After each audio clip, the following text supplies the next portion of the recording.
I am just gonna snap on one every single game until we've completed the Starlord quests, because hopefully we'll get some retreats. We're also at infinite, so maybe it doesn't matter, but, you know. We're also at infinite, so it doesn't matter.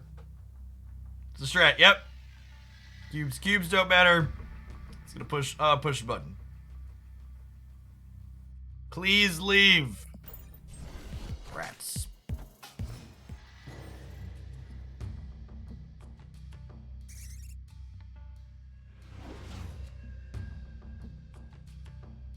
Visible Woman Mystique, okay?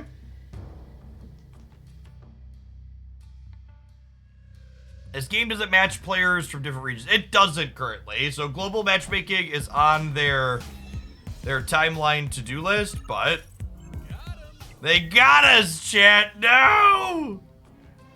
We've been got. You know, no ETA on global matchmaking yet, unfortunately. Oh, this is kind of fun.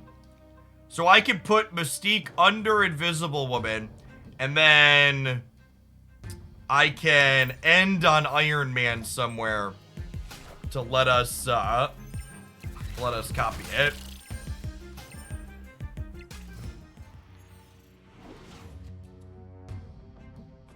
Thank you, sir, for your gameplay last night for watching over. No, I didn't rewatch 2 hours of gameplay.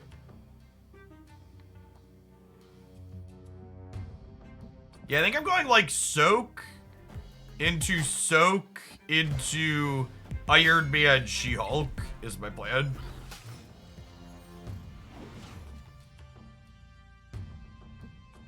I lost in the finals because I've been streaming for 11 hours and I literally just didn't stop and count the Nexus Baxter building game. I should have retreated instead of losing 8 cubes. It's on me.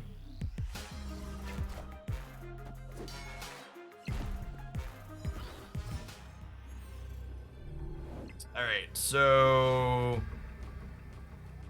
we go Iron Man, and we go Wasp, Iron Man, She-Hulk, and this is technically the last card we played when Mystique flips up.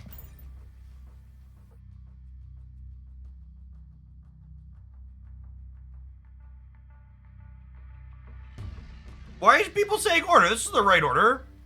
Wasp, Iron Man, Shield. Chat, this card doesn't count as played until it flips up from Invisible Woman. I can put this under Invisible Woman in any order. If these cards counted, this wouldn't work in general.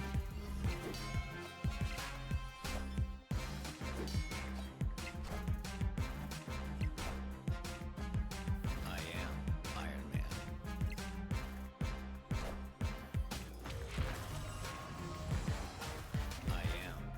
Man. I am Iron Man. Alright, there's one. Set him up, knock him down.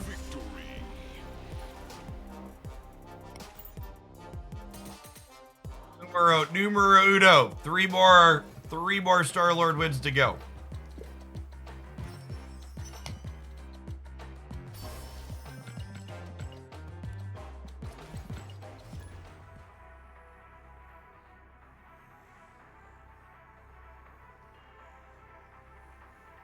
I had the same thought before I saw Jeff put She-Hulk under Invisible Man. Putting She-Hulk under Invisible Man sounds like some really terrible Marvel Snap fanfic.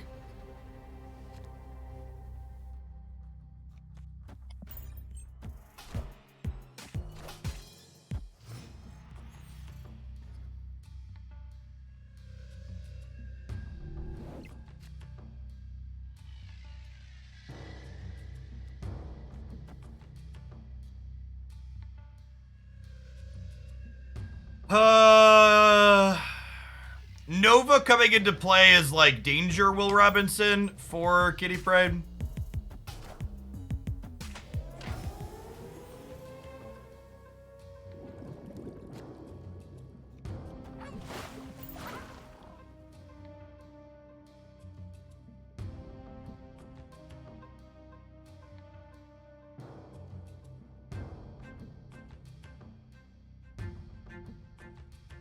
You didn't get a notification. Yeah, sometimes Twitch is weird. If you're in the subs Discord server, you can add yourself to a role in there where I tag the Discord every month, every day when I go live.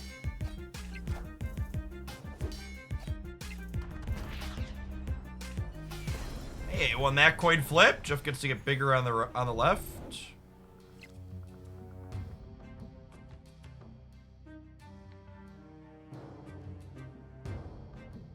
I think because they're a Nova deck, I'm supposed to just stop kidding, and I'm supposed to just, like, move Jeff and Shuri. I guess there's no reason to move Jeff proactively, though, right? Yeah, I think we're just gonna Shuri Vision.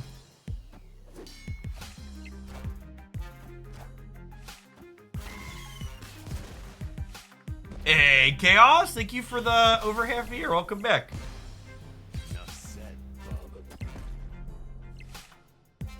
Living Tribunal is okay inside of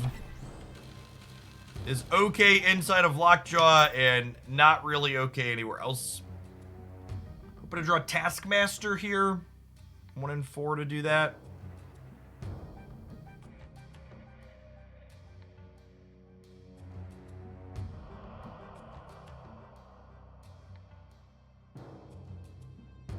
Vision plus Jeff sliding to the left is 1621.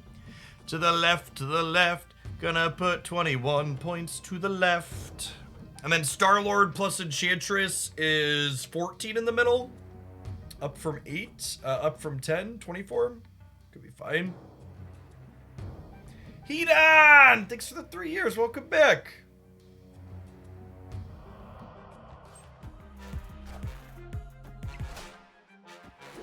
So, I haven't seen any communication about the specifics of the Pride Bundle, but I will say that if they're not donating the proceeds from the Pride Bundle to some type of LGBTQ organization, then it's really just a hollow corporate pride thing. So, maybe there's going to be a communication about that. This is the day after, but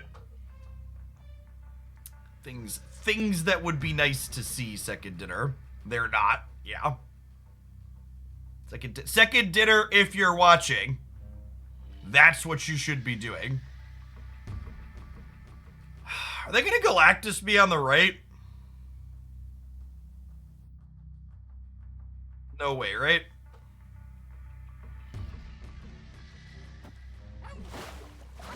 Is this a win?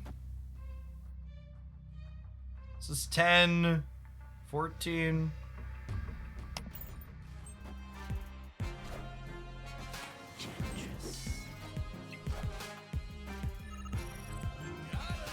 Got him.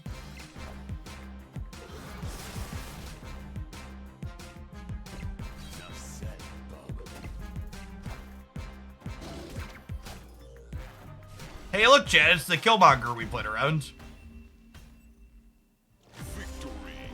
Hey, thanks, Zeki.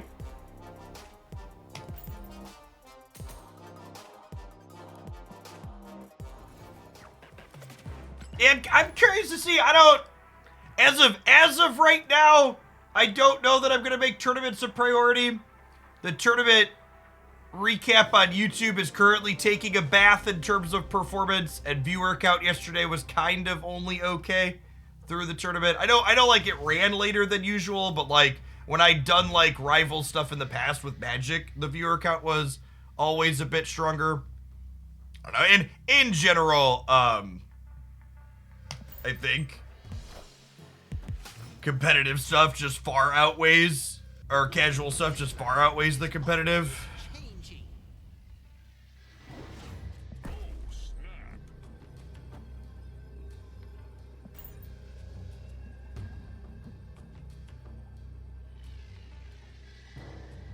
The viewing experience for watching the tournament on Twitch was really rough. That's basically every tournament that's ever happened. So their channel had an alright number of viewers. The thing to note is that, like, when there was a point where their channel had, like, 12,000 viewers, but that was embedded. Hey, Zoe, thanks for keeping on with your sub gift. Welcome back. So some of that was front page boost. Is noteworthy.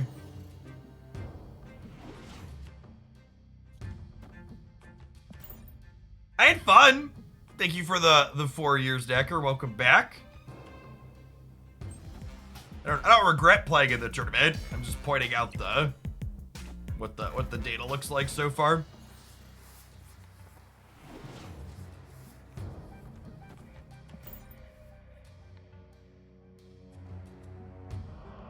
I played really well until I didn't. I only lost 17 cubes over the course of the tournament. Unfortunately, 10 of them were in the same game. Sometimes that's just how it goes.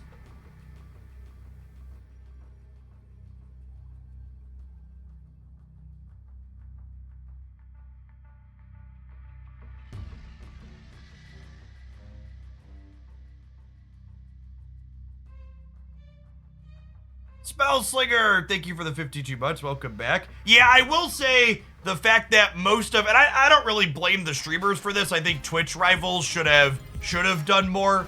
The fact that everybody had a different overlay was like really unfortunate. Oh my god, they had 3 fucking She-Hulks. Wait, did we win anyways? Oh my god, we won anyways. Get fucked, triple She-Hulk.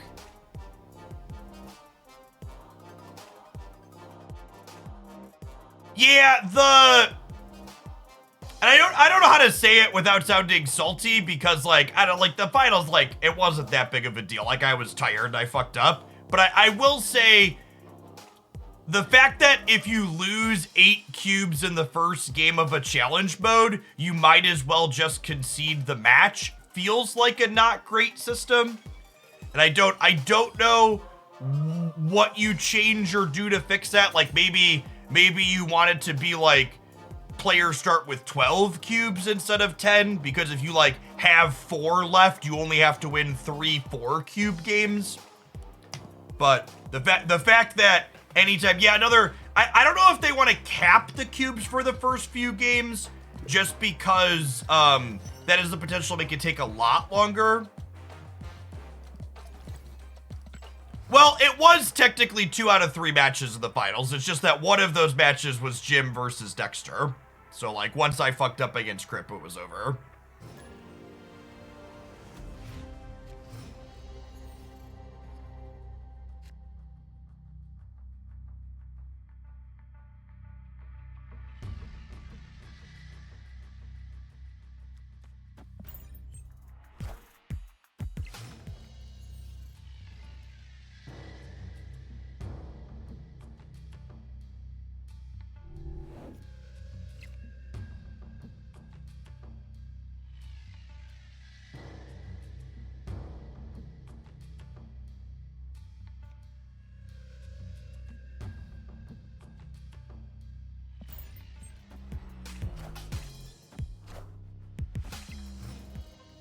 June bundle video up on the channel. Yeah, so the June bundles were data mined like way far out. So all the May and June bundles were covered in this video.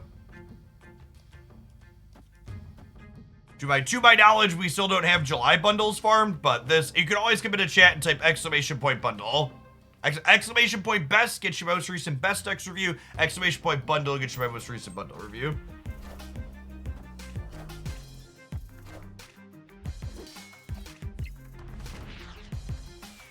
The non-stat player games were tough to watch with the lack of knowing use that. Honestly, I think most people playing the tournament weren't snapping aggressively enough. I don't think it was really limited to the non-snap players. Whenever I've played in 2 tournaments so far, the commentators seem to always comment on that I snap aggressively, and I genuinely just think people don't snap enough.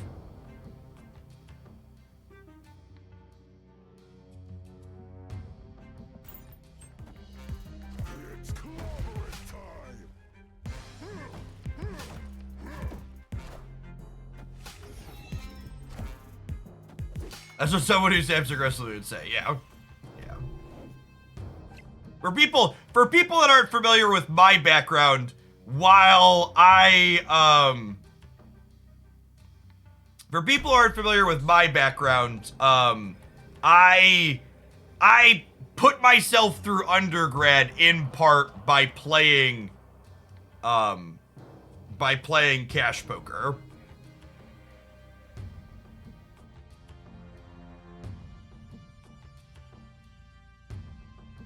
Does this feel like they're about to turn 5 wave me angle?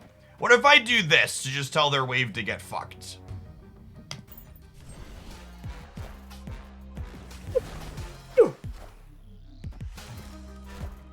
Out! Out!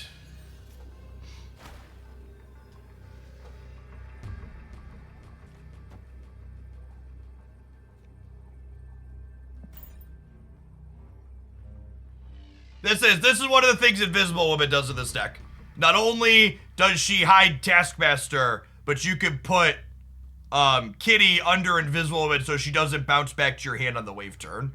Yeah, that's the other thing too. Both the tournaments I've played in so far, like this one and the other one that had the weird end format, like I actually just wasn't able to play good decks that I liked through the whole tournament because I was basically able to get metagamed mid-tournament in both of them, which felt a little rough. Like I couldn't just play a good deck that I liked for fear of like, because and they did. Crip did play a wave deck, so like I explicitly played a deck that wasn't super cold to wave, even if my deck wasn't necessarily ideal into it. But like I skipped playing a bounce deck in the finals because I assumed that it would get metagamed than it did.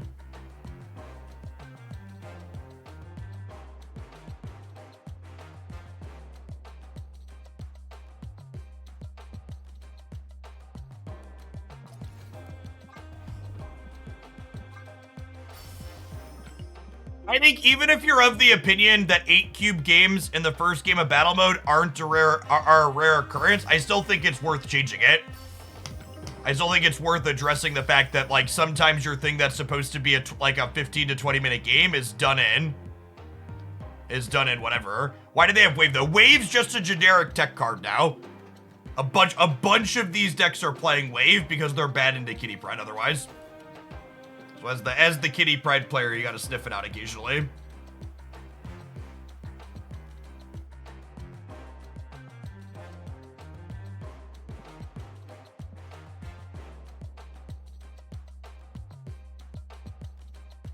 Yeah, literally just like putting wave. I think most decks in Marvel Snap right now get better by adding wave and Doctor Doom.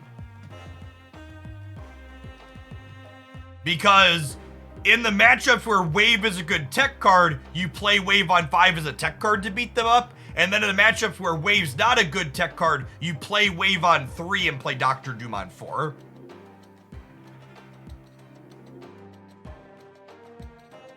Dexter said he recommended Crypt play Wave specifically because it's good against 75 or 50. Yeah, I literally just like wasn't allowed to play decks that I really enjoy because of how the tournament format works. It's like, it's what it is. I think ultimately I lost because of a mistake. But I will say, and this is something I've talked about too, is Conquest is coming to Marvel Snap later this summer, and I think right now, unless I see it and it plays out different, I think Conquest is not going to be popular if it's just battle mode like it is right now.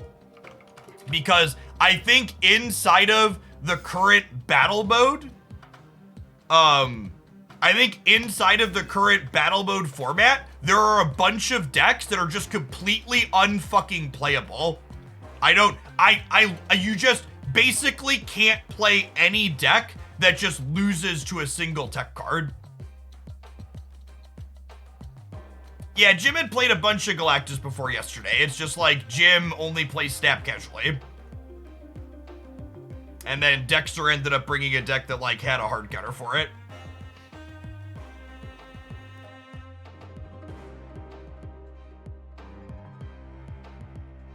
Yeah, it's just like any of these decks that like anything that's called the Killmonger, right? You can't play.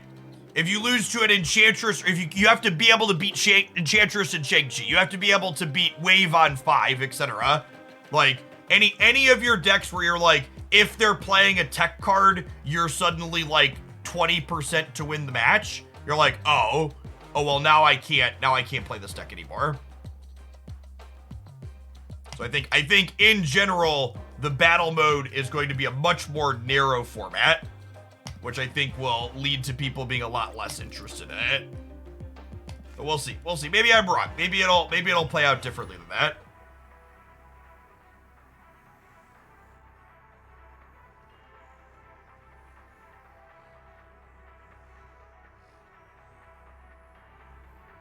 Yes, yeah, I agree, Mavic. I think there's a good chance battle mode will be fairly stale because the range of decks that you can play is much more limited. Just a good deck to climb the ladder, please. You can always come into my chat and type best, !best, to get a link to my thoughts on decks I like currently.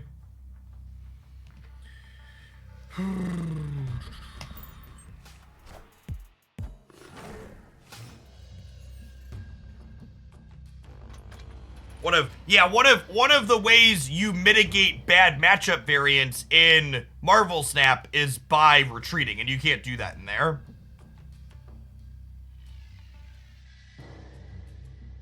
Yeah, so the problem, what am I, is even when you have the Invisible Woman to like kind of have some counterplay into the stuff, it's like then you just play a guessing game where they just don't do it in the games where you have it, and you still kind of just like get railed, right? You're like, okay, I did it, and then now I'm behind, but then they didn't wave because I had the thing in play. And I don't know, maybe that's good enough, but like you're putting yourself out points then? It's like face up.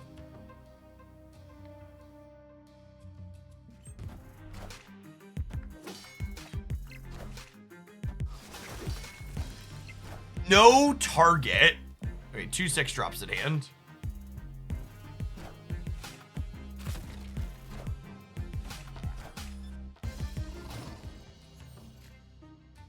But then you're a powerful deck to do its thing in other matches. But that's also not really true, right? Because you're going to get to do your powerful thing less often in the other matchups because you've diluted your deck with anti-tech cards now.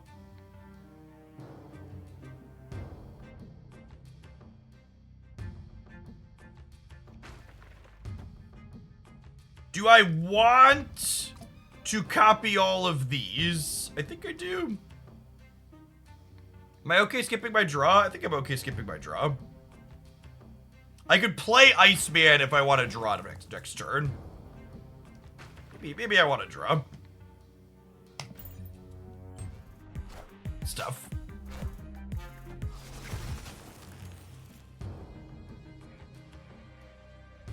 Yeah, I'm like, what am I? What you're talking about, I think is like the perfect example of why I love the sideboard mechanic for Magic the Gathering, right? Like, if I could sideboard, and it would be sweet to put tech cards like if I could sideboard in Invisible Woman in the bounce deck to have play into wave, that would be fucking great, and that would be an interesting format. But when it's just like, no multi-deck, no sideboard, you have to put your anti-tech and your tech cards in your main deck, like, I just don't think that's super compelling gameplay necessarily.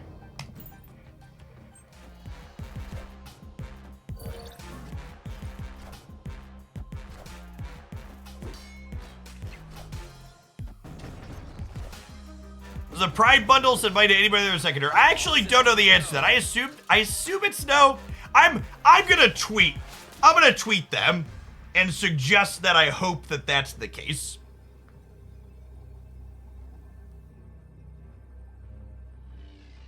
But then they could sideboard wave, it's the same issue. No, but then you have play and counterplay, and you know that it's there. And there's layers to what's going on, Johnny. Which is far more interesting, in my opinion.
Hey, Marvel Staff Second Dinner. This is great to see. Are some of the proceeds of this being donated to an LGBTQ organization, or is this simply rainbow capitalism?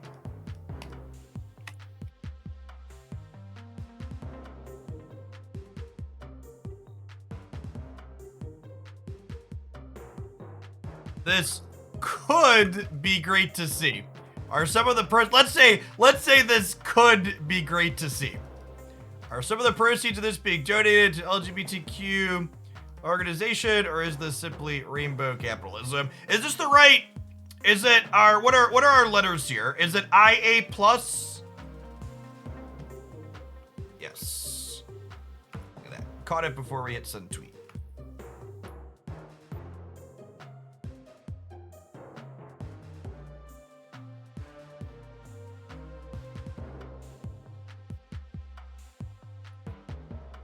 I'm gonna tag Mr. Broad too. He's in charge over there.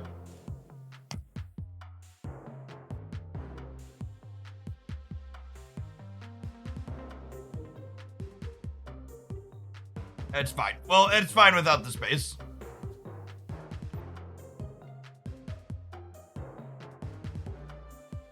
Just the right amount of passive aggressive.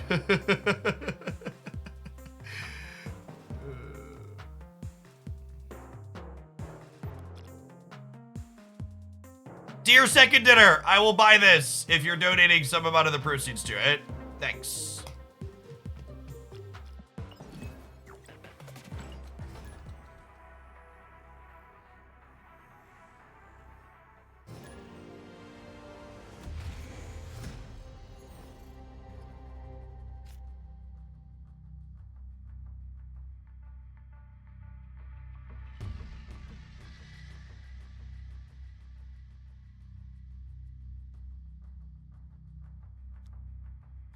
Damn.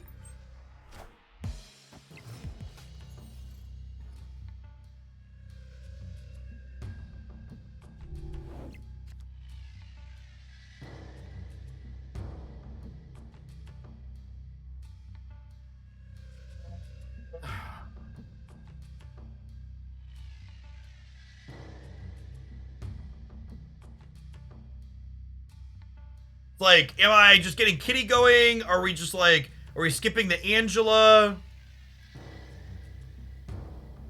I don't know, chat. I think I'm getting Kitty. I think it's Kitty into Angela Kitty into Beast Angela Kitty. But then there's like this dream dimension in play that's fucking with me.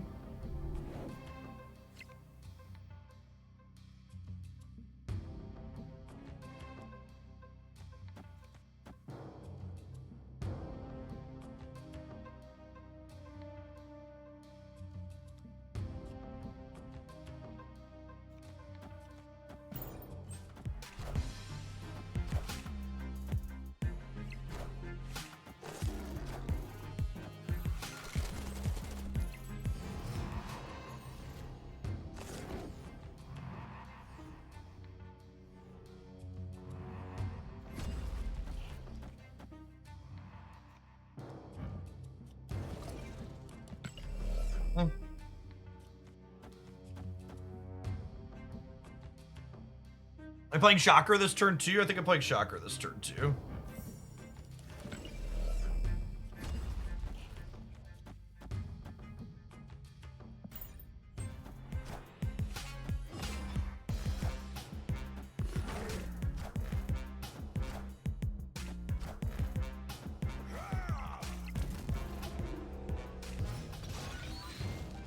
We're overcommitted left now.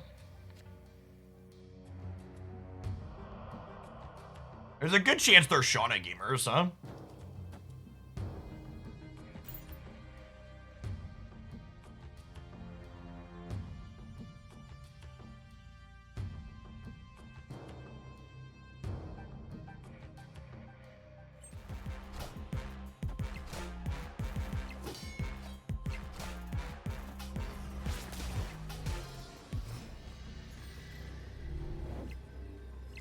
Monkeys are best draw here.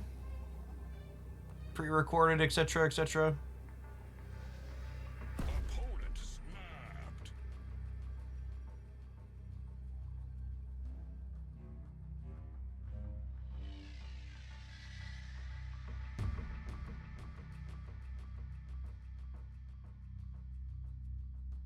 It could be Hazmat.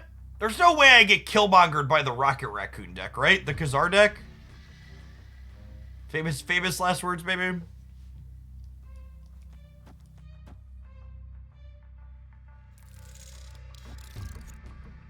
Is 13 enough to win mid?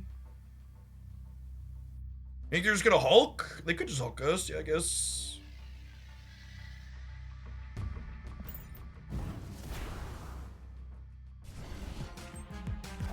Well, they played full mid, yikes. Oh. It's probably not enough to beat whatever they're doing here. Like a Shang-Chi, maybe? Hit Monkey's 8? I probably should have played that middle. Yeah. I bet we would if we, Ooh, we wouldn't have. Nice, GG, put it. Yeah, I don't know that I was ever wasping middle too.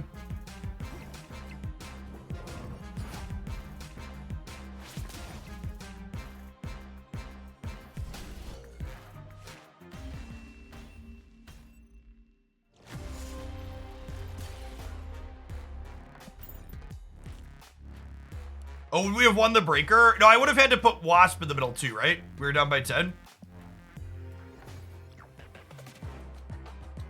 Oh, because of the Iron Fist. LOL.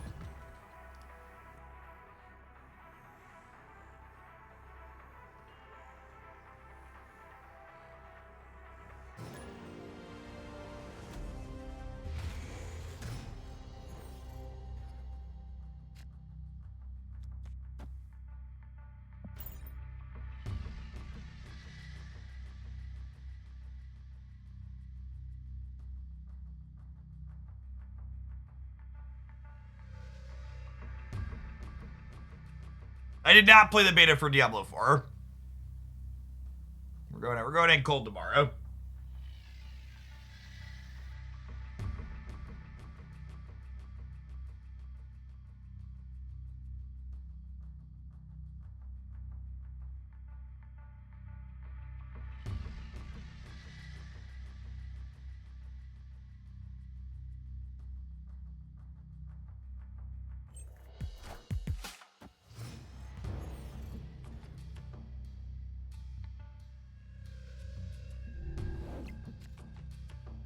I think I'm Angelaing this turn.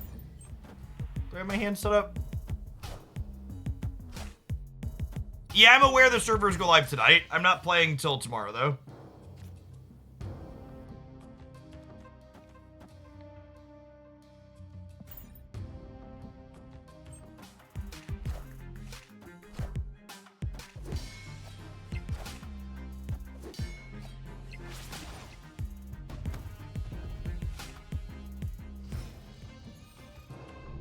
When does the season restart? Monday night?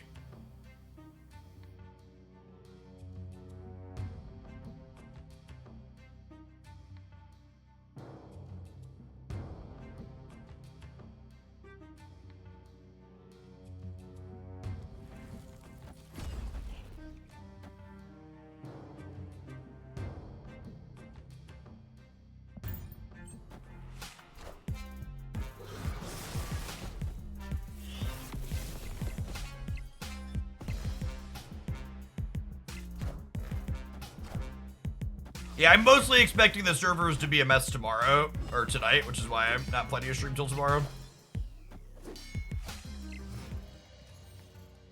Okay, and then we have priority going into this turn, but I think that's fine.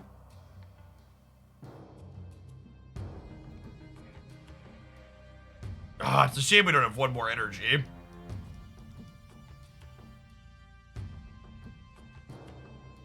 If I do this, it gives me a free Ice Band for next turn.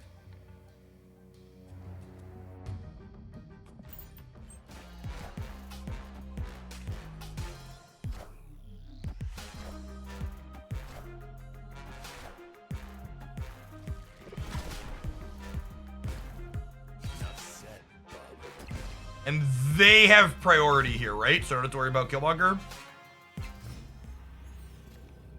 Yes, perfect. Oh god, we drew another 0. That's insane.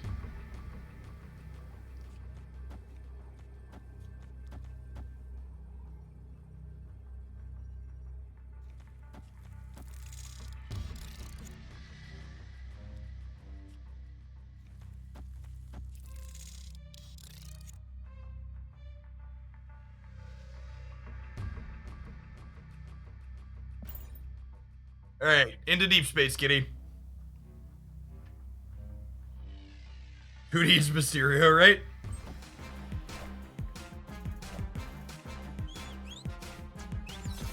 So these hit monkeys are 12 each. Quick maths.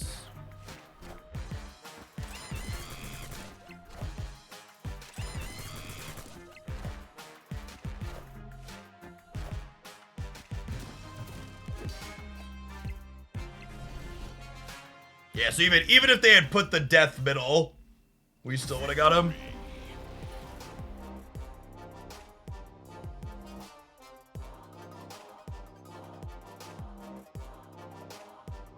You ask why this deck doesn't play Bishop. What do I cut for Bishop? There's only 12 slots in a Marvel Snap deck. And the High Evolutionary package takes up a few of them.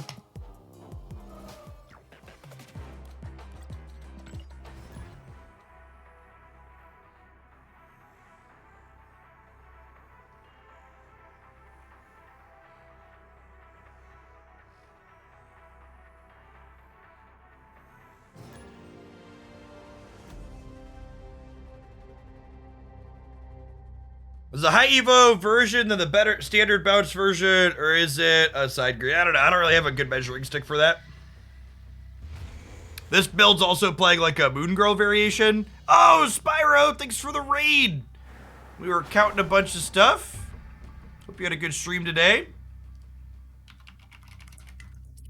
Spyro is someone I check out in the mornings and on the weekends when I'm looking for Marvel Snap content chat. If you're looking for other great content producer that plays the game at a high level, be sure to give them a follow. It's a solid best, yeah.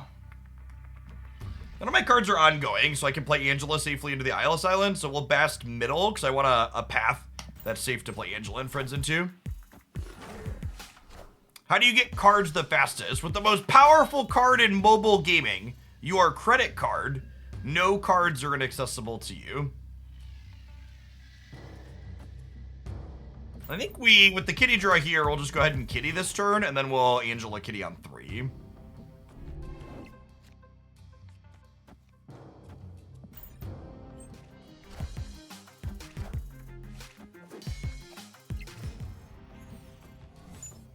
I think High Evolutionary Misty Knight is arguably one of the best 1-drops in the game at the moment. It's very good.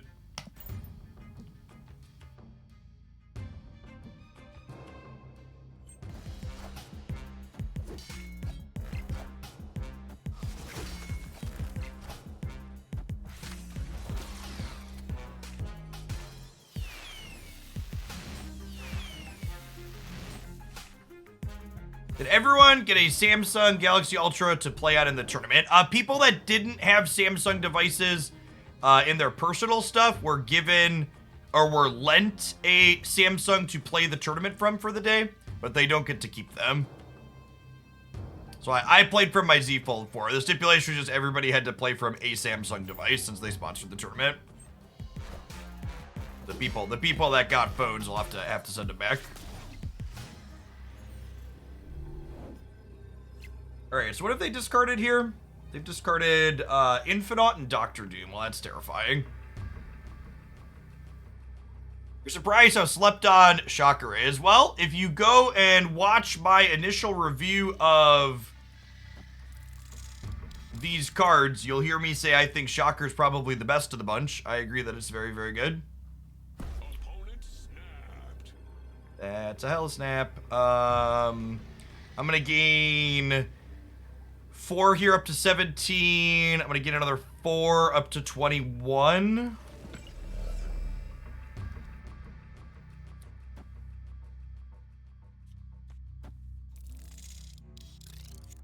This beats Doctor Doom over here.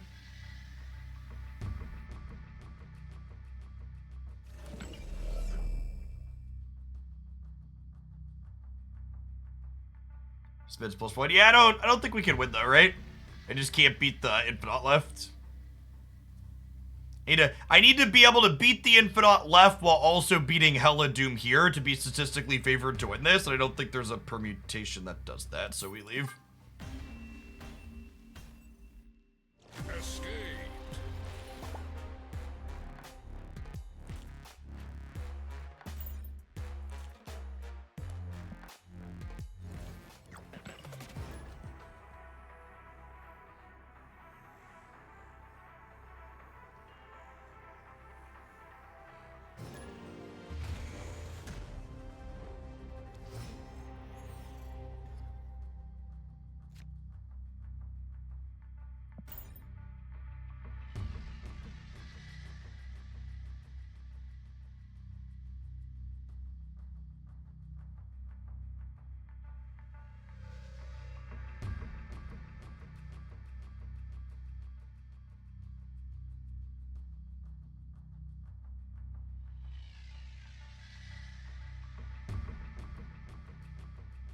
I really wish Twitch, they have a recommended for you filter on their things. I really wish it was like YouTube and I could tell it stop recommending this channel to me.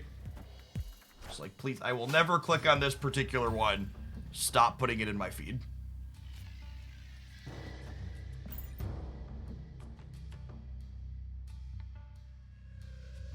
I can say with the Evo Lockjaw deck. Yeah, I think there's a bunch of Lockjaw variations that are really good right now.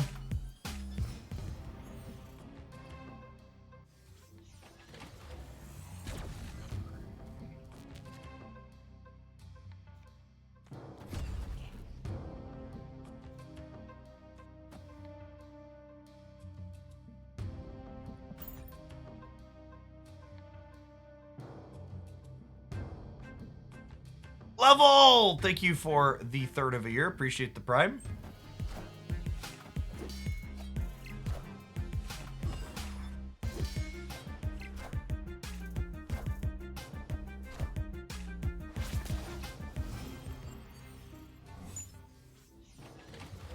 We have the power. Ooh.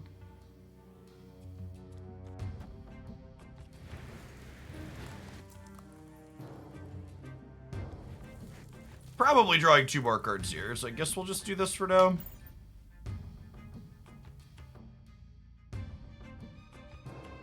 Then blocking them, take them out of recommended. It does. I don't believe so.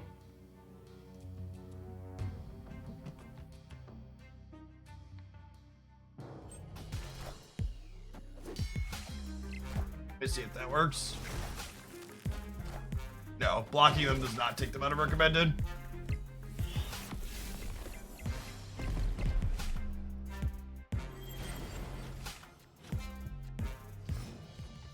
Opponent snapped.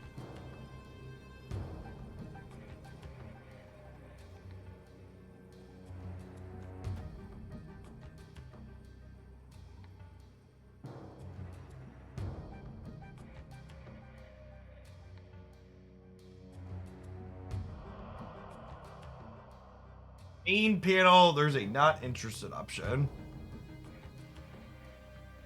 I don't have 3 dots. Oh, I can hit more?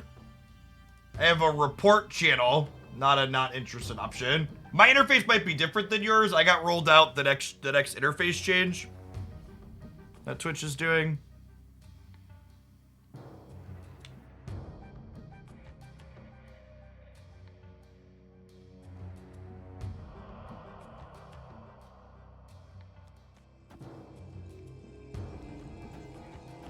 I think it's this.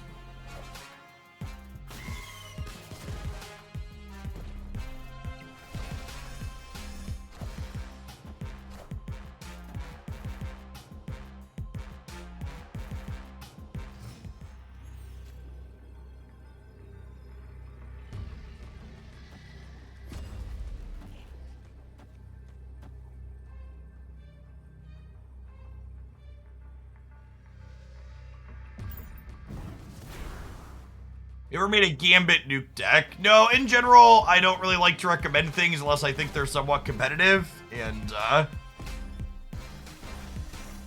Gambit nuke deck is real bad.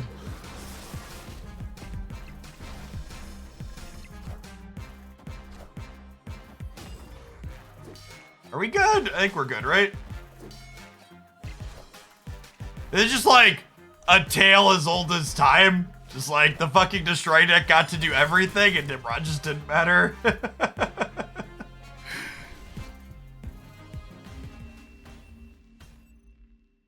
Victory. I hope after they adjust Galactus with whatever they're going to do, they change some numbers on Nimrod. It definitely is not, it's not good. I think they were probably afraid to make it better than it currently is because of how it interfaces with Galactus currently, but hopefully when Galactus changes happen in the June patch.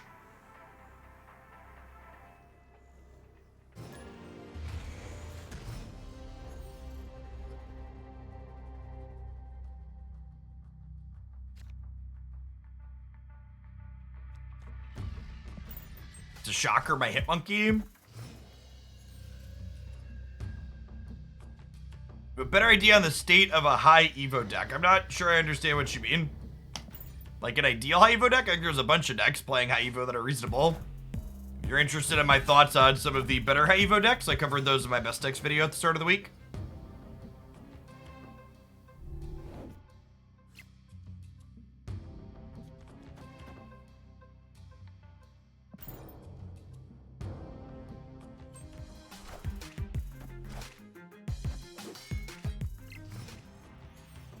No, they've not shared any details about what the potential Galactus changes are going to be.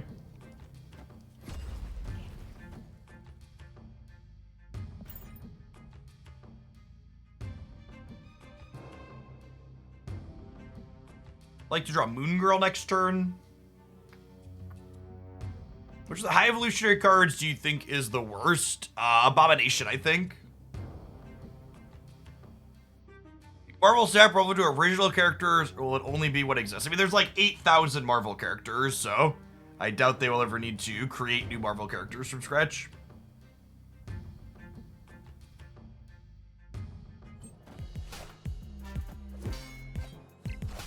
Two things behind Invisible Man. You think we're like a Ebony Maw deck? You know, maybe I should have played Shocker into Alter here too.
Ah, so close. Supposed to hedge a little bit more over there.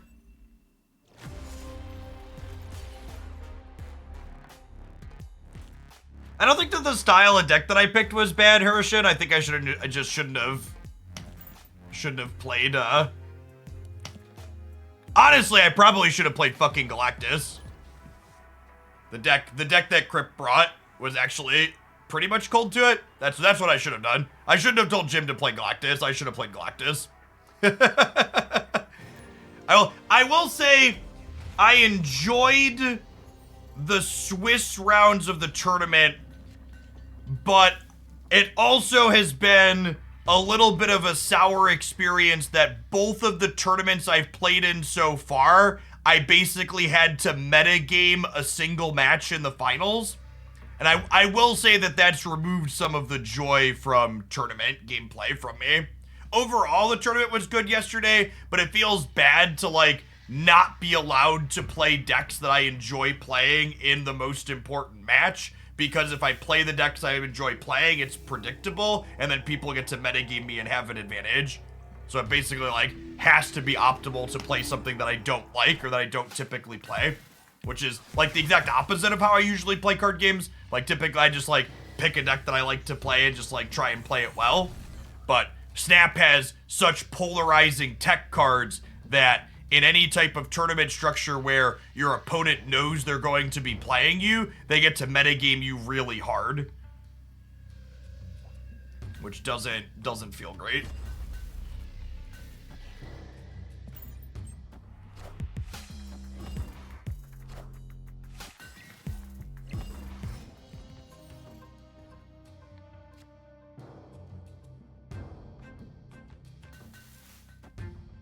Alright, if we're really skilled here, Kitty Pryde's gonna get put into play on Sakar.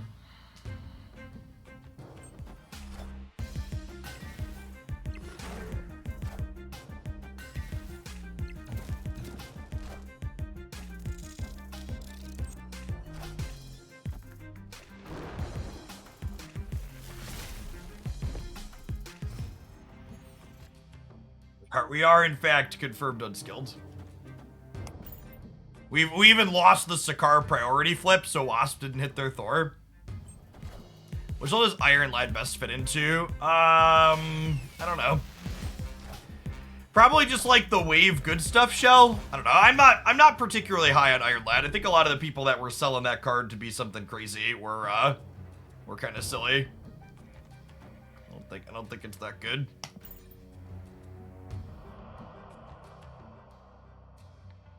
Is there a way to have a one-on-one competitive game where it wouldn't have that meta feeling? Well, not if you, like, know who you're playing against. Like, the thing that normally balances that type of experience in other games is the fact that you don't know the person you're sitting down against, so you can't be like, oh, I know I'm playing against Jeff, so I can make my deck good against Jeff, right? Normally that gets balanced out by the fact that, like, you're going to play against a bunch of people over the course of the tournament, so you have to be ready for a bunch of things. You can't just, like, metagame one person / style of deck.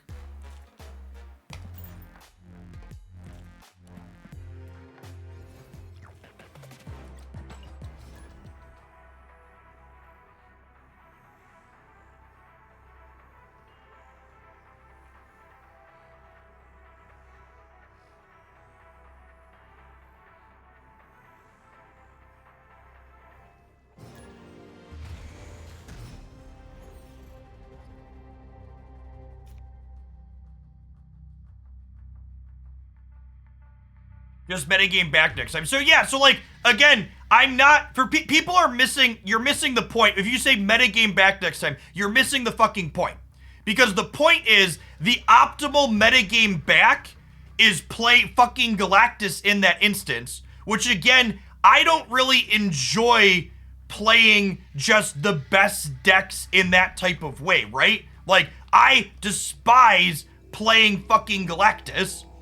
But the fact that the tournament incentive for me was to do the thing that I despised is what I'm talking. I'm not saying it's unfair. I'm not saying the tournament was unreasonable. I'm not saying my opponent didn't play well. They played great. I'm simply saying that the incentive that it created was for me to do something that I explicitly wouldn't enjoy, which meant the tournament incentive wasn't fantastic.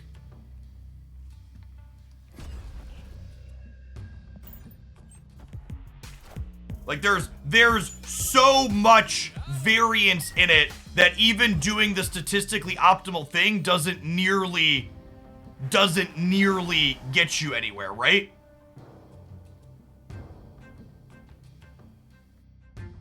Victory. It's like, I was playing the tournament for fun, chat. Like, I get that you're hyper-focused on the money. I am not talking about the money or the prizing at all. Playing games and not focusing on the fun aspect is a way to be fucking miserable very quickly. The most miserable human beings that I have ever interacted with are the people that show up and play game tournaments for some small amount of fucking money, and they're not having fun and they're just doing it because they care about the pricing.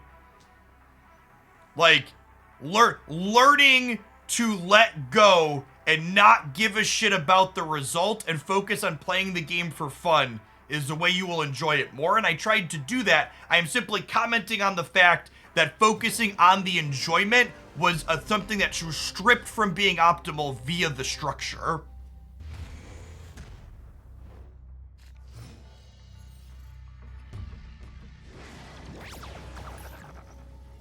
Snap is made for fun, not competitive gameplay. You want maybe a hot fucking take for some card gamers? All card games are better when played for fun, not competitive.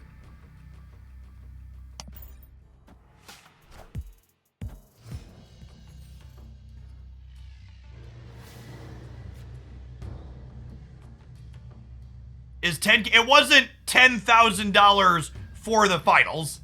It was $10,000 for the entirety of the prize pool. The difference between first and second was like $400.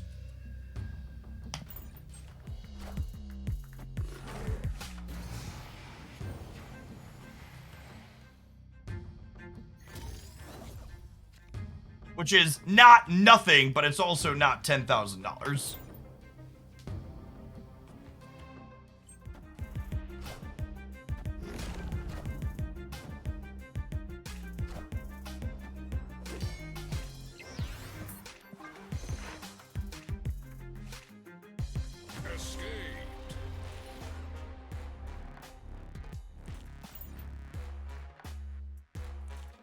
like, okay, so like this here too, IMO Galactus players have fun. That's not what I fucking said. I said playing the deck isn't fun for me personally. I didn't say anything about other people that like playing it. People definitely have fun playing Galactus. It's one of the reasons why the deck was so popular for so long.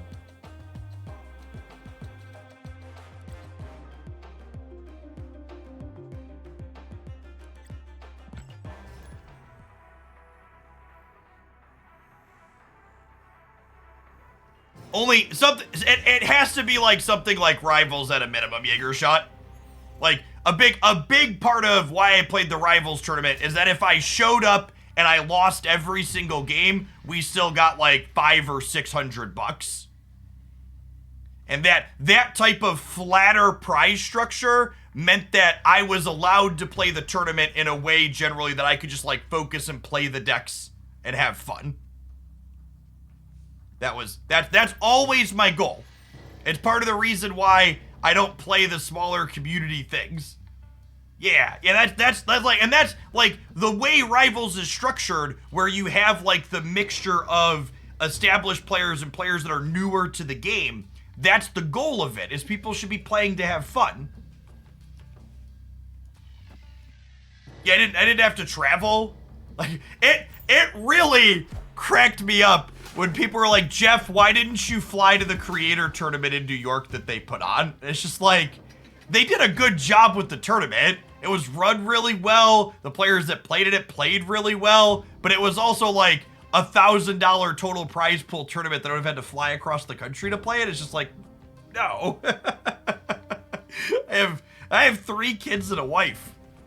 Nobody got time to fly across the country for that.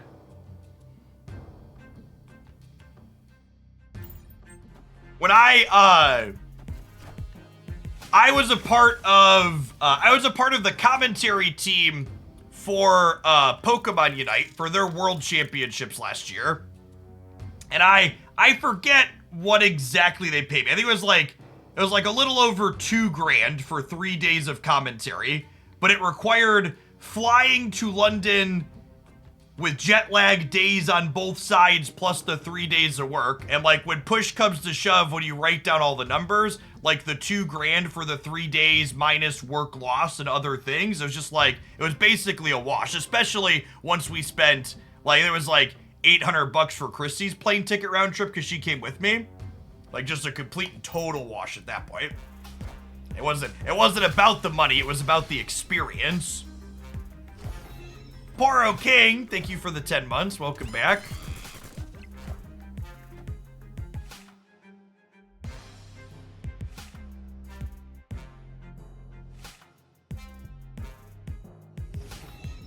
That's true. We did get some excellent shirts. Is very true. Can I copy Hitmonkey?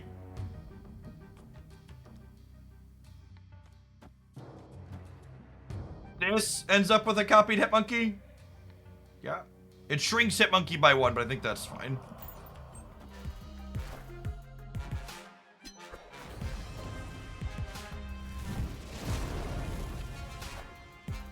Have you played much Pokemon TCG? I play Pokemon TCG casually with my kids.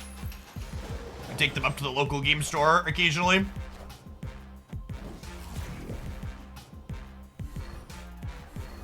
LOL.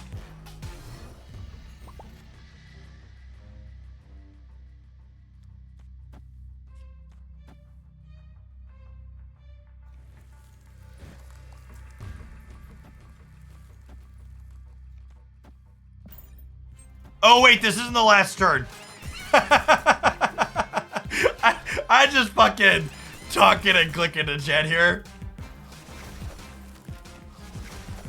All in. Oopsie poopsie. Oopsie poopsie. That's fine. We're probably good anyways. We're gonna try Lorcana. If the cards are accessible for Lorcana the way Pokemon cards are accessible, I'll probably give it a try with the kids, yeah. There's no digital client that works for that one that I'm aware of, though, so. Victory.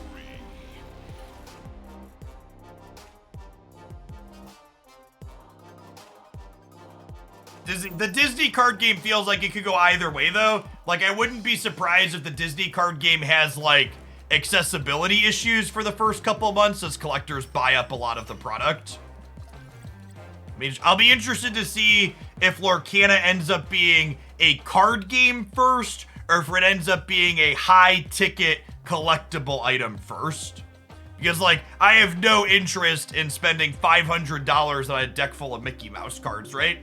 But, like, if, like, reasonable competitive decks are, like, you know, 50 to 100 bucks or a couple $100 at most, like, that's probably fine. You play casually, cheaply. It really depends on whether I want to keep the price point at. Because, like, Pokemon does a good job of reprinting their cards when they get too expensive. They keep their price point down really well. To my knowledge, there's no digital version of Lorcana in the works.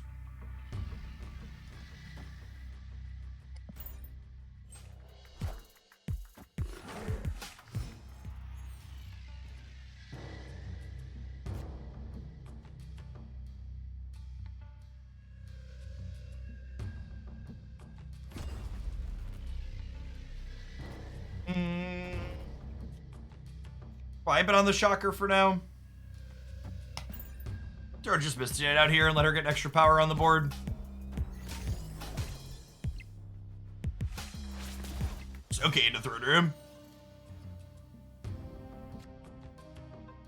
Nice, nice.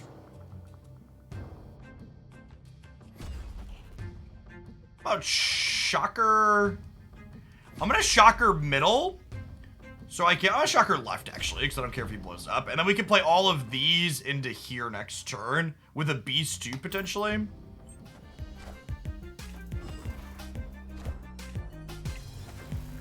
They're expensive chase versions of cards in Pokemon, and are your kids interested? So fun story about that. My 8-year-old, he had like 80 bucks from birthday cards and stuff and gift cards. And he rolls into the LGS thinking he's hot stuff. And it's like asking for prices of cards in the case. He's like, oh, I really want that Arceus. Can you look that one up? And the lady behind the counter goes, it's $76. He goes, oh, I guess I'll pass on that one.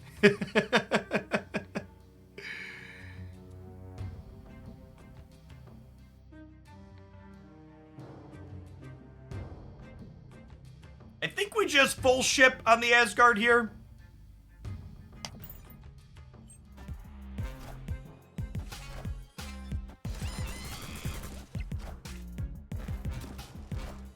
And then we're hoping to draw beasts in our 3-card draws to pick up the right side.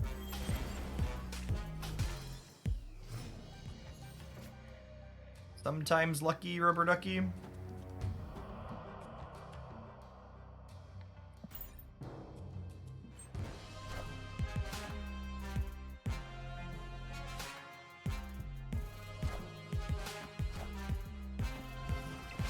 The little baby Red Skull, chat. I think we can outsize him, right?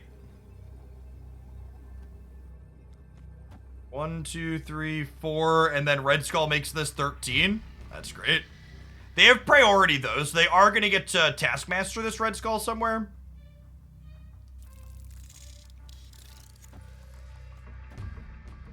I think I just count on Danger Room winning us the left, or them not wanting to play into it because it's Danger Room. Yeah.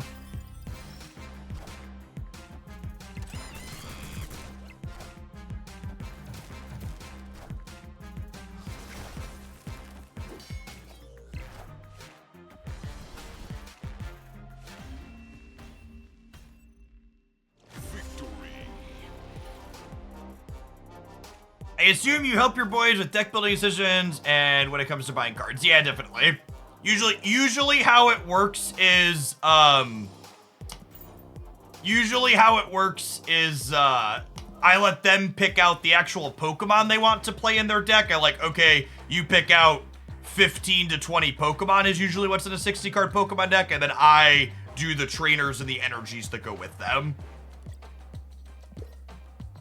But resub can be sure to buy an extra pack of the reward the kids pile, of course. Although I will warn you, they've started requesting more singles and less packs. They're figuring it out.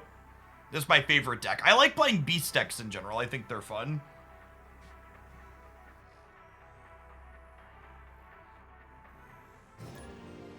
One of my buddy's kids plays Pokemon with them, and at their last little tournament they did with 10 people, my 2 boys and my buddy's kid got 1, 2, and 3.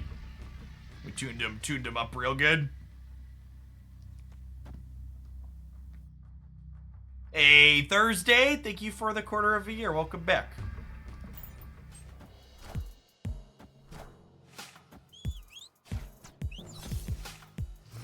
Opponent's username is Nasty, and they just played a card that implies they're playing Galactus, so it sounds like it's about on point.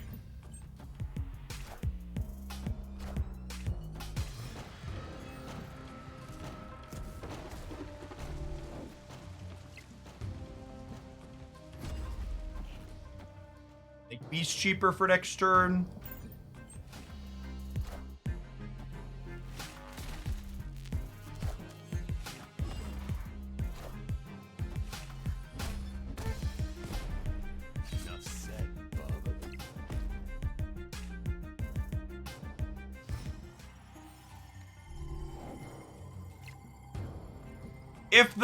If the raft goes right here, we might have a shot. I play Wasp out over here, so when I bounce these back, I'm still gonna draw next turn.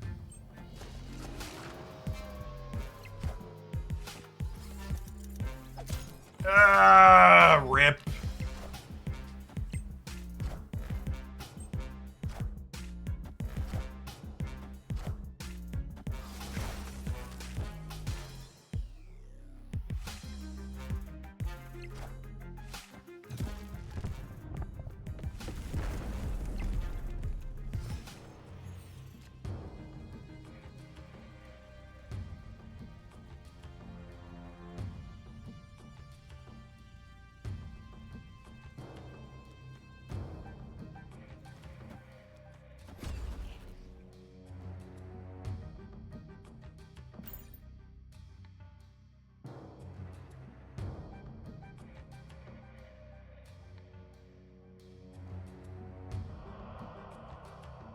Says, this is where I would put my spider pig if I had one. Opponent snapped.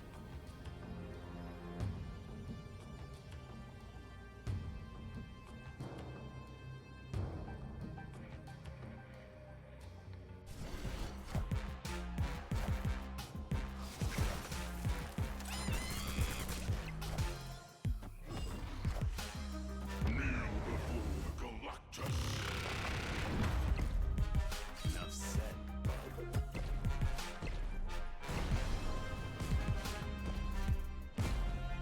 Enough said, bub.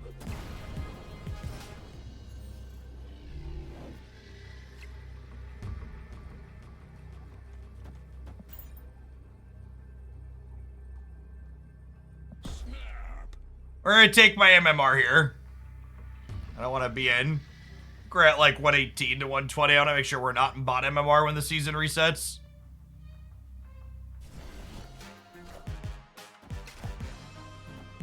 Yeah, I want to pump Galactus Cube Rate as well for the stats in terms of making sure they delete it from the face of the planet. Pumping 8 cubes into Galactus players if you're in Infinite's the best thing you could do for getting the card fucking deleted. Should do that more frequently.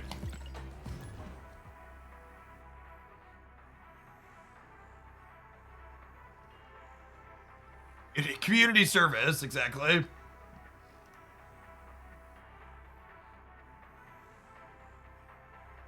Man, I wasn't expecting the tournament video to do well on YouTube, but man, does battle mode content. It feels very validating, because the last time I posted battle mode content, some shitter was like, this just wasn't popular because you were playing against one of your subs instead of against another content creator.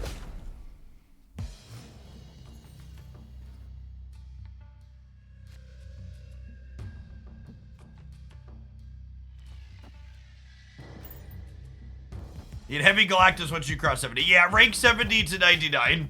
I think 80 to 99 is the biggest density of it. It was close to 15% last I looked.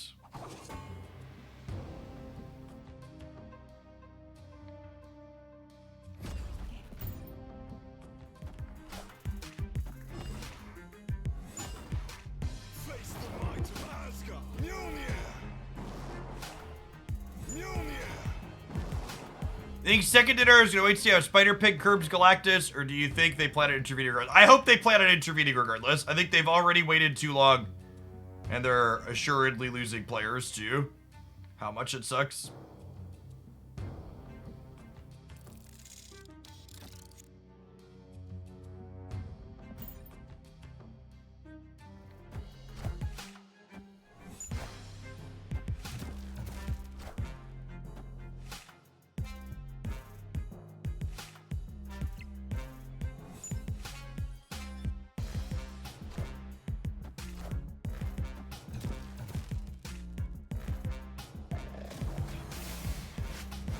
Mjolnir to me.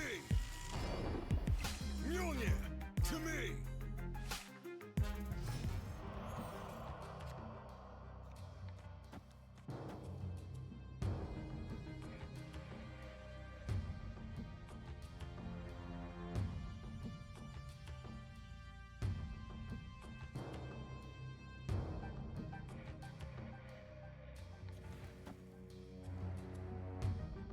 What's better next turn, a random card or a 4-power Kitty Pride?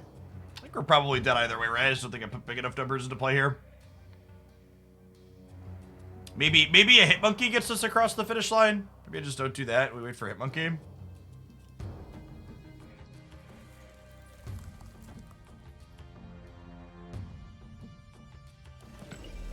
To play this out though, if I want to draw a card.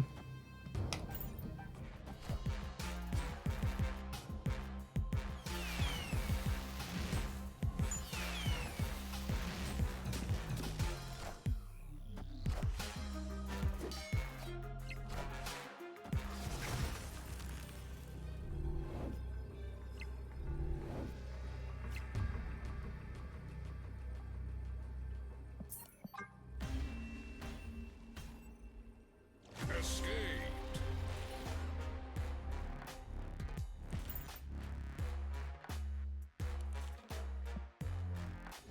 I would assume second dinner tracks what causes people to close the app. Usually what is a person doing when they close our mobile application is something that every type of mobile application wants to track. Because they just want to keep you in the app as long as possible.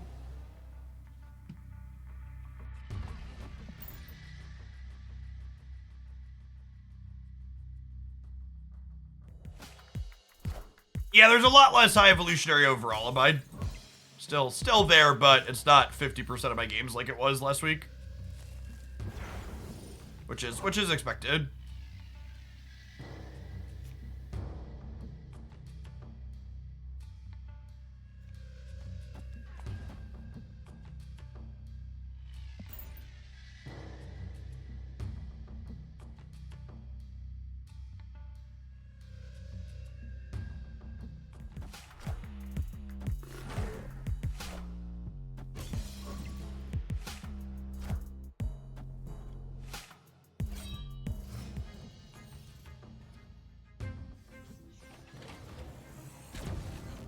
Wowza!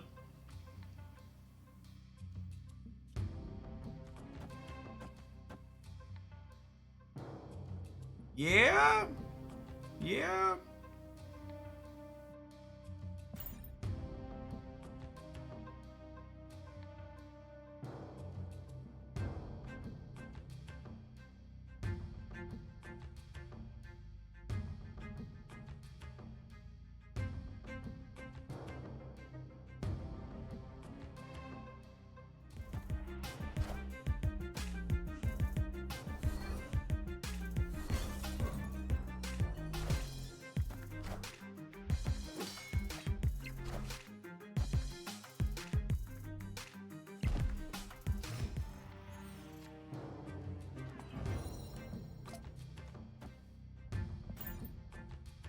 I'd snap here if we were playing for keeps. Moon Girl gets to stay inside of Luke's bar.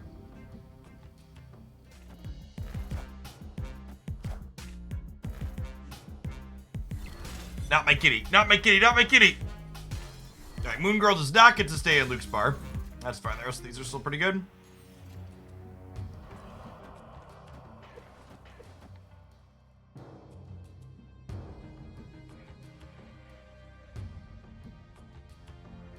Actually, I don't want to redraw both of these because I want to be able to draw Hit Monkey next turn, right?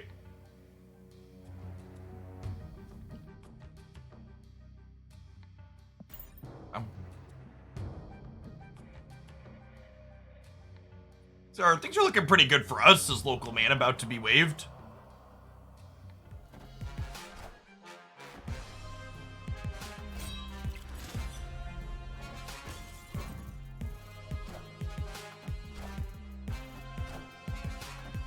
Oh, we could have put Kitty into Luke's bar before Moon Girl to copy her at +2. That's a good shout. So I missed 2 points on Kitty this game. It's a great call out. So we're technically down 4 points with the miss sequence. Not the Hit Monkey I wanted for Christmas. I think we're dead.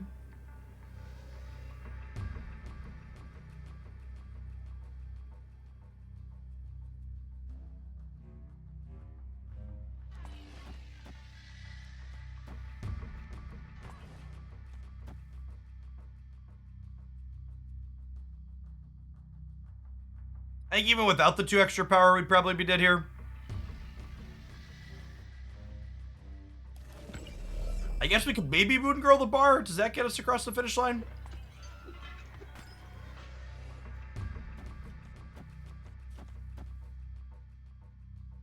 This might do it. Depends on where they go with the apocalypse.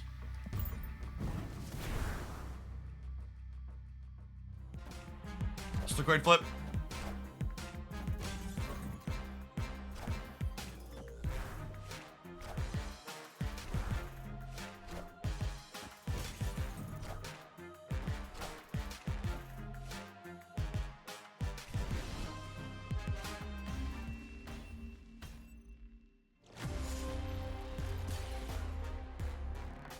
It is worth noting that if Kitty had been 2 points higher from the 2 points I missed, I could have gone Kitty here, and then I would have been 16 and 16, meaning we would have beat wherever the apocalypse went. So if we would have caught the could have kittied into bar and then Moon Girl to copy her 2 bigger, we would have won this game, being able to spread them out and not having to flip a coin against the apocalypse.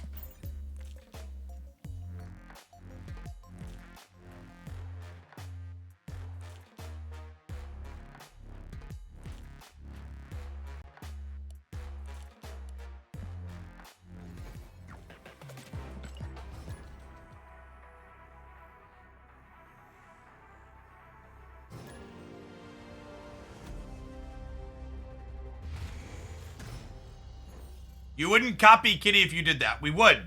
That's why I missed the line. Typically, you wouldn't copy Kitty, but because it was Luke's bar, we would have copied Kitty, is the point. That's why I missed it. Oh! Oh, wait. No, you're right, actually, right? Because Kitty bounces back to my hand as the 4th card? Yeah, maybe that's not right. Because they Moon Knighted me. Yeah. Yeah, actually, my line was correct. The way Moon Knight disrupted us ended up fucking us up a little bit, but without the Moon Knight factor, I did the right thing.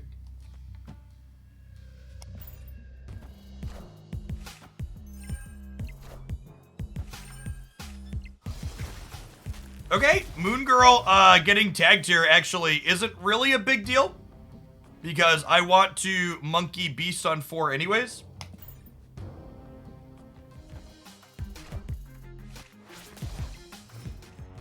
So now you would snap this turn if you were playing this deck in a tournament style setting where you cared about cubes. This is about to be our big play turn. And to get your opponent committed, the ideal time to be snapping is when you're in a strong position, but your opponent doesn't know that you are in a strong position yet.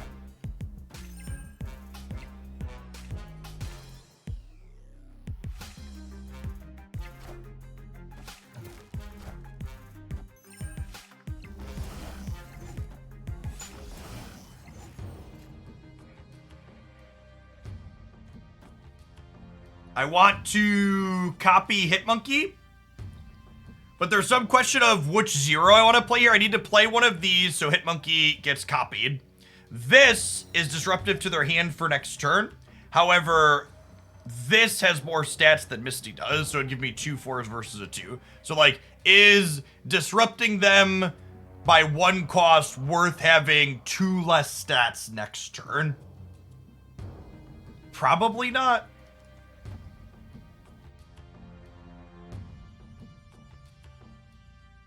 This happens after you play the card, meaning Moon Girl's gonna fill my hand, and then we're not gonna get a Sentinel. So the Forge doesn't matter.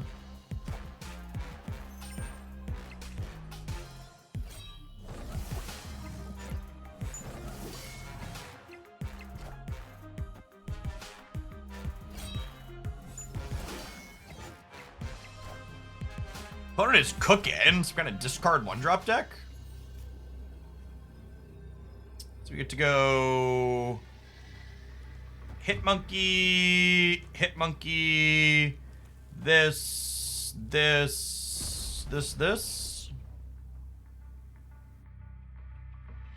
Playing 1, 2, 3, 4, 5, 6 cards. So these Hitmonkeys are 14.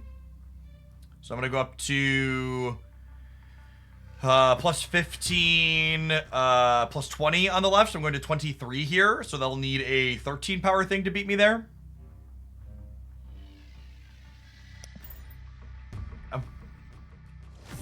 Money game for us.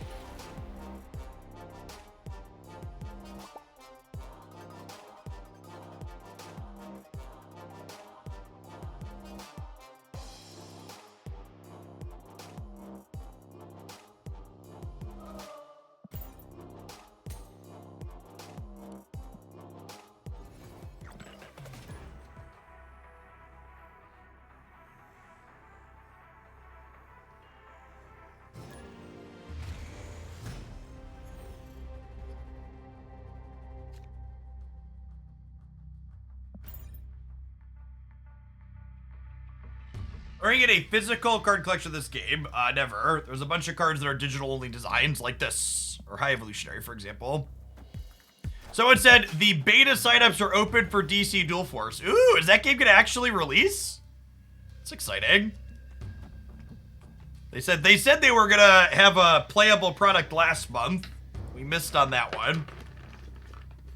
But I don't know. To be honest, I'd rather a game delay rather than release bad, right? So, more power to them. We'll get to it when we get to it.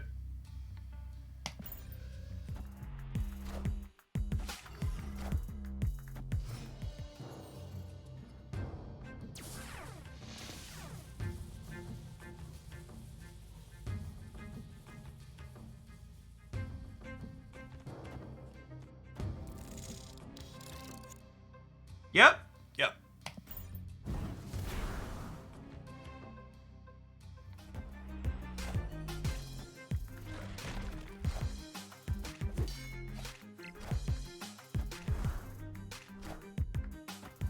Well, that's a Korg, which implies Darkhawk. The question will be, do they have room in their Darkhawk deck to fit Shang-Chi? Our deck isn't explicitly good into Gamma Lab, so we don't have any ways to protect our Hulks or kill their Hulks.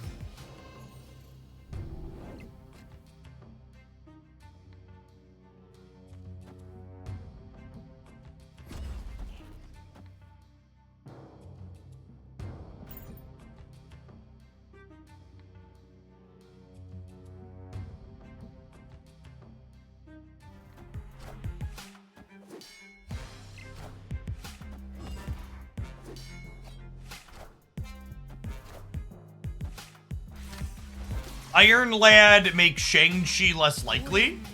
Aid my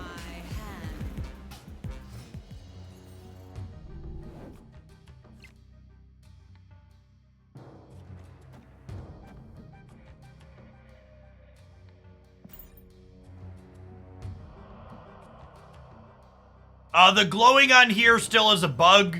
It still technically says the text, but the text doesn't do anything. Gosh, do they have Shang-Chi? It could just be getting waved. I don't know. Honestly, I think even if they're waving us, they don't have Shang-Chi. We're still in a pretty good position.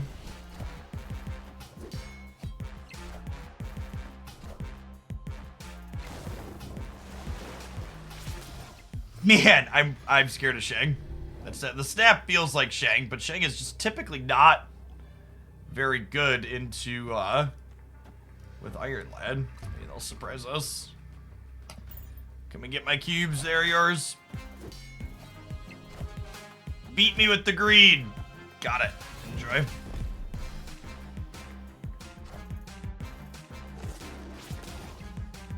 They put a number on their website. DC Dual Force full beta weekend the 16th through the 18th.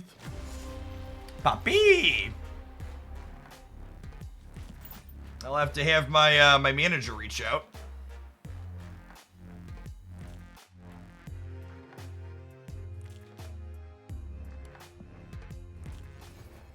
Oh, someone told me their trailer has actual gameplay in it.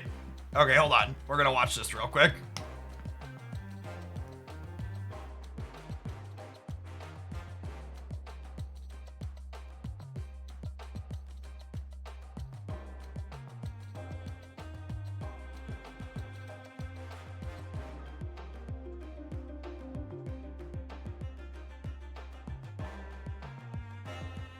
Discover and build around your ultimate duo. You pick 2 heroes, I think?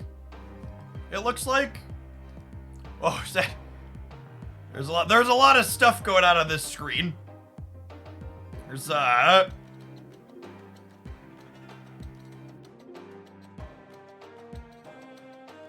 the game board is like there's 6 spots on each side, so maybe there's a positional element to it. Yeah, this might be a round tracker here. If this is a round tracker, that's fine. Marvel Snap desperately needs a round tracker, so Dual Force releasing with a round tracker would be nice. Deal 3 damage to an enemy character. Looking at the card so far, I think this is going to be probably closer to something like Magic, but we'll see. I wonder how fast the games are.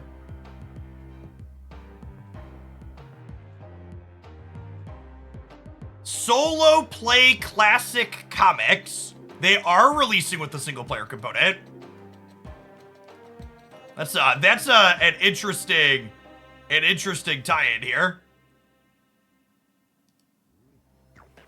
Because their original pitch was they were gonna have weekly different PvE things.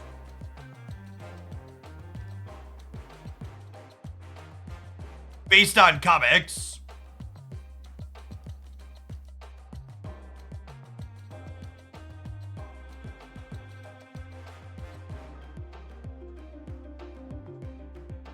Neat. Yeah, this is made by Cryptozoic, which is the parent company of the people that made Hex TCG back in the day. So they've got some card game chops. They make a lot of good board games. They make the DC deck building game in paper.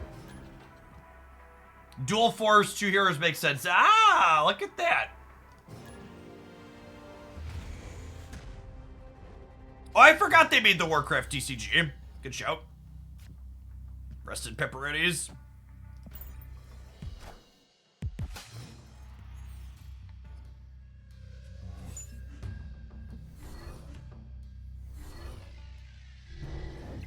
There's a streamer beta from June 9th to the 11th. Do you have a source on that, Slim Satemia?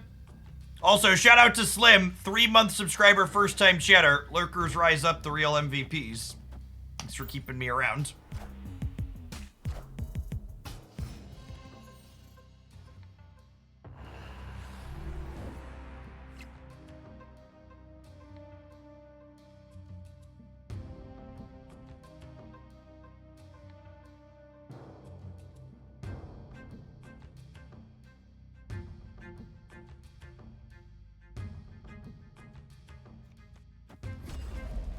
I think we make Moon Girl cheaper here.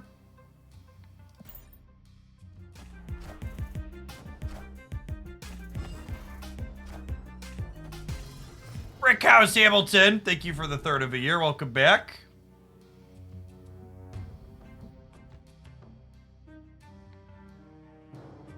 Do we just do this, right? I think I do it here, so that way if Death's Domain ends up here,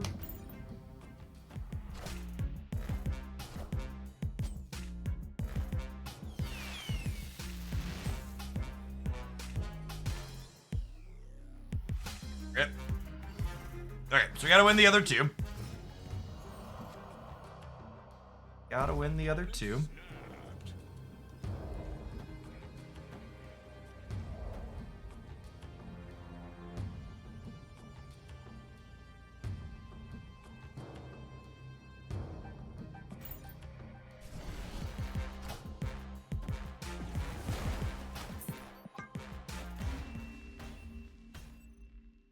About 5 months and 10 days, I'm Series 3 complete. Nice, Lux.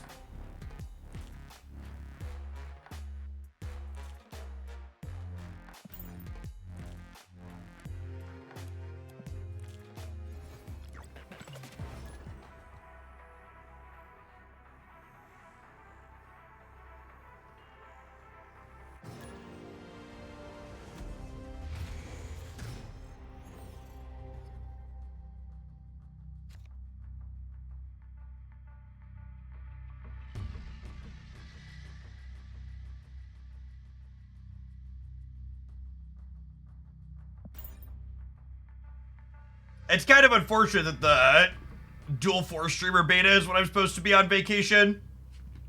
Wonder how late it goes on the 11th. We're supposed to come home on the 11th. Tyler Base, thank you for the 2.5 years. Welcome back. Make our beastly cheaper. How'd Rivals go last night, viewership wise? I had fun playing in the tournament, but content metrics surrounding the tournament have been really mediocre so far. So it is likely not something I'm going to put a lot of priority on in the future. We're slightly below average in terms of Twitch viewer count last night, and the YouTube stats are currently not good for the archive after the fact.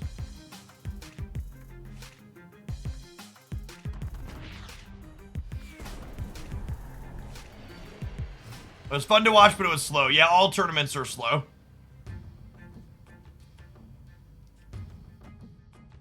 It's just how they work.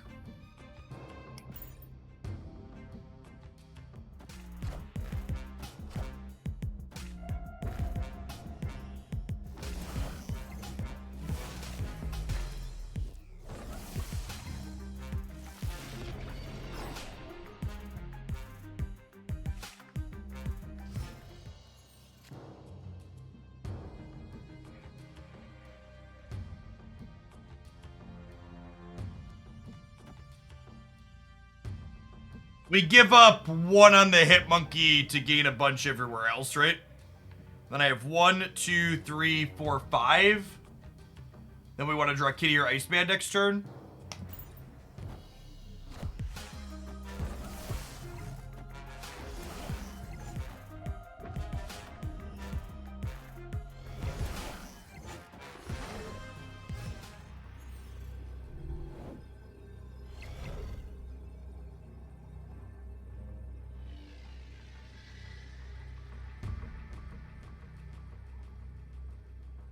Okay, so I want Hit Monkey in probably the middle path.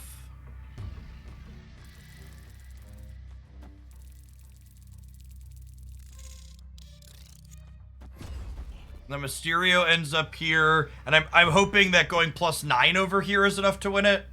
Possibly +10 if the Misty hits correctly.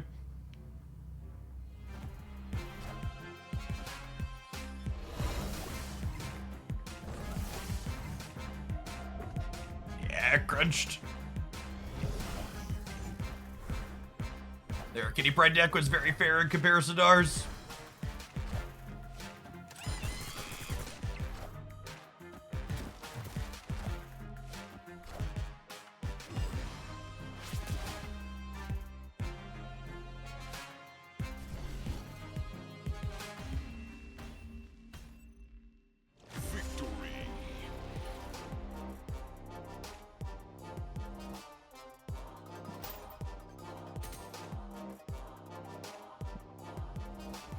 Do you think the tournament videos would have performed better as individual videos? No. Because, like, if I posted each round as a video, I can only post 1 to 2 YouTube videos a day. I would have had to string them out over a whole week. So, like, I could have posted a single match, but I don't know that a single match would have performed better than just, like, the big chunk. Last time I posted a single match in battle mode, it also didn't perform super well. Yeah, Bassett Mysterio is super strong. The Dual Force website has interactive walkthrough of gameplay and goes over mechanics. Sweet, I'll have to check that out off stream. Dear DC Dual Force, if you want me to walk through that on stream, you've talked to my manager before. Find me. Are we basting on one here? I might vibe on the bast on one for now. I'll play this.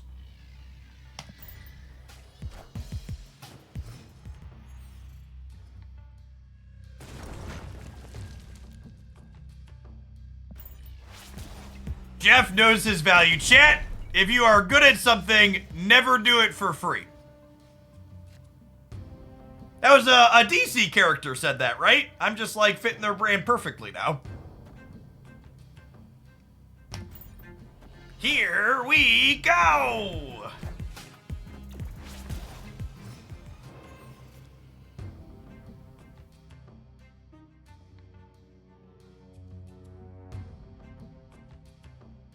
I think we Shocker because it makes the hit monkey cost 1.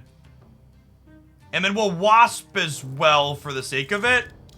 And then next turn we Moon Girl, copy 1 cost hit monkey Mysterio, and then we can Mysterio hit monkey.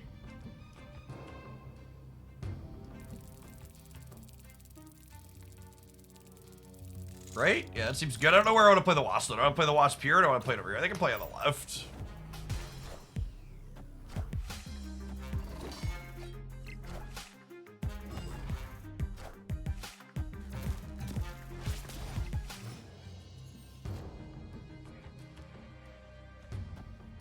Shocker is so good, chat. This is easily the most underrated.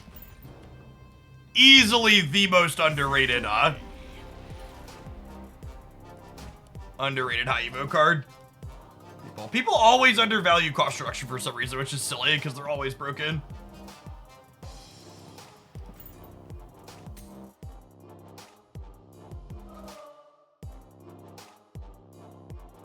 Every time I point out that the battle mode content just doesn't perform particularly well, there's like a dozen different armchair quarterbacks that tell me 6 different reasons why they think it's not performing well. And I promise you, it's just because it's less exciting than ladder for most people.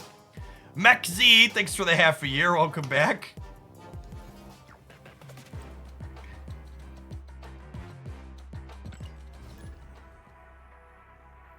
Someone said, why can you only post 2 videos on YouTube per day?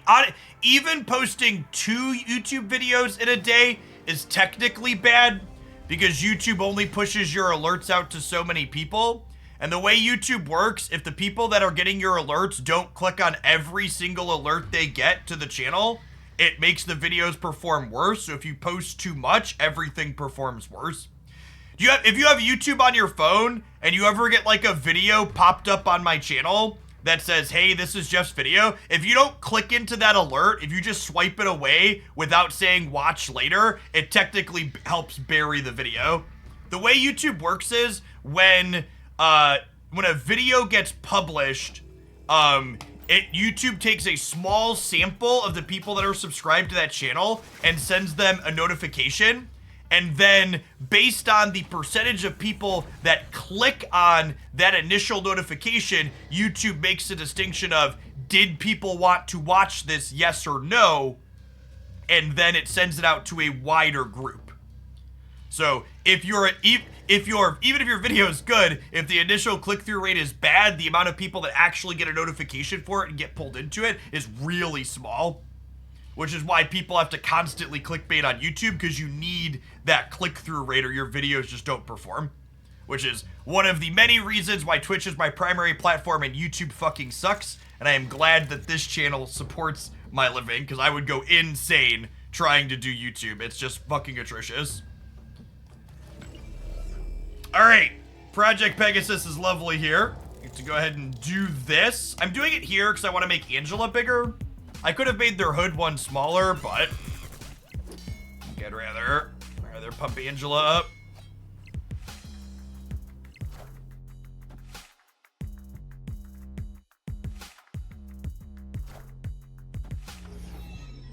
Visible woman plus a random one. That could be a Modoc. Danger room. Yikes. Hey, Ace Crusher. Thanks for the almost 2 years. Welcome back.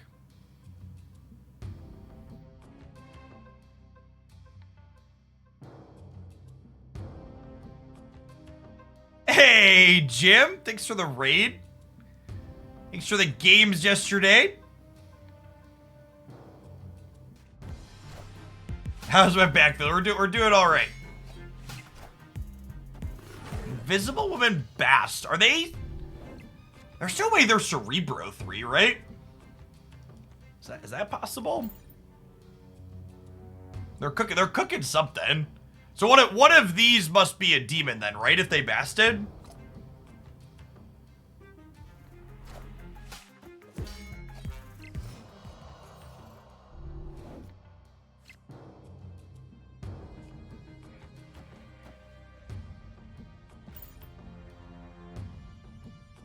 Oh, you think they're just another bounce deck? They could be a bounce deck. Yeah, some of the bounce decks have adopted Invisible Woman as a way to counterplay turn 5 wave.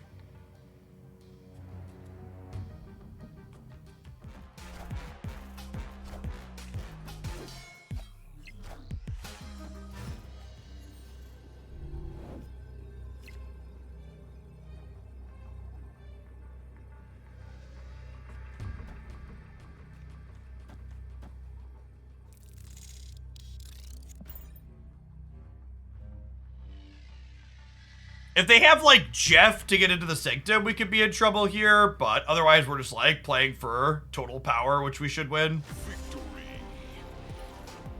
Math Teacher Gaming, thank you for the 48 months. I appreciate the 4 years. Welcome back. For anybody hanging out from Jim's channel, by the way, I was Jim's partner in the Twitch Rivals yesterday, if you're not familiar with me. I'm a former Magic the Gathering player who now does Marvel Snap full-time. Find me here Monday through Friday doing Snap almost every single day. Tomorrow, I'm technically taking the day off, though. We're going to play hooky and play Diablo 4 because it's the hot new thing and I would like to play it. So, this will be the last day. This will be the last day of Snap for this week. Tomorrow's going to be all Diablo. I don't know if that's going to be a regular thing or not. We'll see what the metrics look like. Also, if you're someone that is interested in Diablo cosmetics, I got into the support a streamer thing for Diablo, which means if you gift 2 subs on my channel while I'm streaming Diablo 4 and you have your Blizzard account linked up, you'll be able to get an in-game cosmetic. Shiny. This deck is so cracked into Elysium. I played Diablo before. Yeah, I played a ton of Diablo 2 as a kid. I played a small amount of Diablo 3.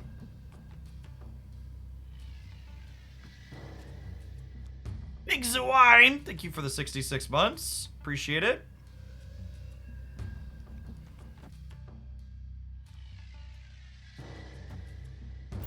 Angela Wright?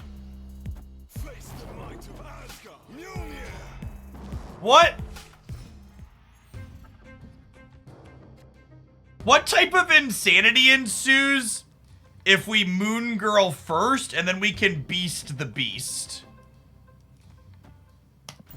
The best kind? The best kind of insanity?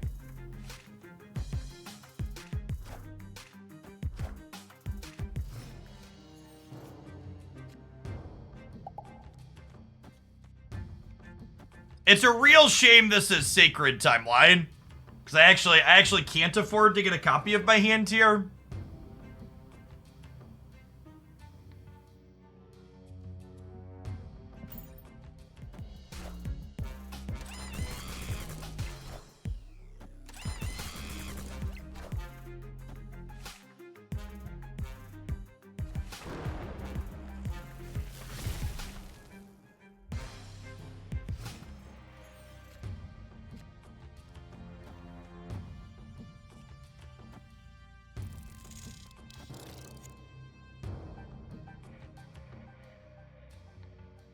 I think this works how I want. I copy my 3 original cards. These 3 end up back in my hand.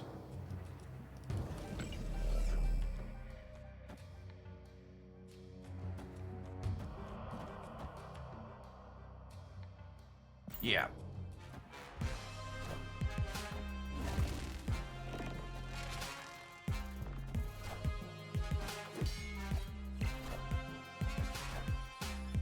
I might have been able to do this last turn. I messed it up.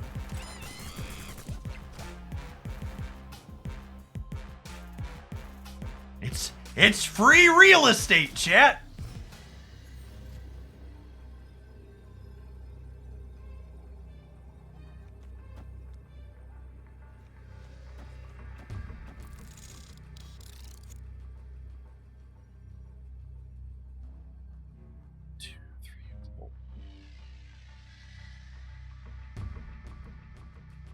Like 4 cards, they're all +8. So this is 23, 31, 35.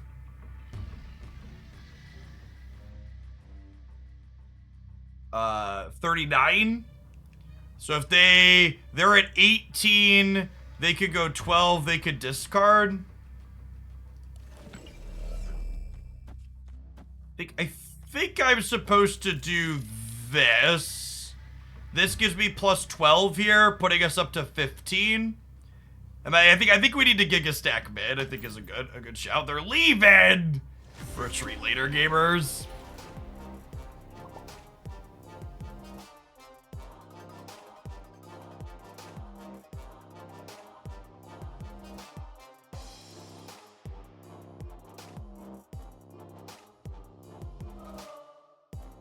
Dreadog, when the finals started in the tournament, I had been live for 11 hours. We had an 8-cube game in the first game that I was not fast enough to do Nexus plus Baxter building math, and I should have retreated instead of losing 8 cubes. It's like the TLDR of what happened in the last one. My opponent played well, and I made a mistake, and I died because I made a mistake. I think the opponent's deck selection was also better than mine. They metagamed the type of decks that I like to play, which was unfortunate, but that's just like how the tournament was structured, that like you could metagame your opponent. I think game theory optimal, I probably should have just showed up and played Galactus in the final match, which kind of sucks to have to say, but it is what it is.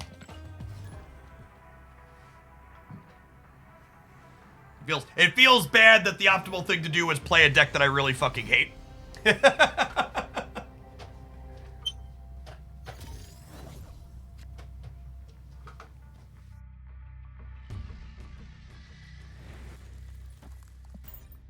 What did they play? They played a deck that was a turn 5 wave deck, and basically everything I like playing is bad against turn 5 wave.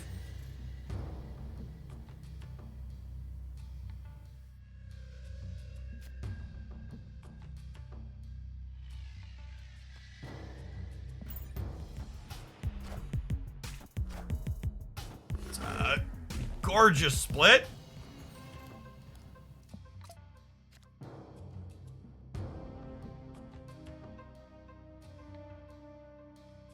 Did Crip really metagame you? Okay, I'm gonna give you a 10-minute timeout because Dexter literally told Crip he needed to play a turn 5 wave deck because I like playing fucking Hitmonkey decks.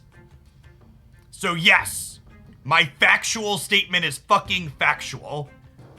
Don't come in here and tell me that I'm wrong.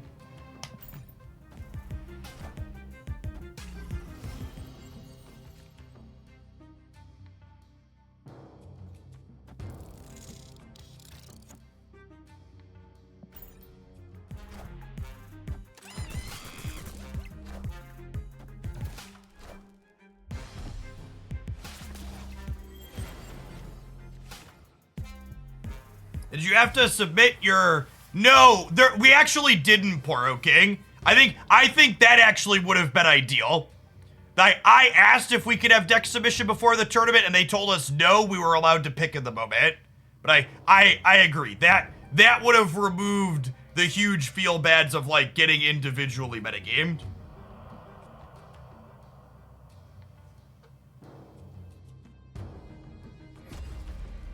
Would have been nice.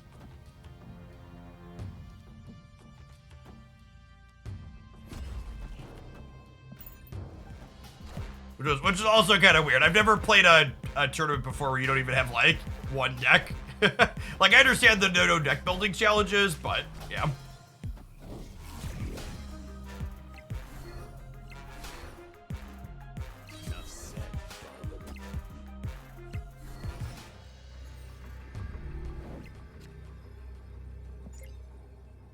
So they have Chavez and 2 swarms. My Hitmonkey can beat them, right?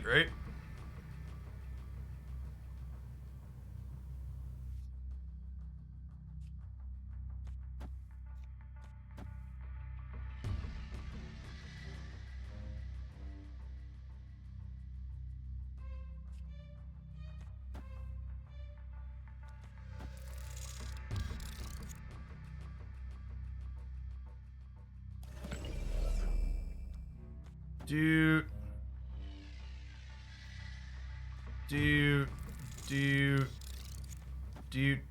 1, 2, 3, 4, 5. So Hitmonkey is 15, 19, 21. I'm going to 23 here, which beats them playing a swarm. This setup loses to Chavez here, swarm here though.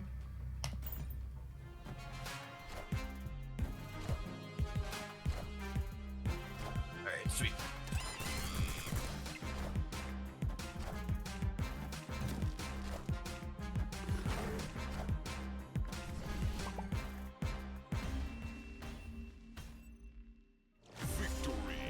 Angela is strictly better than playing high Evo on the right. Oh, she totally was. I forgot she was base 3.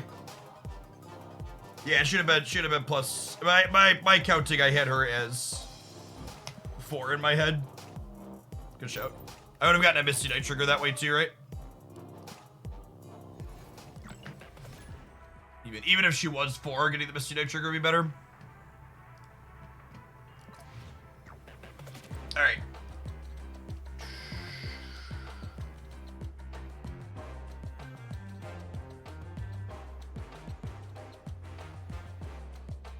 Let me double check. What decks do I want to play?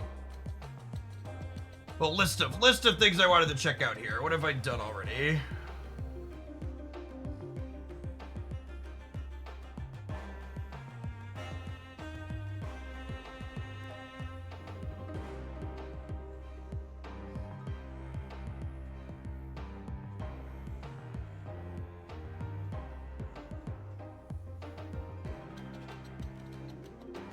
Did a Tuma Sentry already. Let's do another Sentry deck. I eventually want to split him. I got a sick variant for him. Lovingly titled Sentry Stuff. Hey Draken, thank you for the 13 months. Welcome back.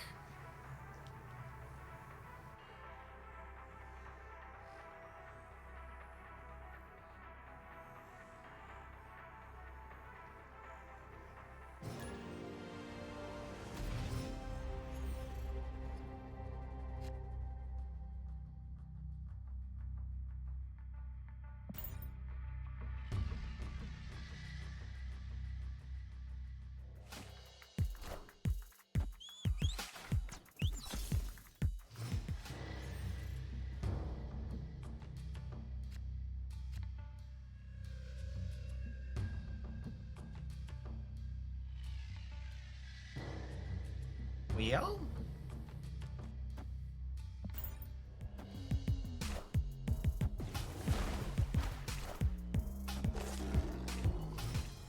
No. I don't know that our Galactus opponent thought this one through, chat.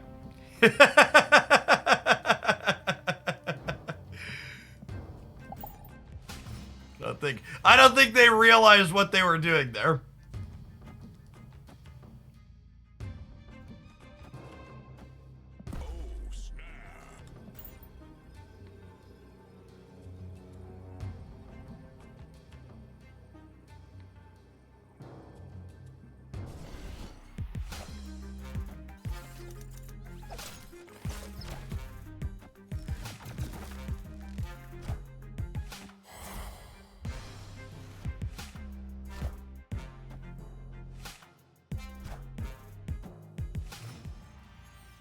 Yes, before the wave rework, this would have worked for them.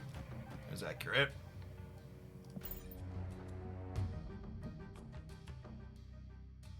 We've got Big Shang Cheezerson here. Get to slam down in the middle. They could fill the right with the Widow's Bite and something else since I bounced the Viper back, but I think we take that gamble.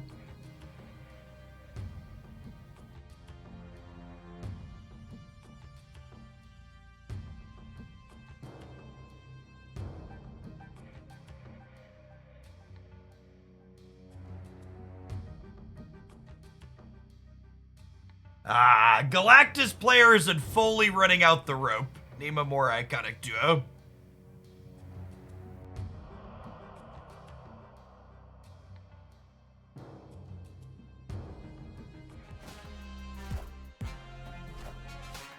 Incoming Kang. Monka.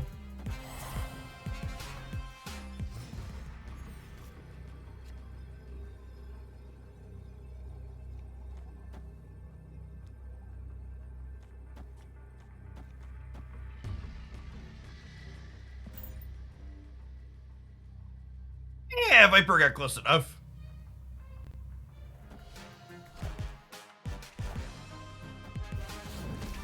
Knock him down. Knock him down.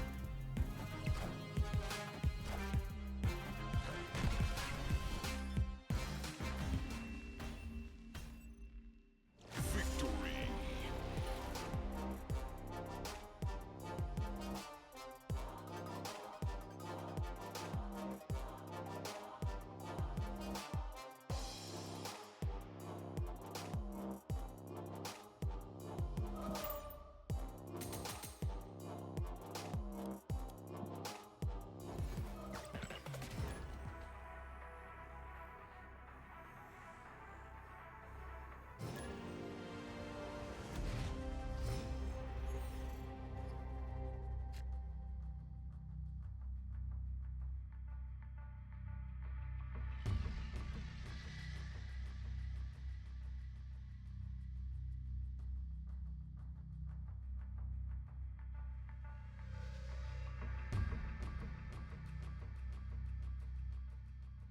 Ooh, that's a piece of candy.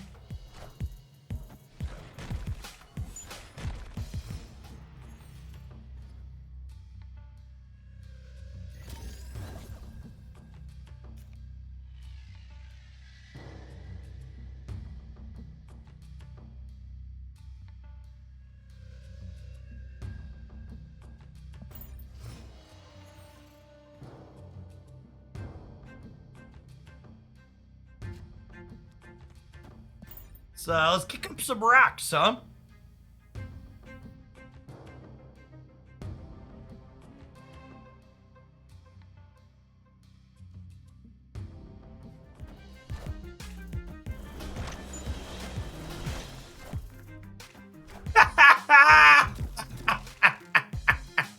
Sure, got my rocks. Deal. As you will.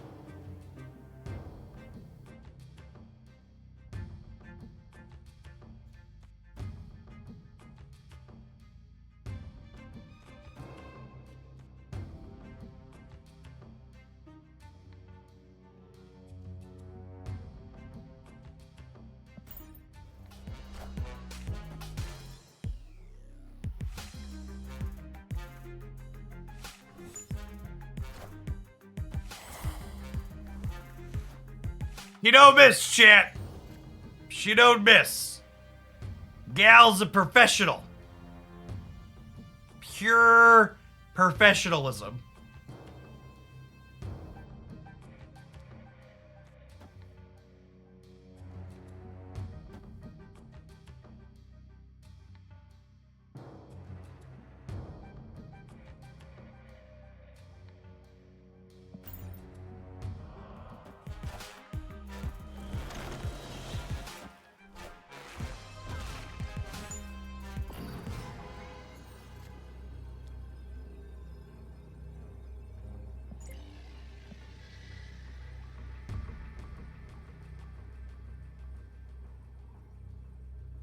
We should just be good to go, right? I guess I get something that like pumps over here. Now we're just good to go. What a funny game.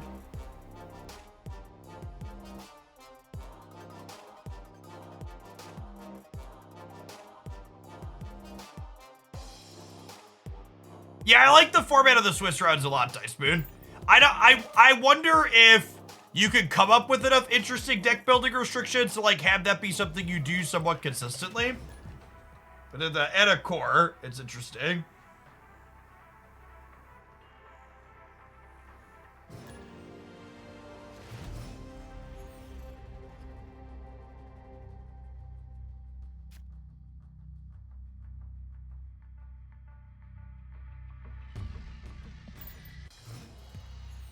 Stocks, thank you for the 7 months. I appreciate that. Welcome back.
Do this.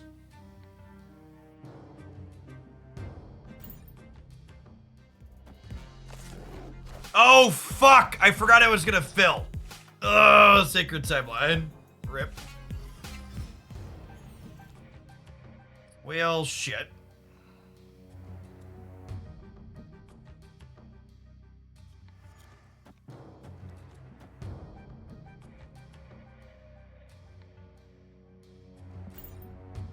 Okay, so like one of these is probably Ebony Maw with Typhoid Berry, right?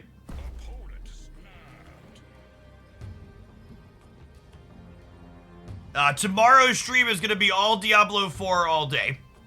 And depending on what numbers look like and whether or not I enjoy it, we may or may not do more in the future.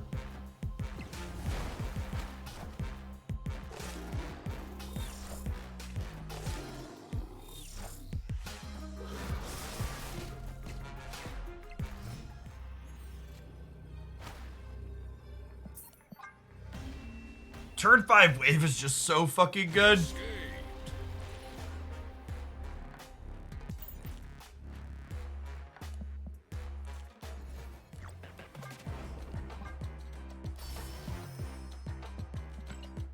My thoughts on the Commander format for new Magic players. I would never recommend Magic the Gathering to a new gamer.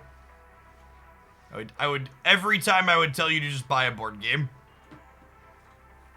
I think Magic the Gathering is just too much going on, and it's too expensive. the price of buying a few Magic decks, you can buy a whole room full of board games, and you'll probably get more playtime and a better experience out of it.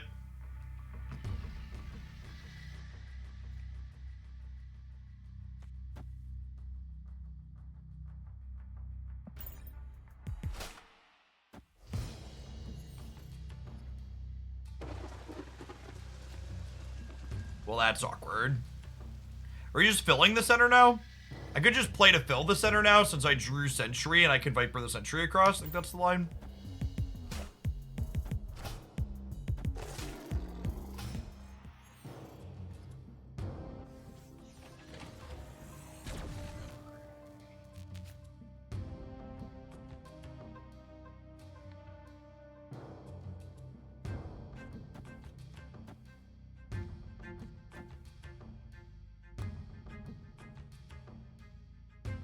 Is this crazy? Call me maybe?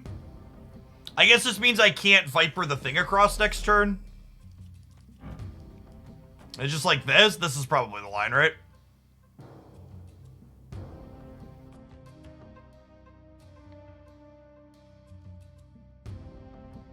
There's some question if I want to lock myself in the middle.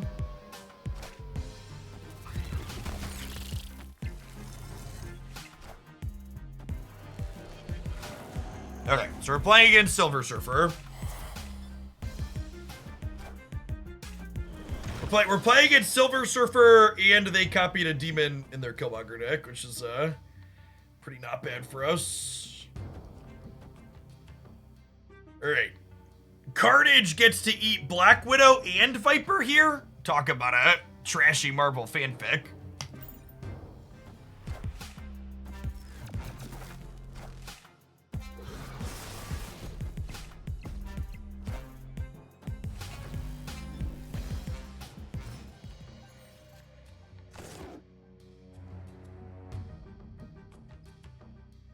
Let's say that's realistically the only target that Shang-Chi's gonna have in this matchup. And honestly, do I need to play around wave here? I probably don't, right? Famous last words.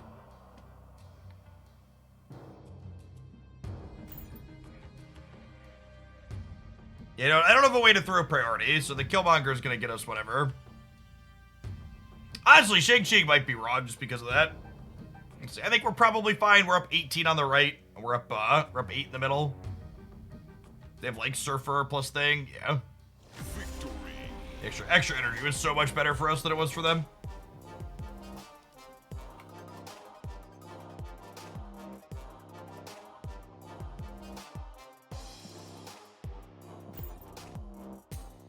I think D&D's a great game. Getting kids creative, making them make stories. You've seen a few books. That's a great one, for sure.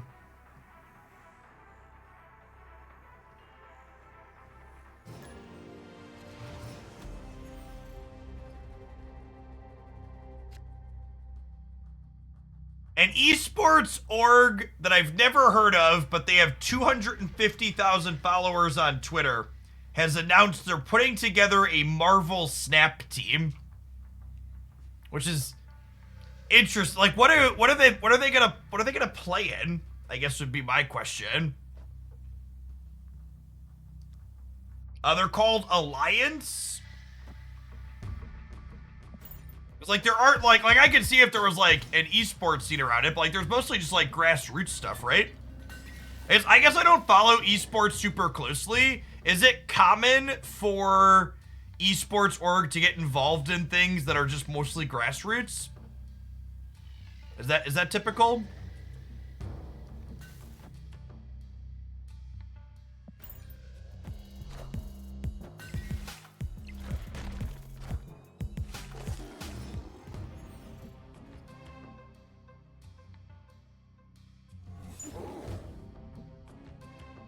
It's typical they want to get in early and cheap. That's good to know. It's cool to see either way.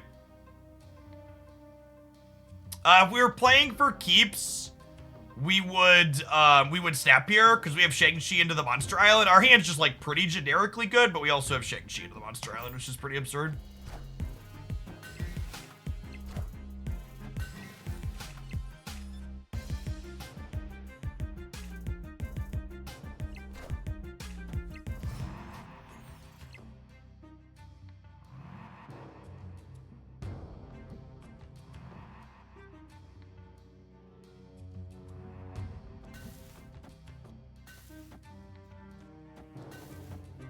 What are the odds this wins the left?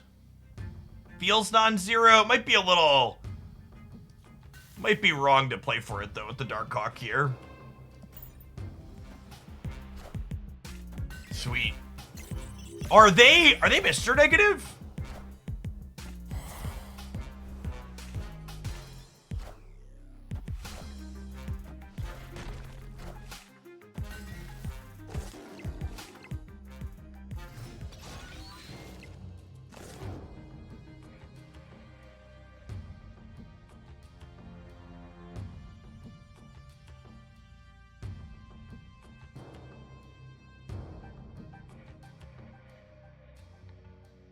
I think my favorite takes for the person like that just got banned is someone that comes in here and calls me toxic while also just like calling me a bunch of names at the same time. Do you think those people hear themselves when they talk about it? When they say things like that? I assume the answer is no.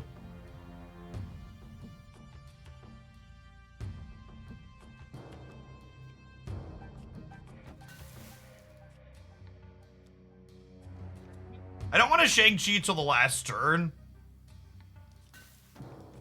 I think we're just doing this. This isn't putting a ton of power in the center, though. Yeah, they're definitely just like Mr. Negative with an awkward draw.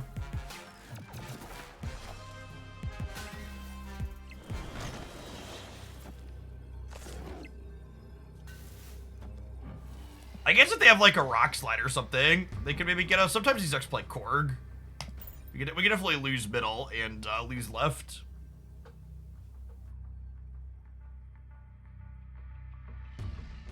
They get Odin on turn 6 to left. True, the negative decks don't usually play Odin though.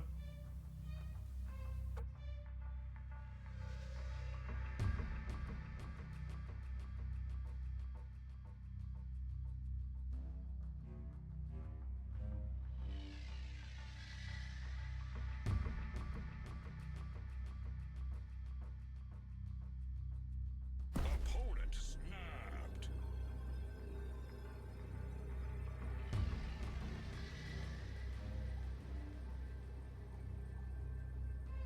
Oh, he'd be dead to Blue Marvel. I don't think the ones full of zeros usually play Blue Marvel. I assume we're dead here though, because they just didn't play right. So I assume they have something that powers the left.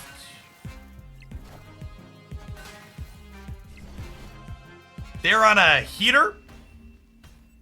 Do. They are the wiener.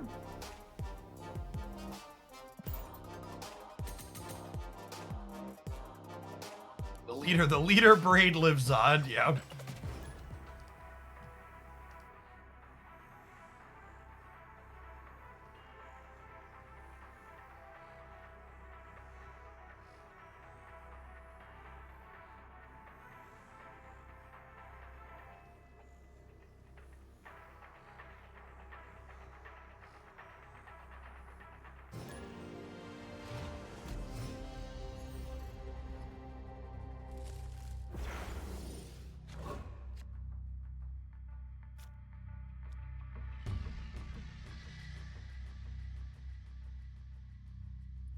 This is an interesting thought about sequencing.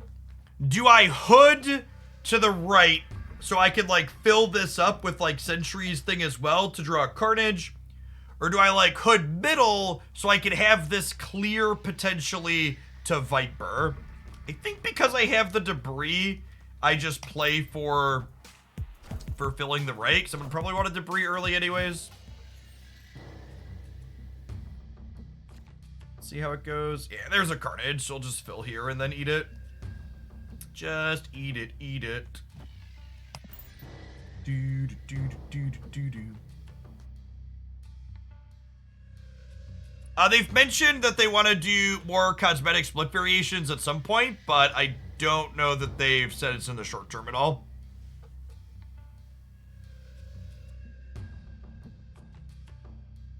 I don't know. I personally am still chasing Inked and Gold, and I play a lot more than most, so I wouldn't be surprised if it's like lowish priority.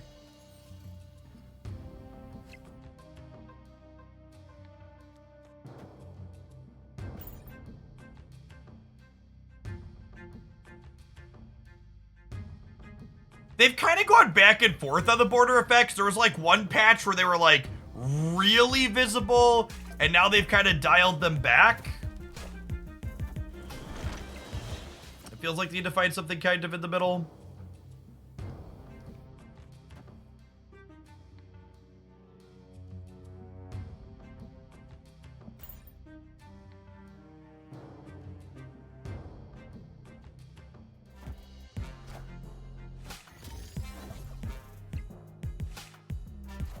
Well, I think we're dead, chat.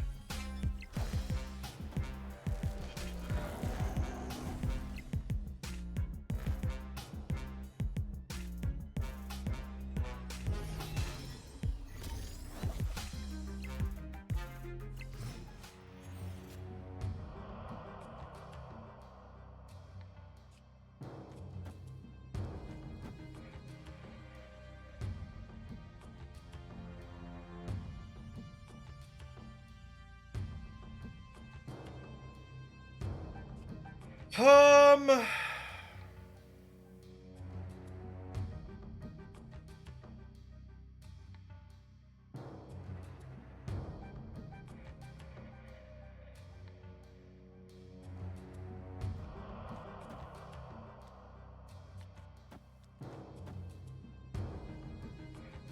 We do this. Like next turn we like Hawk left, Carnage mid potentially.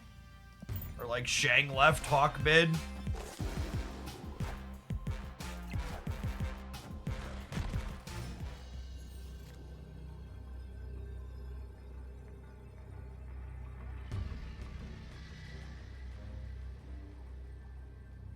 So they played a 5-drop on the left.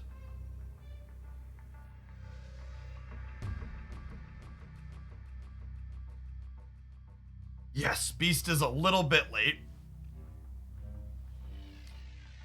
Is 8 enough to win middle? Because they can't play a big thing in the middle.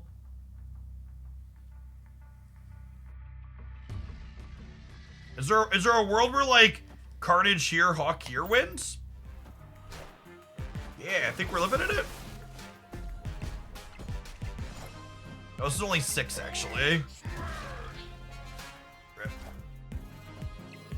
Oh wait, that's only 12 though? Yeah, they didn't have a lot of unspent energy. Okay. Alright.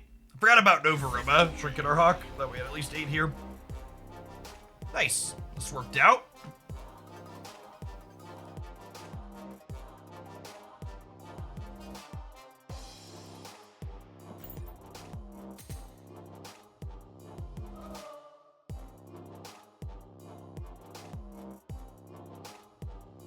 Yeah, Goose, the reason we won that game for sure.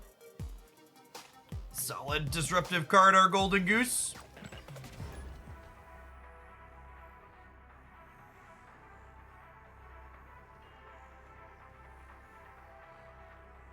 Insomniac Spider-Man is so good. I think it's easily the best superhero video game you can play.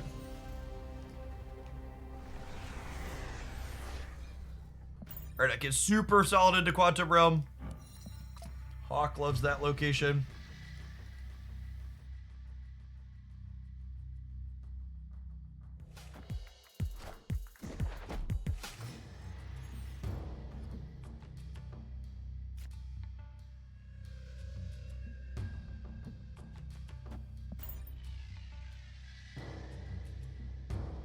PlayStation exclusive feels so bad. The Spider-Man games are both available on Steam now. The brand new one coming out this year will be PlayStation exclusive for a while, I imagine, but Miles Morales and Spider-Man 1 are both on Steam.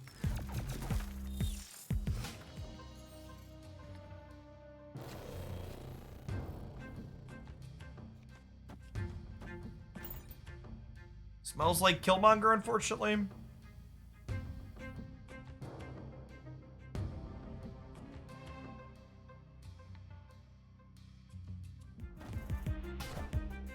Yeah, some kind of death deck here. Carnage, yeah.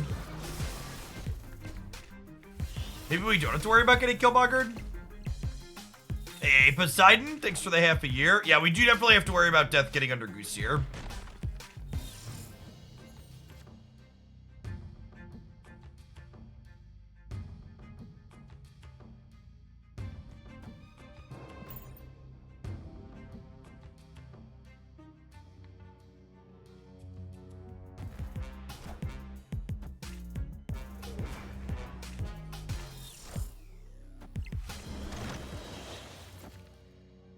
Hey, Zabu is exactly what I wanted for Christmas. This lets me play Shang-Chi under the throne room here. Here we go, Shang-Chi middle, Darkhawk left while they have priority on the last turn.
I need to check out DC Dual Force if and when it comes out. Definitely off stream. My manager is in talks with them to see about on stream. Poseidon RL, thank you for the half a year. Welcome back.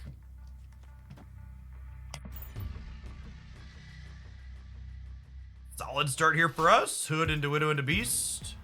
A Korg would make perfection.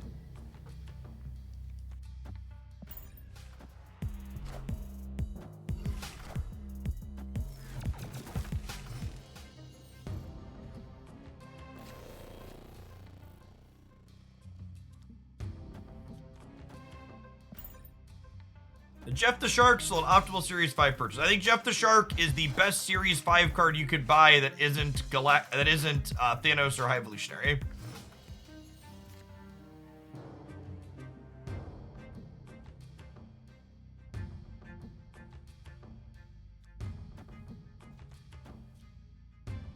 Don't know where I'm putting this. They're leaving. Deal.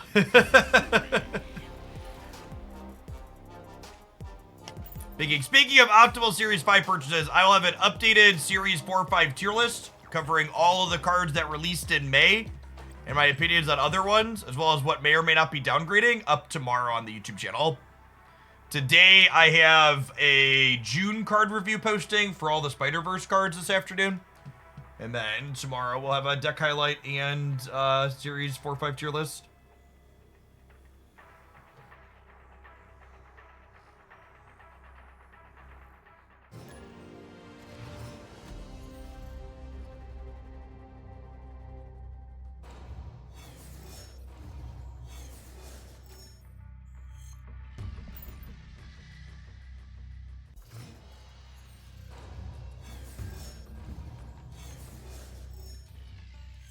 They messed with the schedule. Yes. So they are now making it so bad cards downgrade faster and good cards stay in series longer.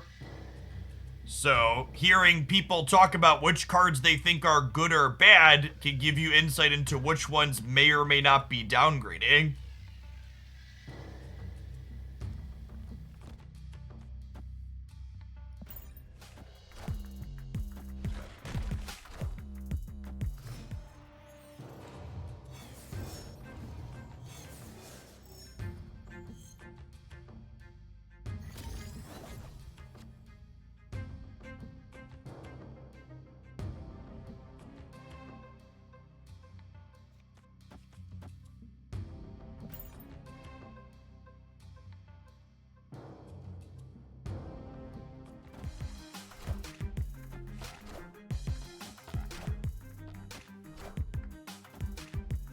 I would be shocked if Jeff downgraded this month.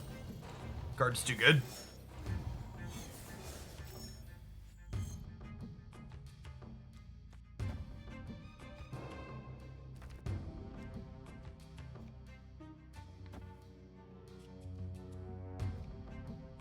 I think I'm just like doing this, and then next turn we're just like Sentry Viper at the same turn.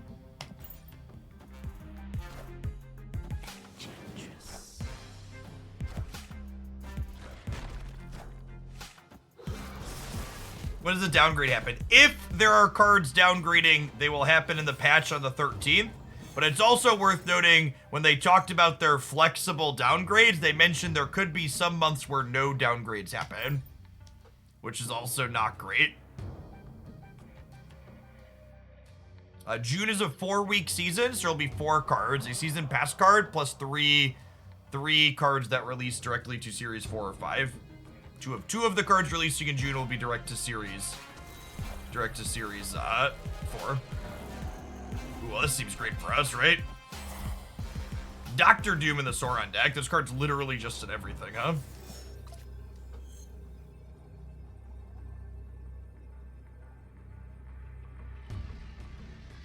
I don't really expect them to have the ability to add power here after the fact, right?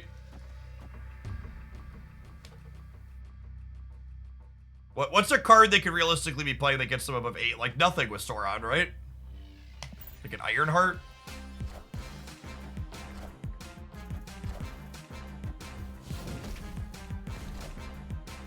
Exactly, dude. Victory. You haven't seen this deck before. This has been really solid today. This is one of the decks, not this month, I think it was last month or the month before. I played these 12 cards to infinite for my last 4 or 5 rings. Just a good mix of a little bit of disruption with Widow Korg, Viper, Debris, and then Shang-Chi, and then you've got just decent stat lines with Hawk and Sentry. Is Sauron viable to infinite? I like the Sauron Moon Girl deck. I don't really like the Sauron, Red Skull deck. I think if you want to play Red Skull, you should just be playing Shuri, and that deck doesn't want to play Sauron. No OTA today. This deck good into Galactus. Yeah, this deck's solid into Galactus. Yes, yeah, this is like a quintessential 50%er deck. You have tools to be competitive everywhere. Live from the Daily Bugle.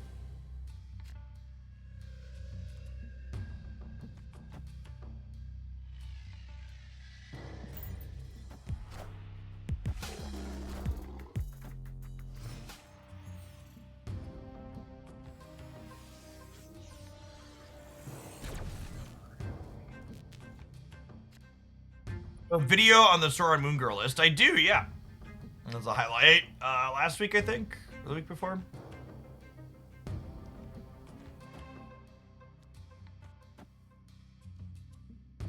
I'm waiting to play Black Widow till 4, so that way Hala, they can't use Hala to blow up their Widow's Bite.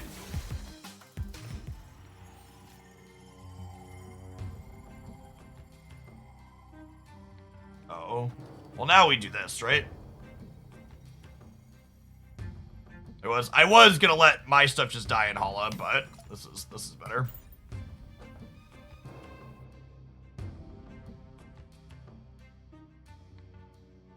Widow's Biting Mr. Negative should be illegal. Well, they did get a free turn 3 negative off the Tinkerer's Workshop, so fair's fair.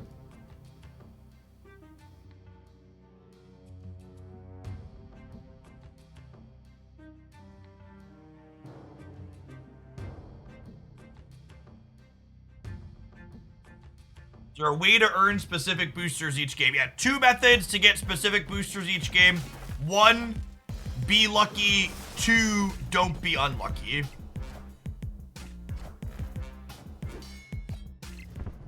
Bye, friends. Well, that worked out way better than expected, chat. Victory. 3 play Agatha. That's true. That's true. The old cut them off a negative draw, slaughter their board in Hala. The good stuff. It's the good stuff, baby. Really, I really need an inked or gold Sentry, chat. The rest of this deck is all inked and gold.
Quality diff.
Avarok.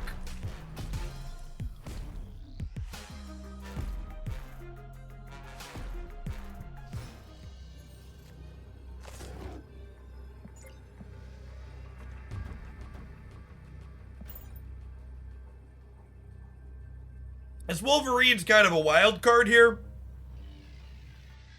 Could go anywhere. Nolan's scary. They have priority, chat. Nolan's fine. They need like a Cosmo or an Armor, which is like unlikely in their deck, right?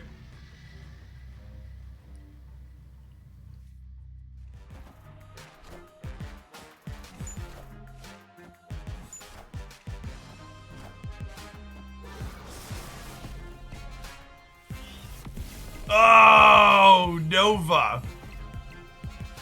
Brutal. GG. I need the Wolverine to go mid. Okay, does this get us a tiebreaker win? It does, right? Close. Okay, so we won the 50-50 here. Needed Wolverine. I guess we would have had two 50-50s, right? If Wolverine would have landed here, we could have had a chance to shake. It would have been three 50-50s. Because if Wolverine lands here, my Shang-Chi hits him, and then I have a 50-50 again, and then it blows up on Rickety Bridge. So we were actually incredibly favored to win this, right? Because the first time he could go here, the second time he could go here, the third time he could go here. And even if he ends up +4 for being destroyed the maximum amounts, I'm still up on the breaker. Or 7/8 to win, sure.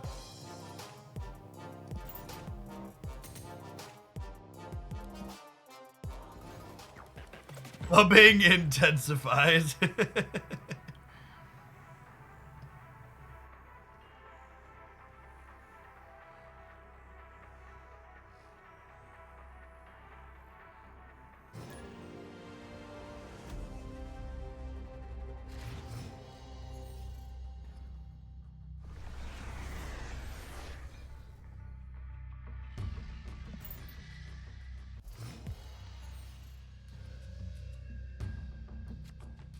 Makes the where am I playing Zabu decision easier.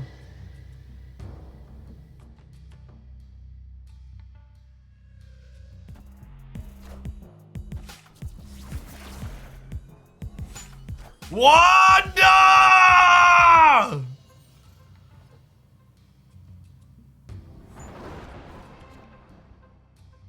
All right, Wanda. I accept, Wanda. I accept your terms and conditions.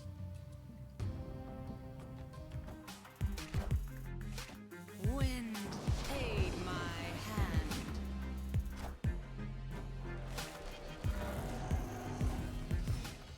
At least Wanda makes Darkhawk bigger. That sounds like a little bit of a personal question. Mr. Nebby, thank you for the Prime. Appreciate the support.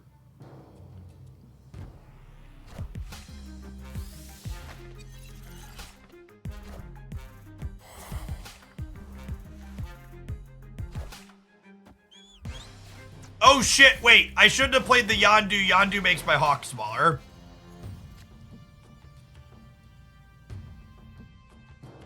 Rats.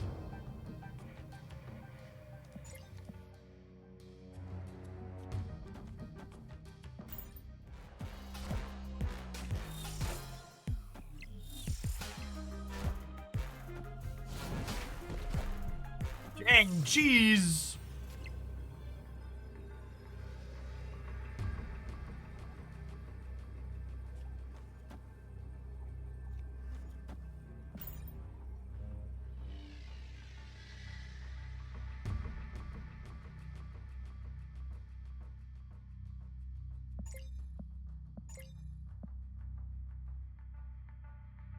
Victory.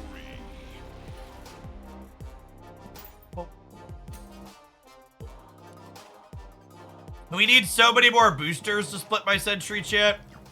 I only have one sentry split. Need to play more of this fine lead.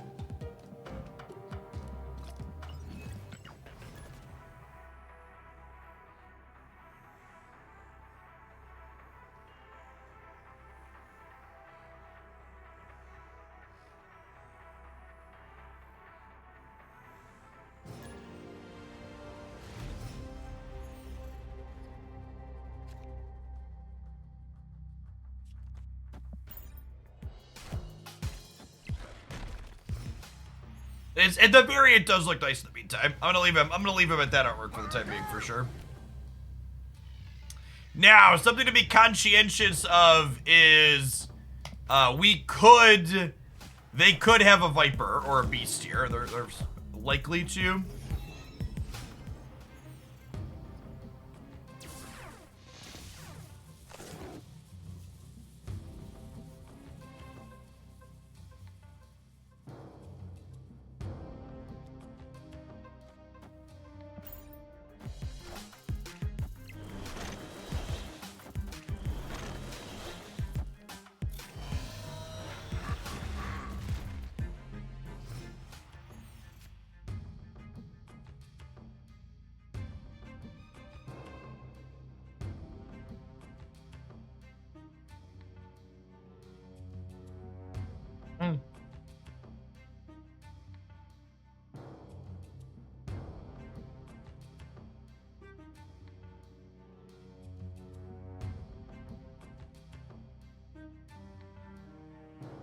We should Viper the Hulk. Fine. I'll do it for the memes, chat.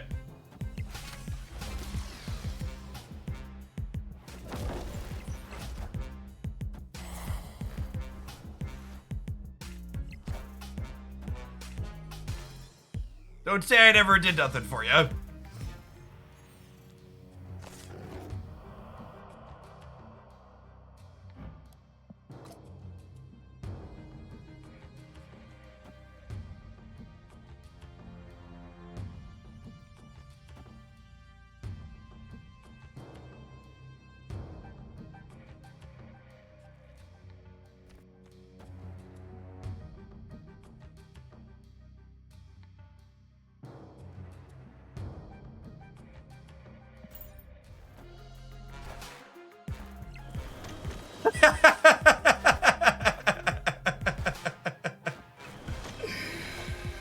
That's funny.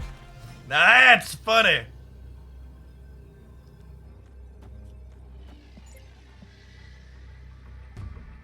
Yeah, we're good to go, right? This is 10, and then it goes to 13, so we'll be at 17, and they lose 3. And they gotta know the Shang-Chi's coming when we Vipered them the Hulk, right? Yeah. Yeah. Ooh, that was a very silly game of Marvel Snap.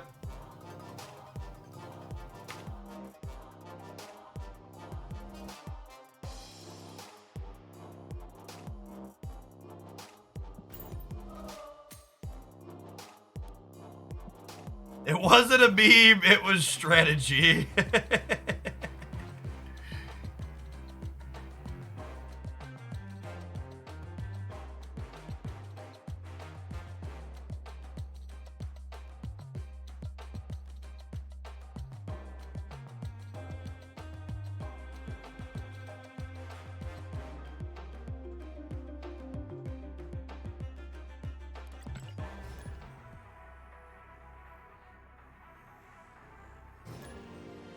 Diablo character is my favorite. I would start with Druid tomorrow. I don't really have a super personal attachment to any of them, though.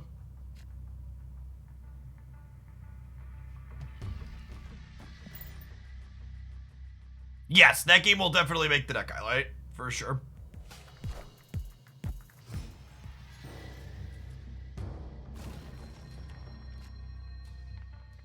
Well, I mean, long-term, Gulia is good for us because it makes our Hawk huge.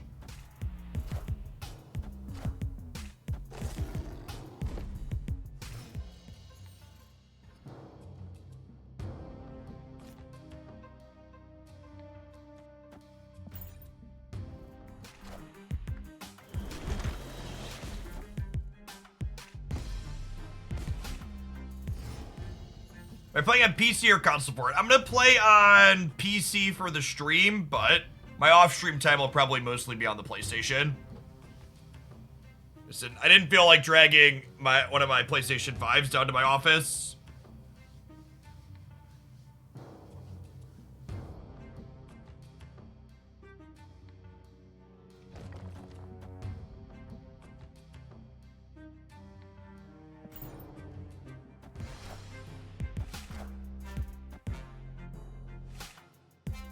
One of. Chat, we are a gamer household in my house, okay? We have 2 PS5s. We have 3 Nintendo Switches. You can't just take turns with the video games, chat.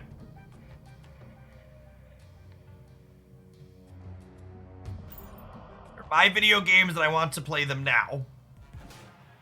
Friendly neighborhood Spider-Man here. Listen, chat, you could go on to PlayStation.com and buy a PlayStation 5 for like $400 right now, shipped to your house. It's literally cheaper than a computer. Escaped. Thanks for the over 2 years, Socratic Phoenix. Welcome back. Appreciate it.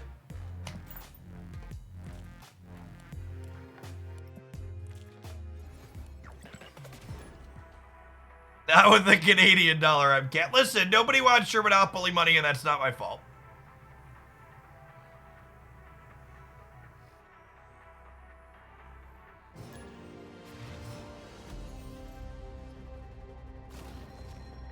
It better be cheaper than a computer. That's the whole point of console. I would actually argue being able to turn it on and just have my video game work is the big appeal to a console. Not having to deal with random hardware or software things that don't communicate or work well together because there's 800,000 different PC hardware configurations. That's the big appeal. Not even just the price point. It's simplicity and optimization. I don't want my small amounts of time I have to spend playing a video game get dominated by having to troubleshoot shit.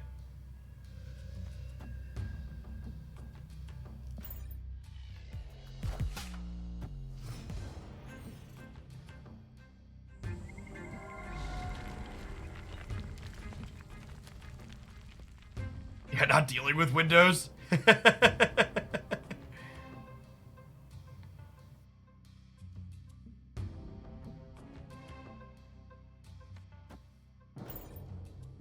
As I complained about it the other day, but this Bluetooth headset is one that I've been using. Gosh, I've been using this Bluetooth headset basically every day for like the last 3 or 4 months now, a number of months. And like on Wednesday or Tuesday, today's Thursday. On Tuesday, I like booted up my computer and suddenly it just wouldn't work. And it like randomly added a second audio device and was like trying to utilize this other secondary audio device instead.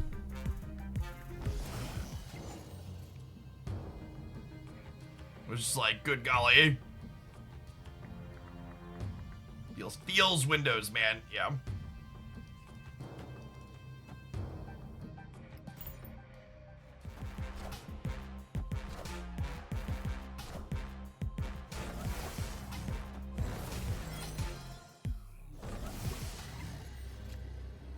Take back. As someone who was a Linux user for a long time, I take back all the mean things I ever said about Pulse Audio. It feels like home. I think we're probably dead here. I guess they already played their Killmonger, so maybe 12's probably not enough to win either of these. If they play for the left, the Darkhawk gets to like get him. Just didn't play for left at all, rip.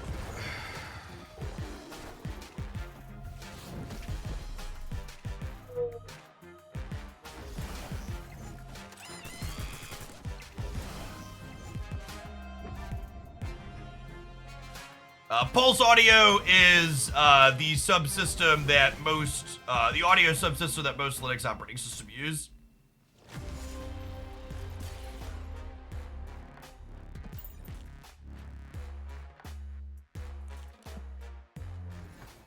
Discord really messes with my audio devices. Let's see, I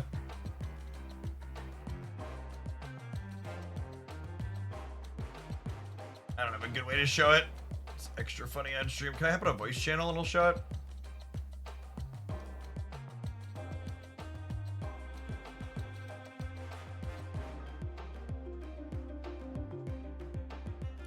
My audio system on Windows is super jacked up to try and make it work well for the stream. I have my audio set up on the stream so that way I can hear audio in my headphones without you at home hearing it through OBS unless I want you to.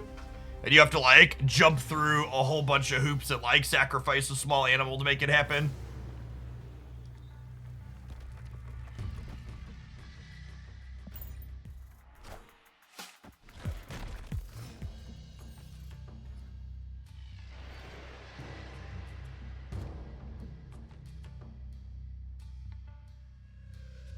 I mean, I think we're just playing our cards out because that'll end.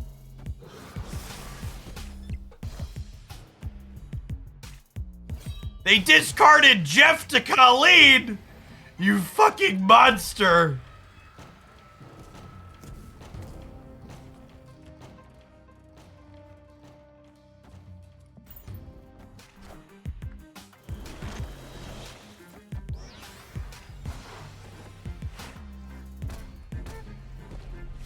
Enough said, bub.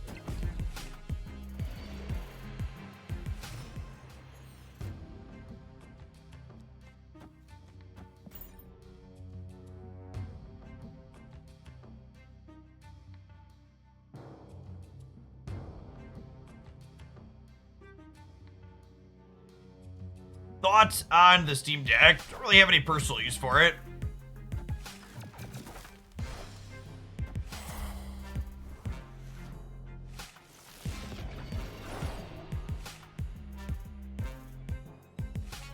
Okay, I think this works out. They're probably not a Killmonger deck then, huh?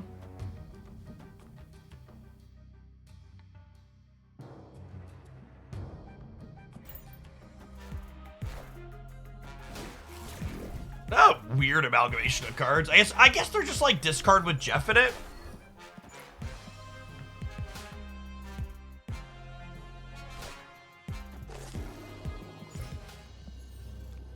So they have 2 copies of Swarm plus Chavez.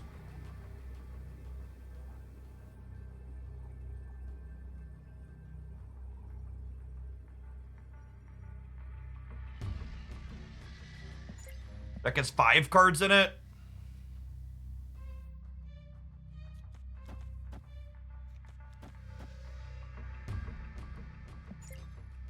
There's only 13.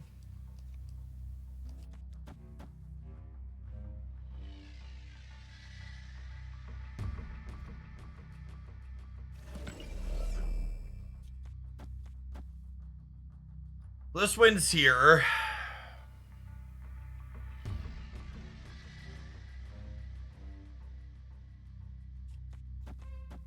Yeah, it depends on how they split. Okay, they did split them, so we get them.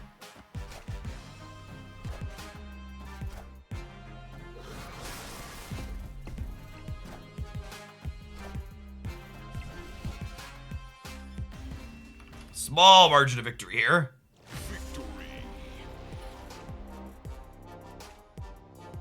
Apocalypse, thank you for the 13 months. Appreciate that. Welcome back.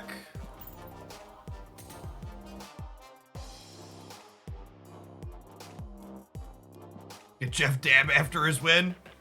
Too old for that. All right, we got enough for a highlight out of that one. What else did I want to do today? I need to build up a giant backlog of decks I can highlight, so I'm taking 5 days off, or 3 days off next week. Sit down and edit a bunch of stuff up. I feel like we should play some of this. It's had good stats. I'd like to post a highlight with it showing it's still being reasonable.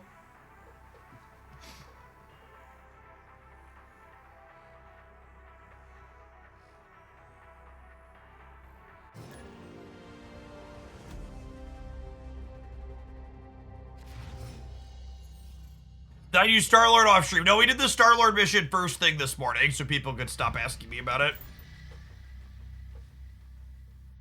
Not that that stopped you from asking. Ugh, it's the kitty variant I want, chat. What a pretty kitty.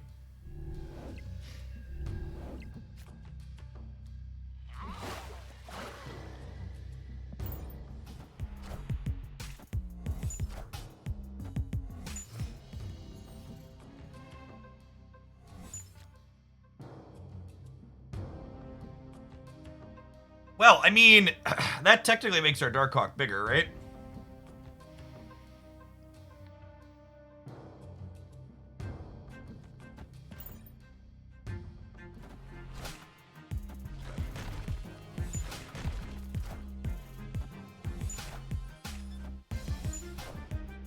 Like, this many kitties would have been good before she got changed, but post-kitty change, they have enough space in hand to get all these back?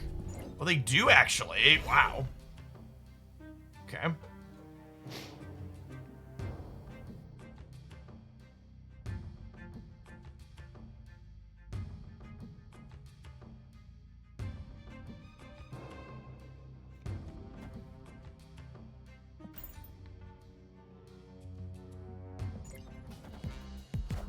Yeah, Darkhawk is massive here.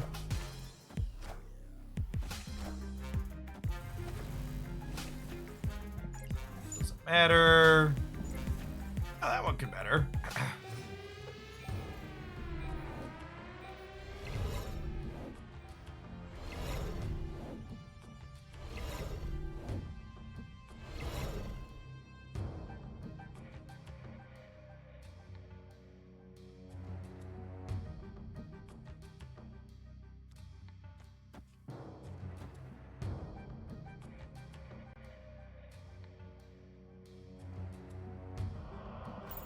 Black bolting is bad because it lets them draw an extra card.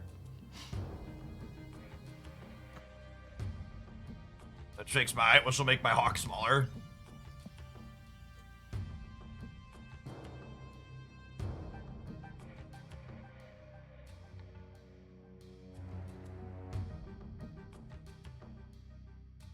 My series 4 or 5 card reviewed video tomorrow will give speculations on which cards I think are likely to downgrade.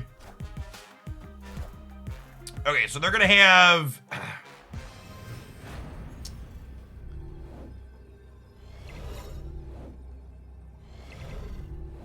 they're gonna have 24 powers worth of cats on the left.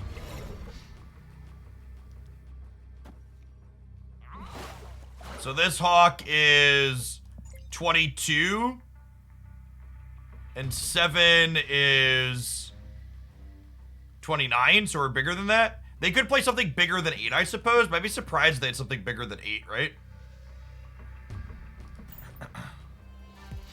Oh, fuck!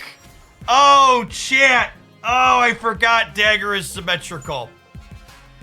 Oh, I forgot a Cloak is symmetrical. What a terrible fucking card. Oh, rip. Rip. We played ourselves, chat. We played ourselves. Cloak is such a shit card. never play it on 5.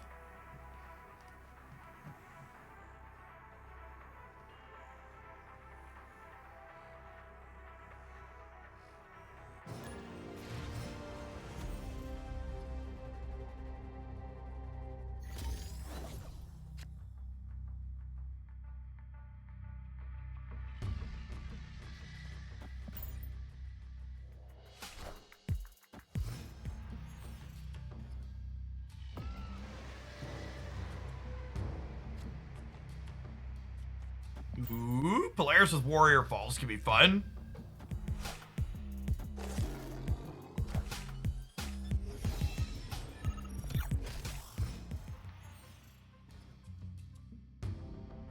Ah, rip.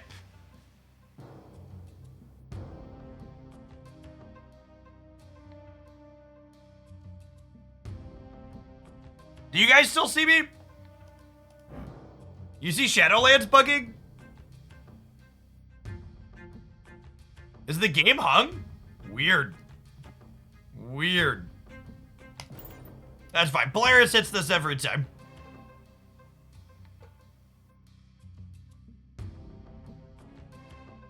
What a weird hang.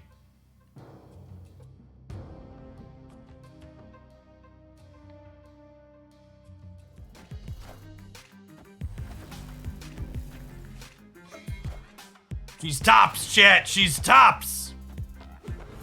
Things you love to see. It.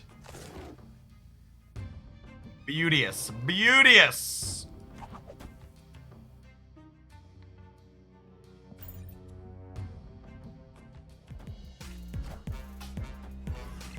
Okay.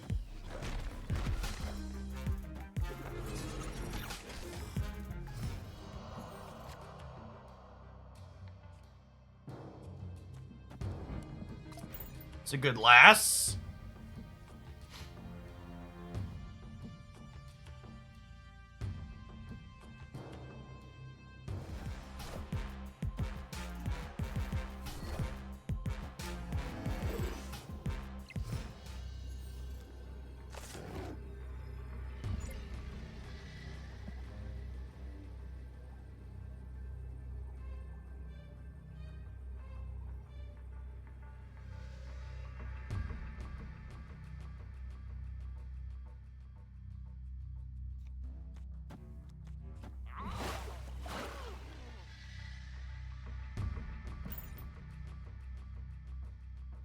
We could get outsized to the left.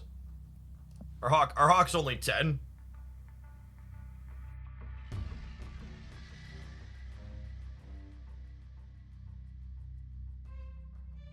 You sent Jeff to his death. What did they have wrote in chat? It's optimal to play him out.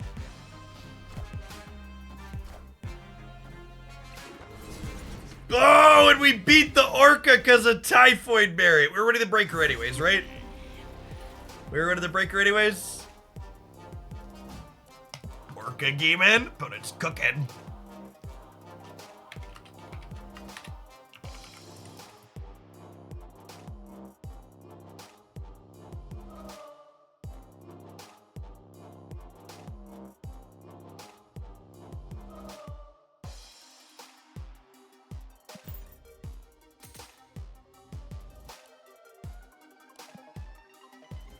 Yeah, Nebula is a quality card. Very reasonable one drop.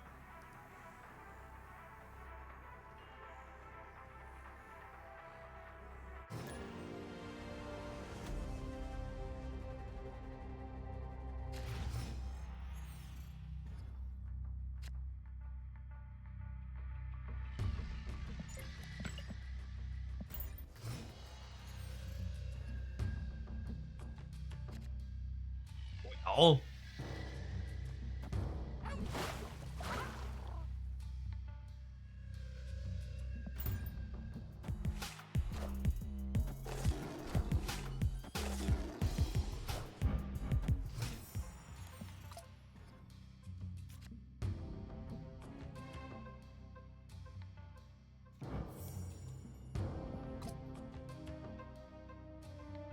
I think the average Zabu deck is a better Zabu deck than we are. I'm gonna Enchantress them both.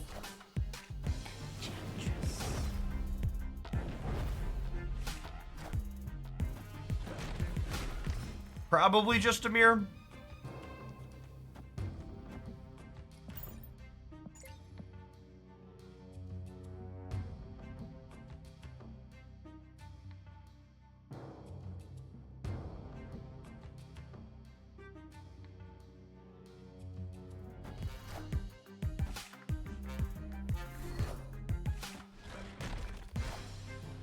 Okay, so not an exact mirror because they're playing Wave. Oh shit, I forgot about Krakoa. I should have moved Jeff myself. I forgot about Krakoa. But that being said, this kind of broke well for us.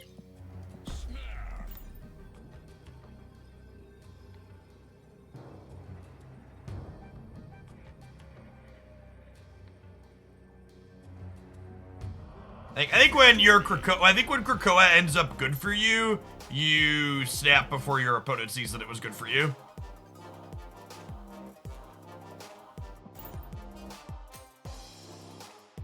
Nebula's too strong. 1-0 would be fine. Nah, I disagree. I think especially with the addition of Kitty Pryde and now Misty Knight via High Evolutionary to the game, I think Nebula is perfectly fine. I think you could maybe even make the argument that Sunspot deserves to get its 1 point of power back. They've diversified the range of good 1-drops a lot.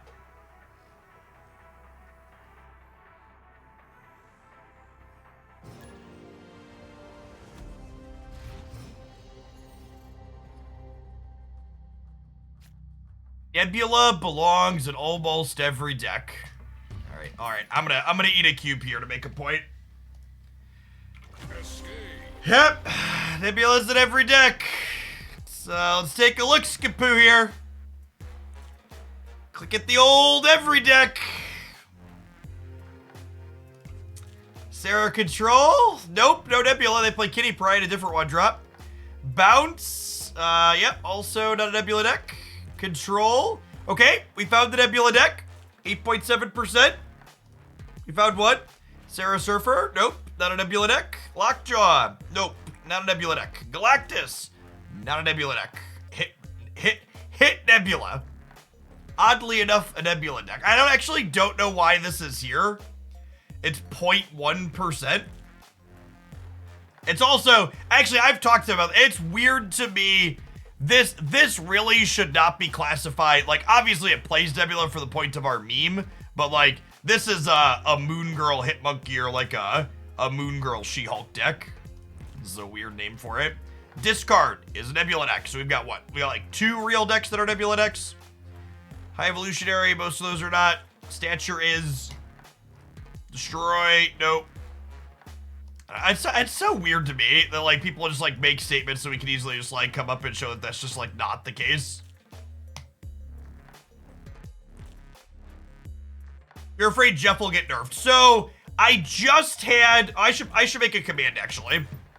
I just had my June card review video publish. And I think one of the things the June card releases are going to do is Silk is a likely very generically good 2-drop that will add diversity to playable 2-drops.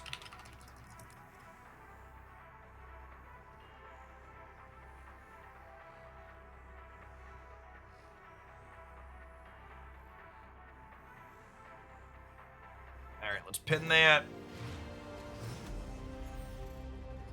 If you enjoy my content and you want to help me out, click the YouTube video, give it a thumbs up, give it some watch time. I appreciate you all.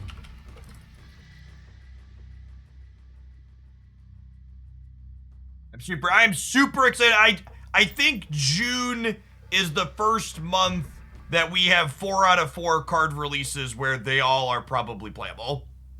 And conveniently enough, June is going to be the first month where 2 of the cards they are releasing are going to release directly into Series 4, which is great.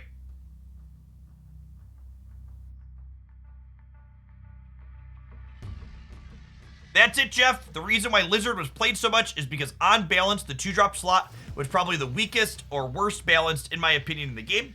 Having viable 2-drops with unique effects will be very interesting. I agree, Kyle.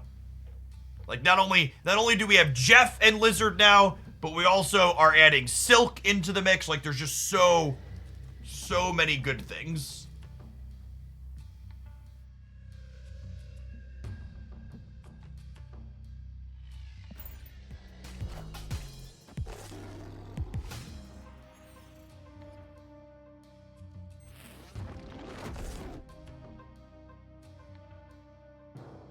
No cards can be added here.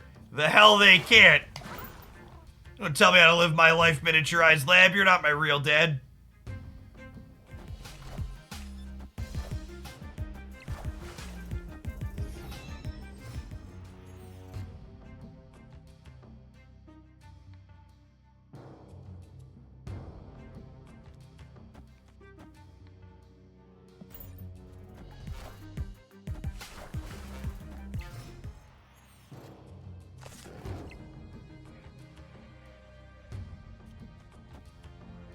Hopefully Black Bolt give us a little bit of insight on what exactly they're doing. They could be like a discard deck.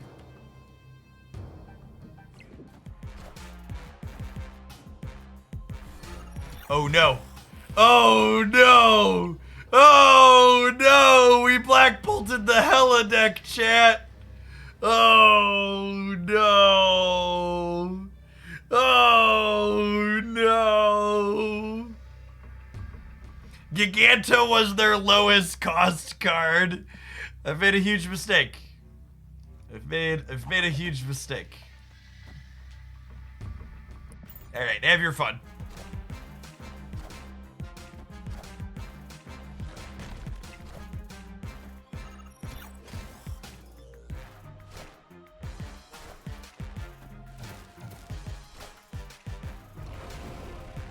Oh my gosh, we beat him. Crunched. Victory. Got him.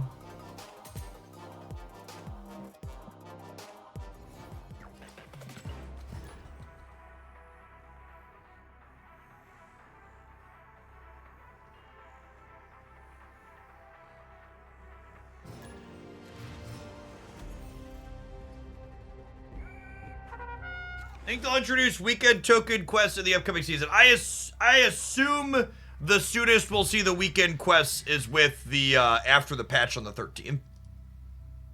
I assume that is a feature they need to build into the game still.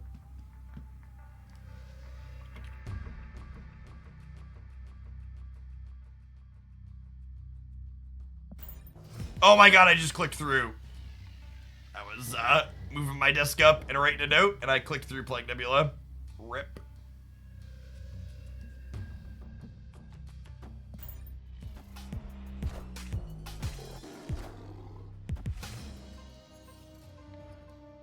I think the Sentry deck we played earlier is quite reasonable.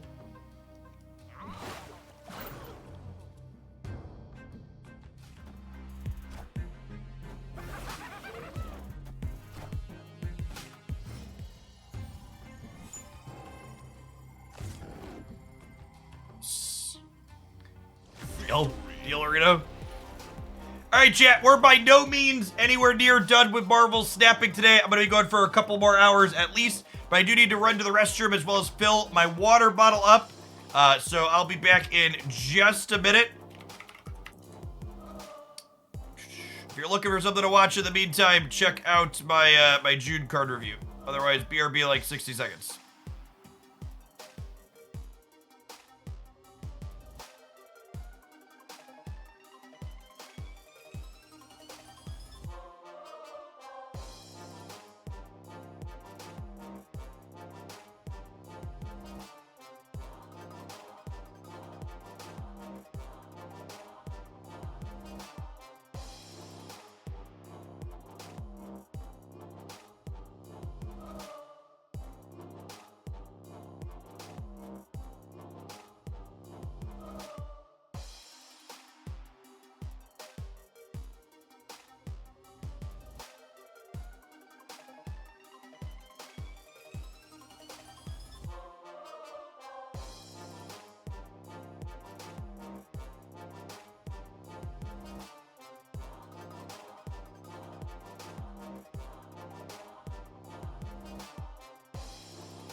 How did Rivals go yesterday? Jim and I lost to the finals. Exclamation point Rivals. If you'd like to check out the matches cut up and timestamped on my YouTube.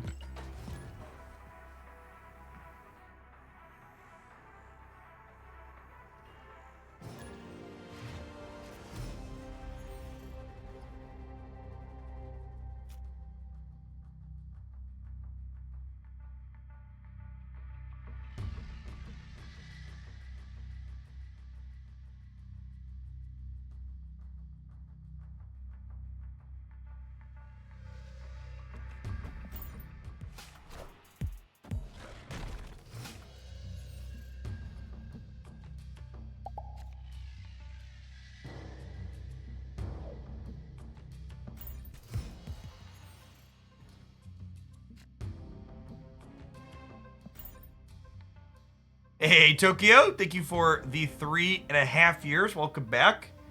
Gosh, only drawing one of our 5 cards that cost 3 or less in the first 3 turns is a real rough beat.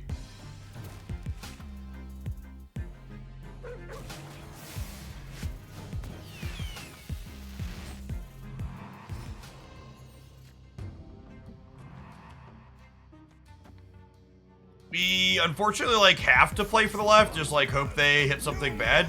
Playing Thor into Killed is a choice. Please hit the hammer. Yes!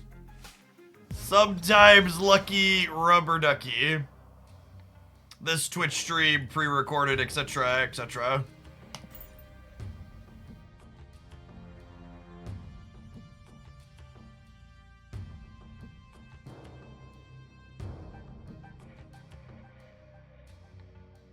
I believe the browsers don't know if you mute the tab versus muting the player shot, but don't quote me on that.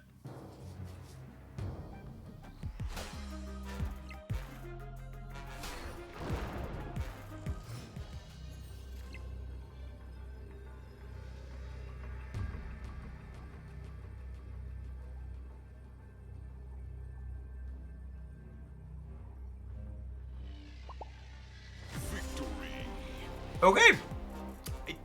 They must not have had anything big, huh? Weird. I don't know that we were beating a Chavez.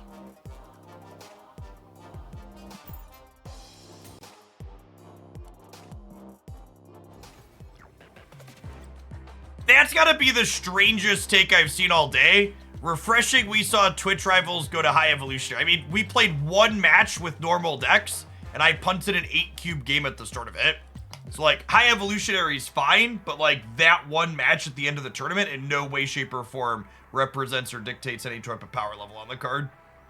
I don't know, maybe you're being sarcastic, in which case use more kappas, but the stock that people put on small tournaments like that is very silly. Like, even if the entire tournament had been normal decks, the tournament still wouldn't be a good representation of what's good or bad, right? Just because of, like, the type of tournament it was. It was a small invitational only tournaments never really give you good information on what's competitive or what's not. Small fields involve people trying to level each other with metagaming a little bit. The format was great. I think the Swiss rounds were awesome. I think the actual only thing I would like to see changed about the format if I did that again, what would be, for the finals, there should either be another deck building requirement, or if there's not going to be a deck building requirement, everybody should have to submit decks in advance before the tournament starts. I thought the deck building challenges mid-tournament were awesome. It was a ton of fun. It was a great way to add good variety. I think there's a lot of space you could do with that.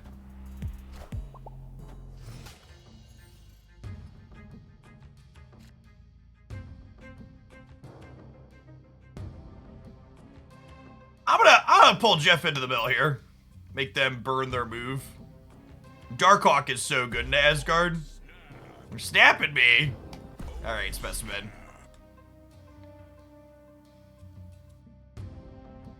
So, I probably should have talked about the uncertainty of that or people being confused in the video with the Spider-Man 2099 review. But people seem to be, the way I read Spider-Man 2099, it reads to me like the first time it moves to each individual location, it can destroy something at each location once. Is the way it's worded. But a lot of people seem to think it's only the first time it moves, period, which is not the way the text box of that card reads at all.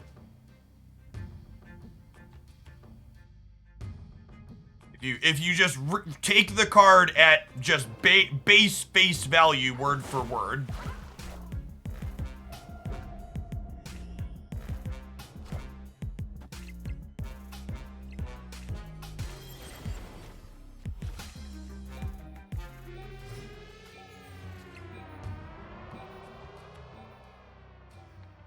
Yes, including the words moves to a location would be redundant if... Yeah, exactly that. It would be redundant wording.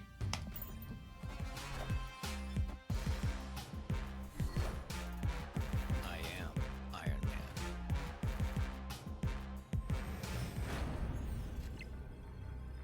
And now, the convenient upside here of our Hawk being kind of small is that it does dodge Shang-Chi. Although I guess I could choose not to dodge Shang-Chi. Do we just, like, do this? This adds 12 right, and it puts us to a bunch in the middle. Maybe I put the Korg on the right, go up 14 there. I don't think they'll Shang us. Their deck, there might not even be a Shang-Chi deck. I think going to plus 16 is enough here in the middle. Yeah, they're just leaving. Or are they Cerebro 3? Yeah, they might be Cerebro 3 with Bast. Yeah, it's a good shout. Cerebro 3. But yeah, to show what we're talking about with the Spider-Man 2099. the way it's worded. And Spider. And to be fair, Marvel Snap cards aren't the most precisely worded things in the world. The first time this moves to a location, destroy an enemy card there. I guess the to a location might be needed as a prefix to saying enemy card there. But there's some, the way I take this at face value is I took the first time it hits each location, it blows something up, meaning it can technically blow 3 things up. So if you like Iron Fist it to the left and then Ghost Spider it to the right and then Heimdall it into the middle, it'll kill something at left, right, and middle. The second dinner people technically don't answer questions about data mine stuff, so I'll have to wait until the season announcement video to get clarification on that.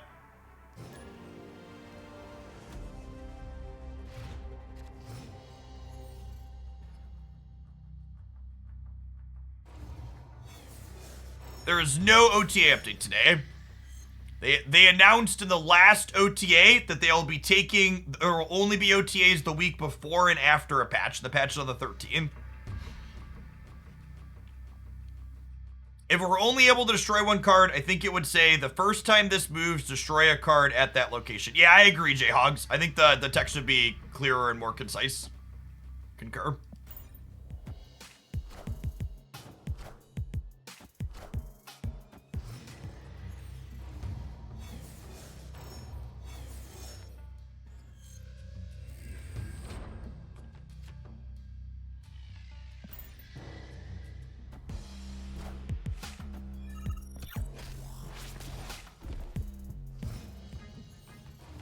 Three best 1-drops in the game, chat? Kitty's probably deserves to be in there somewhere, but pretty close to 3 best 1-drops in the game.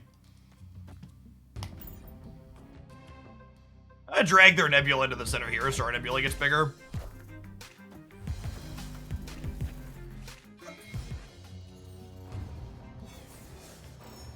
We do not have confirmation about which cards are direct to Series 4 and which ones are not.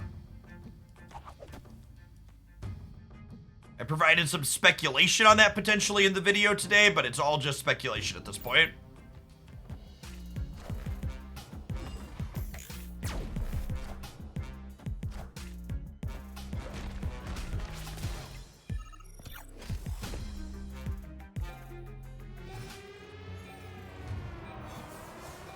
Black Bolt.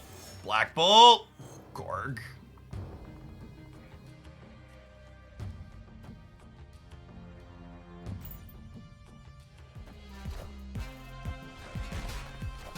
Heimdall is already very viable. I don't know. I don't know that that one holds up in a court of law.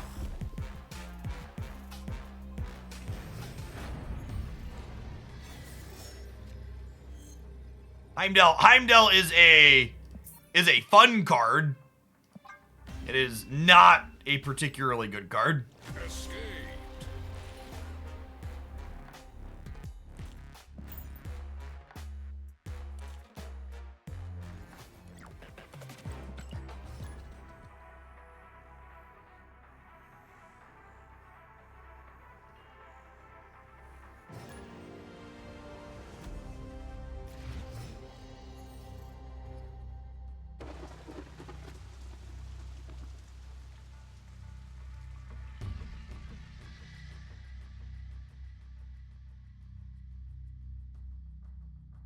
Ooh, candy.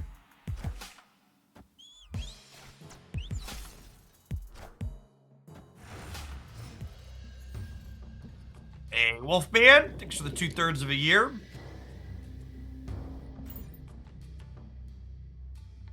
I should probably just retreat, right? Wolverine Avatar, they're Galactus. I'll save myself some headache.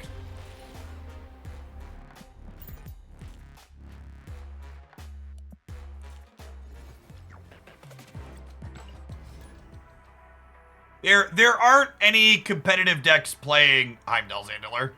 You're just in the wrong here. In the entirety of my year plus playing Marvel Snap now, there have never nor will there likely be competitive Heimdall decks. Maybe something changes with these move cards. Honestly, the nerf to Galactus is probably gonna be more impactful for maybe making move viable than anything else.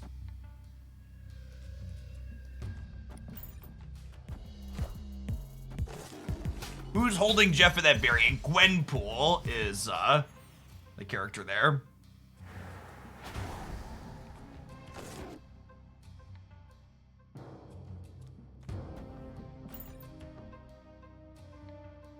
Galactus getting nerfed. Was strongly implied by a second dinner developer that Galactus nerf is incoming in June. Patch on the 13th, 12 days.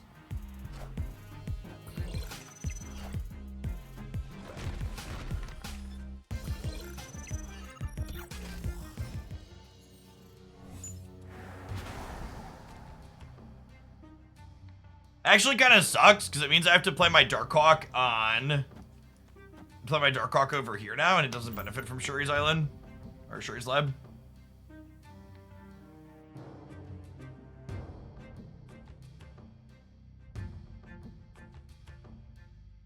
Galactus's win rate is low. Dear God, please give me the confidence with which other people are incorrect on the internet. Someday I aspire to only this.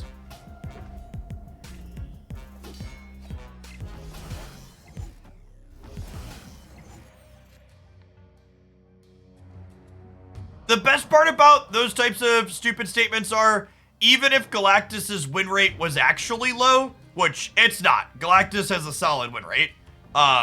You're also just kind of telling on yourself because win rate isn't really the thing that matters in Marvel Snap. It's cube rate and cube gains.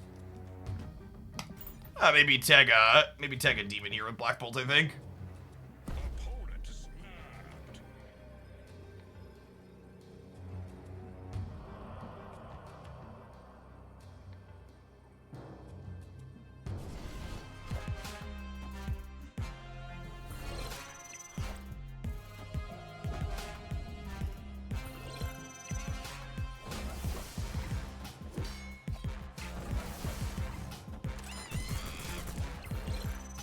Oh, they were scared of waves, so they played out. That's probably smart. It's an already pickup.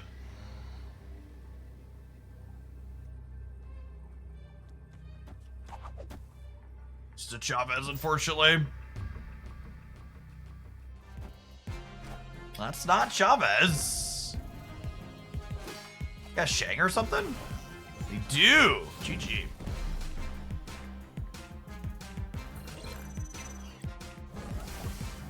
It's not though, chat. For the love of fuck. For the love of God. We have both untapped data and second dinner literally telling us. It's not like Galactus is fucking toxic. It fucking sucks shit to play against. It's a miserable card that I've hated since before it released. But that's not even the point. You don't even have to talk about that. It's literally just the most played fucking deck while also having a top cube rate. And on top of this data, Second Dinner literally told us that Galactus is across their thresholds for addressing the card. They said point blank, them addressing it and changing it has nothing to do with people like me fucking complaining about it. Because I've been complaining about it for a long time. Because it's like this very toxic, polarizing thing that's awful. But even that, completely aside, it's also a numbers problem. It's also a numbers problem. Other thing to note, because whenever I talk about Galactus for the last week, people are like, but Jeff, High Evolutionary says 19.8%.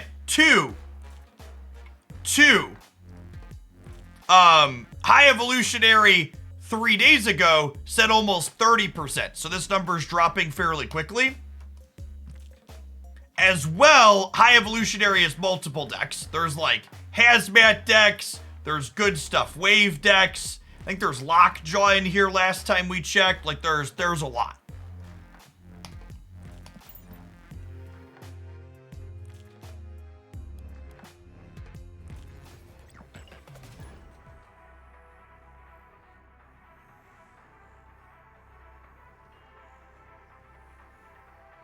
The lockdown high evolutionary decks are in their own control category on what's it called?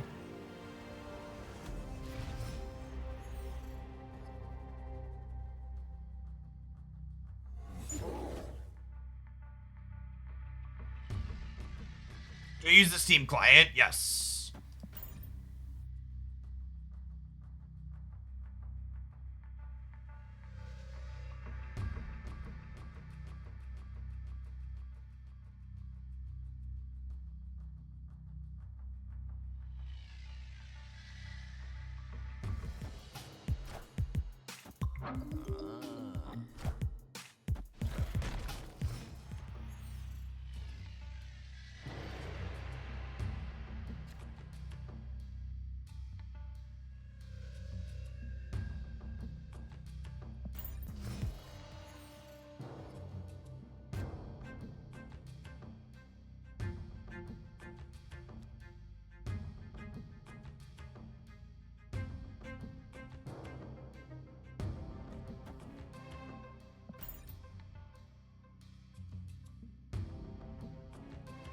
That Black Bolt a bot split or just a variant? Just a variant. You can see there's some color in the background. This technically isn't inked.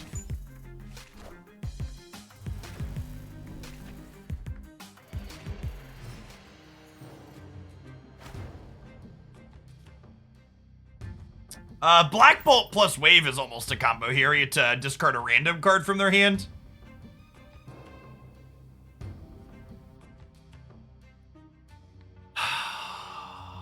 Couldn't it be said that there's multiple Galactus decks too?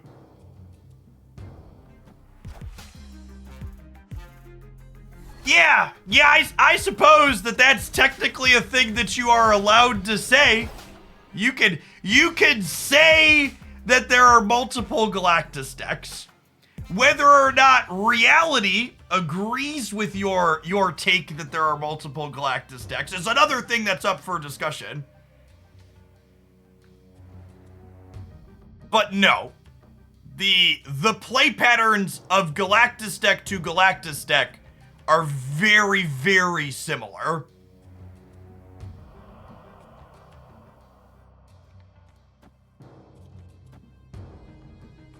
Should probably save the Shang-Chi for the last turn, huh? We're definitely playing Stature this turn in case we get Sandman.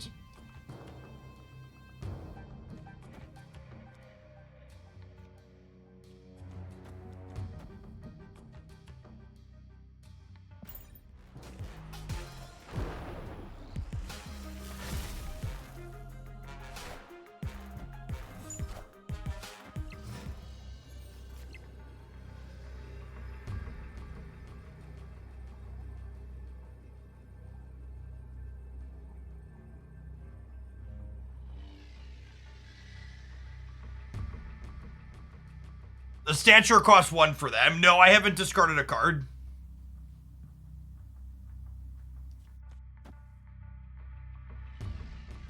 It's a 12-point swing in the middle, so it's probably enough. Maybe.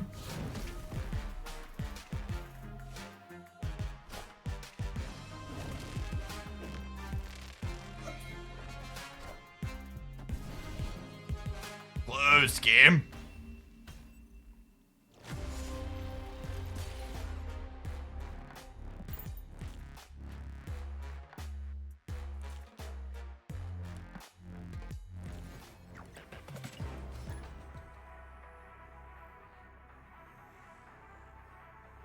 Do you think Second Dinner will respond to my tweet asking if the Pride Bundle is being donated to anywhere?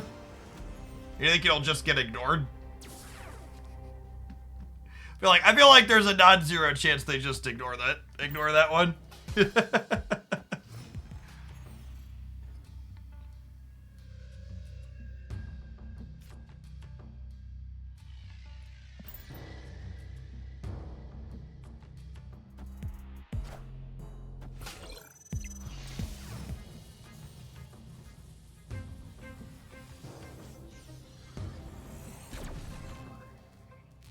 Deadpool on Shuri's lab.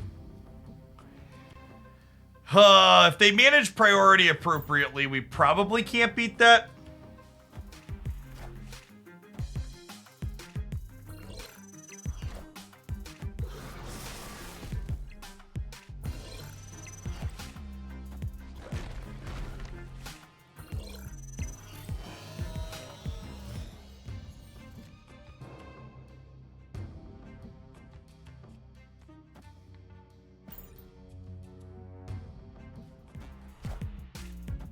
That's a bad ordering. I mean, they wanted their Deadpool to be free, right? That's why they ordered that way.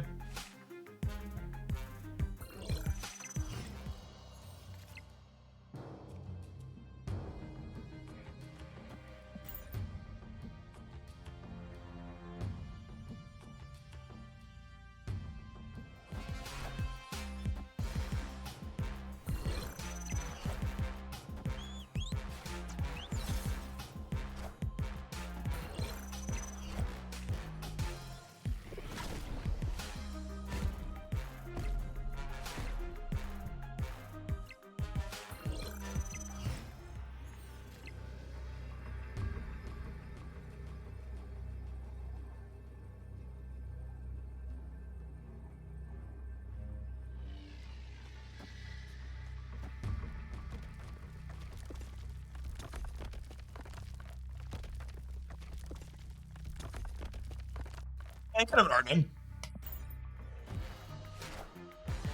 Oh, they have null, lol, because the Deadpool's free. We'll let them enjoy their numbers.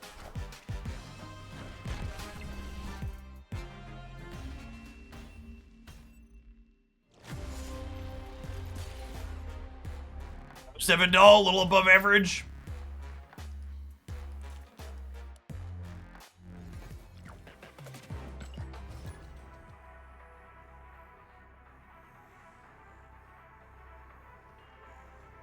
Was still in emote only mode. If you probably could type it actually, but only mode, it just doesn't always update the text that's there.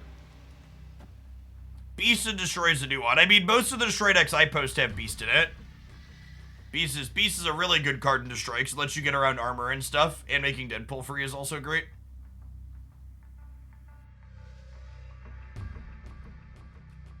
I think the negative Deadpool list is a ton of fun. It's very close to competitive.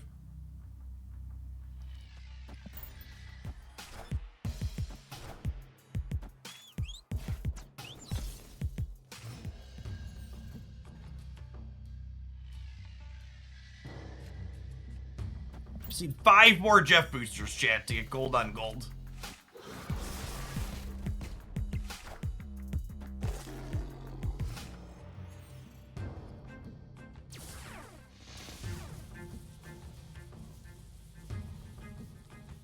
I think pulling Carnage into here when we're Shang-Chi decks actually kind of great, right?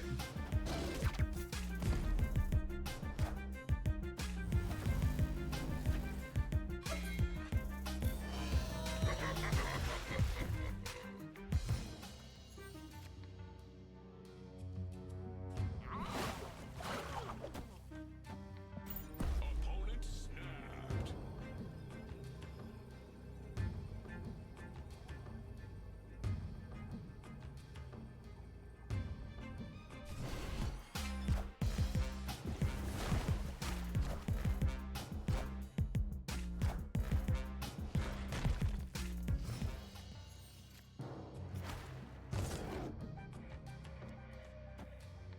I don't know if my body is ready for this Galactus.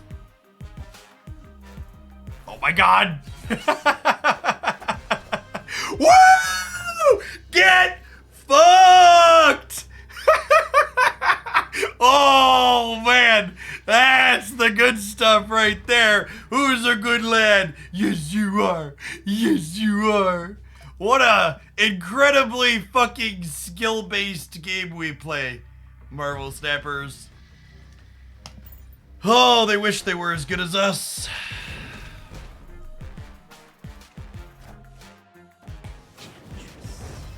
We get to Enchantress our own Zabu to get +3 here in the middle as well. Also lovely. Ooh, are we gonna lose the left? Nope. Got him. Victory.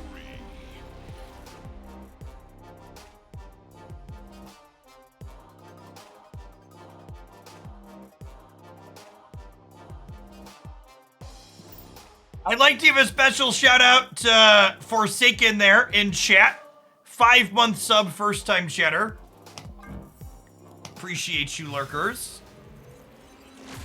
Welcome to the other side. And we got gold for our Jeff. All right, we're gonna look at this beauty in full screen here real quick.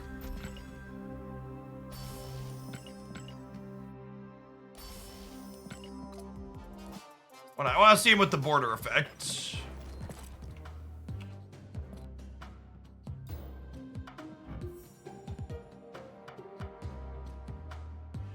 Ah, she's pretty.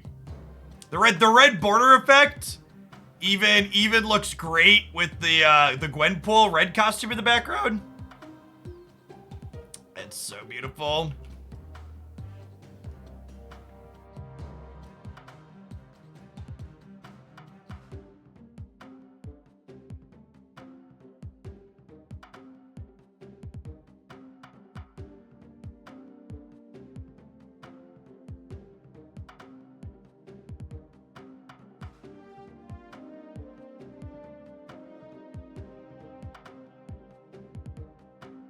Do I have a competitive fully gold deck yet? That's a good question, actually.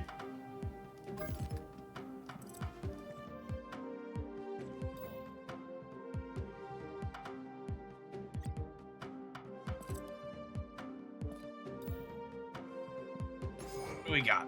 I'm gonna grab them all together here and see what we end up with.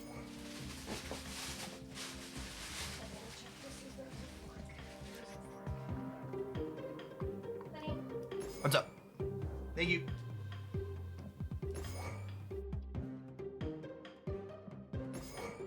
I think we might at this point. We have so many. We can even be kind of picky and choosy. We have so many good ones, chat. It's the best we can do. This is gold.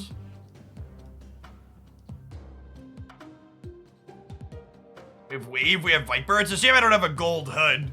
Maybe I should if we wanted to do this, I should resplit one of my other hood variants to get a gold hood.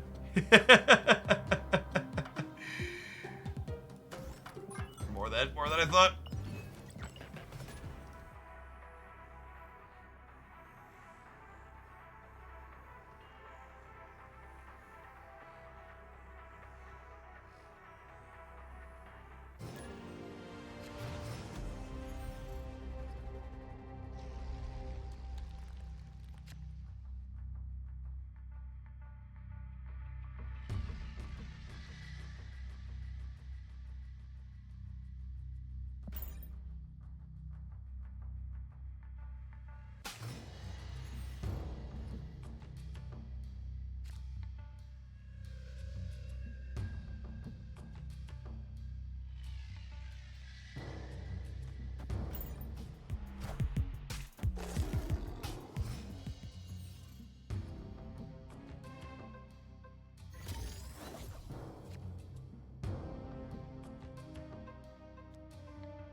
As much as I want to get Nebula down ASAP, I think I want to disrupt their deck more.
They're snapping me. I hope they just flip a big thing here so they have priority going into the last turn. And then we shang them on the right with Miles on the left. Oh, interesting. Okay. Huh?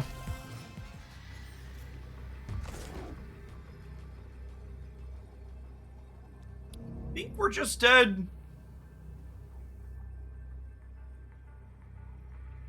How do you feel about getting MVP of Twitch Rivals? I don't know what that means. I didn't know that was a thing.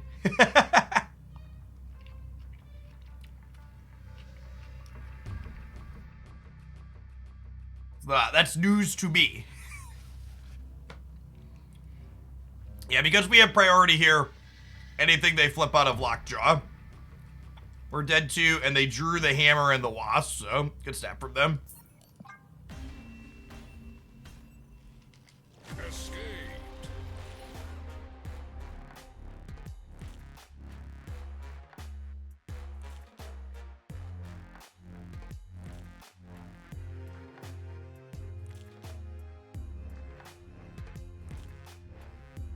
MV pizza? Does it come with pizza? I would like pizza.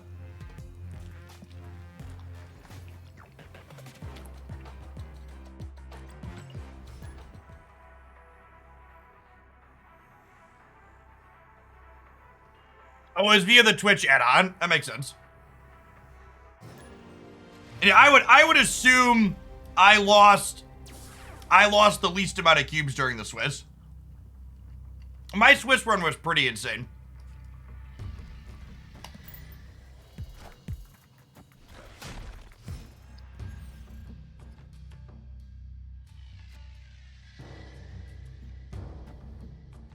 Anytime you have Shang-Chi in your deck, especially in your hand, you basically only ever want to play one thing into Gamma Lab. Because regardless of how many they play, your Shang-Chi will clean them up, and then your one Hulk should be enough to win the path.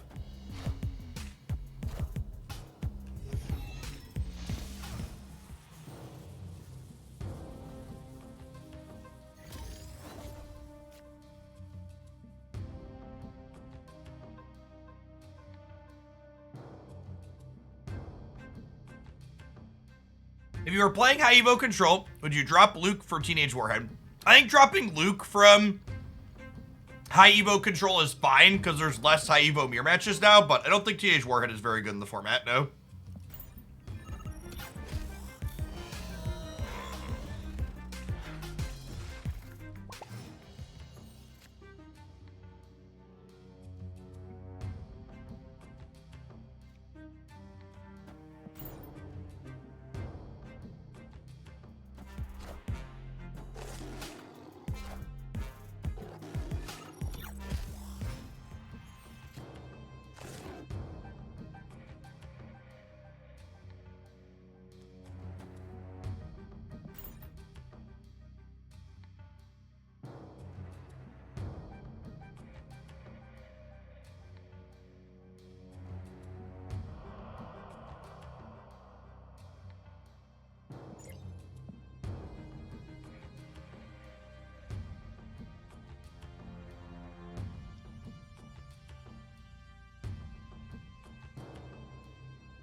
Gosh, even opposing Zabu decks are waving me on 5?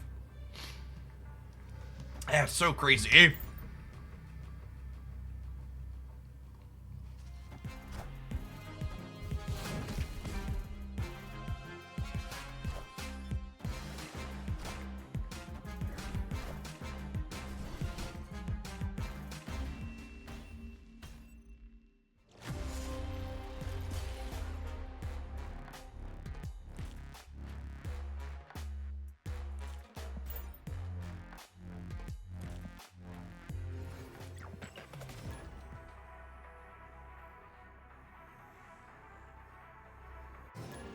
The direct-to-series 4 card announcement, Tiago, was inside of the OTA update from last week, I believe, in their description there. if you want the first-hand source. They have not said which ones will be direct to series for yet, though.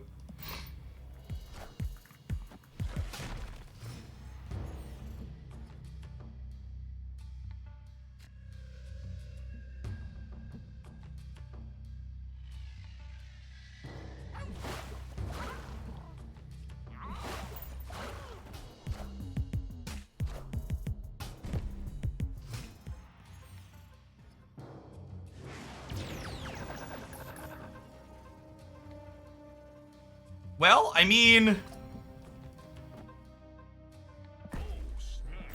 Sure.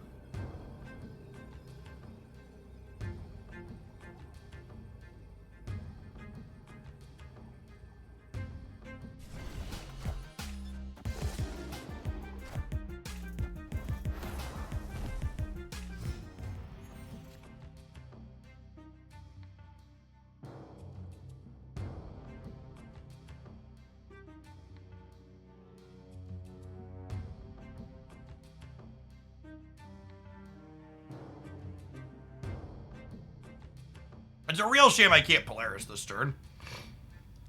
I guess it's just like Tempo Enchantress. Honestly, it's probably worse than playing this.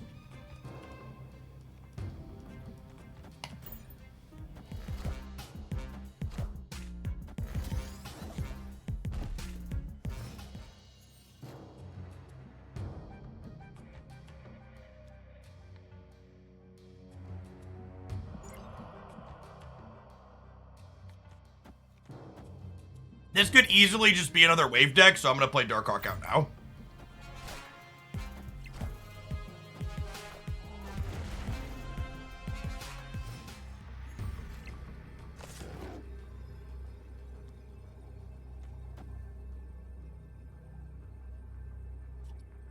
I think I do this to kind of split the difference. This adds 6 here on the left.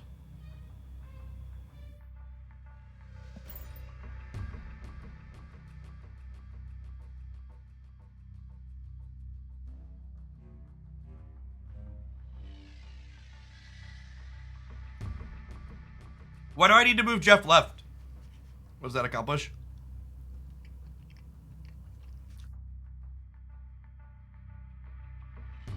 I already have Nebula plus Rock Slide.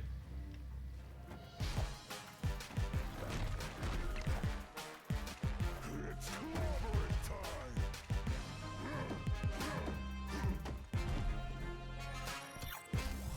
Yeah, good to go. Victory.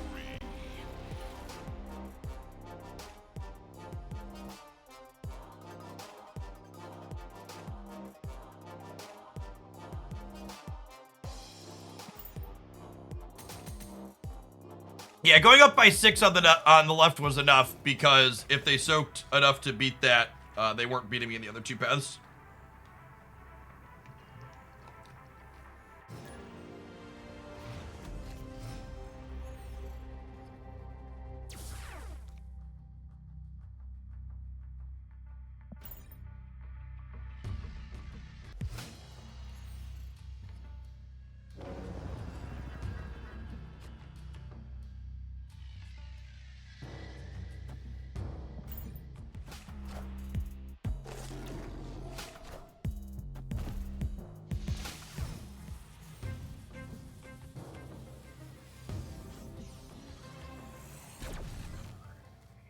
This deck's still good after the nerfs. Yep.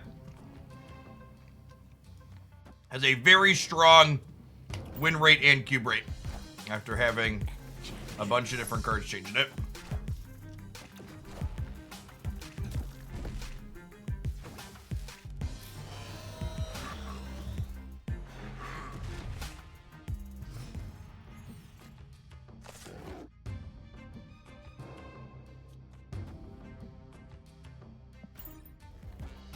Face the might of Asgard. Mjolnir.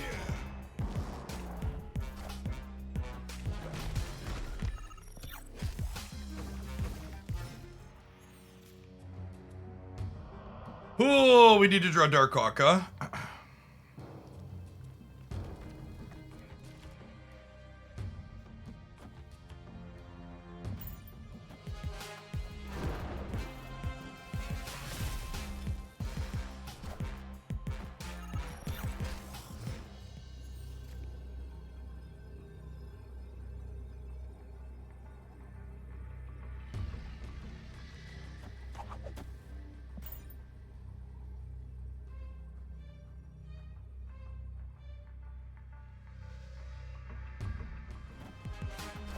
I was hoping they'd... Oh! Oh my gosh, we're so close. Damn. Mjolnir, to me.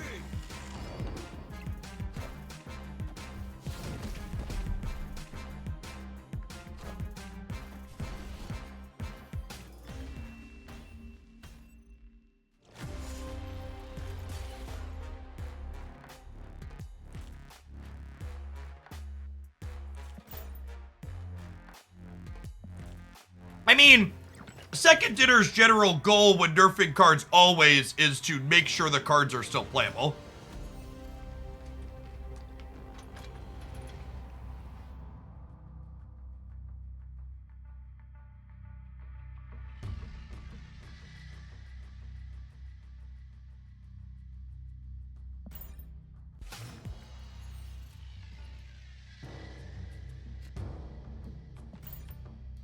Unless it's Galactus. I am expecting whatever change they make to Galactus to likely leave it still playable. Now, is it playable and different? Maybe. Hey, anonymous subgifter, whoever you are. Thanks for the support.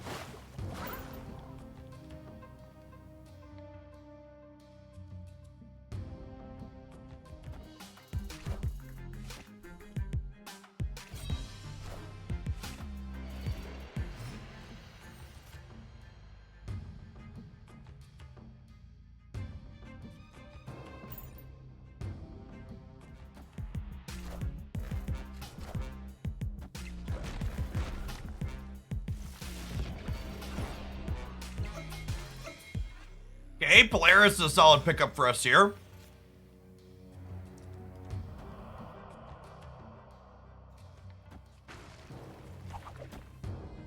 Hopefully, their Modoc discards their Hella here. Yikes.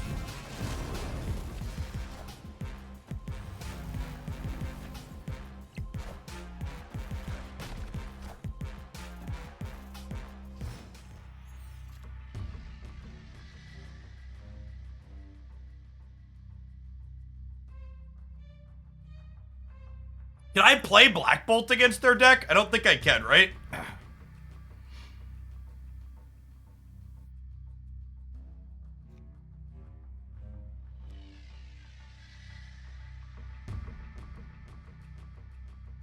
We should Enchantress Invisible, man. That's a good shout.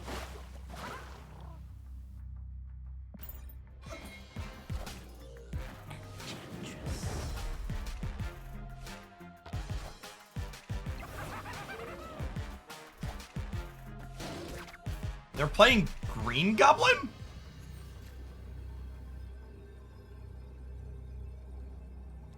Weird build.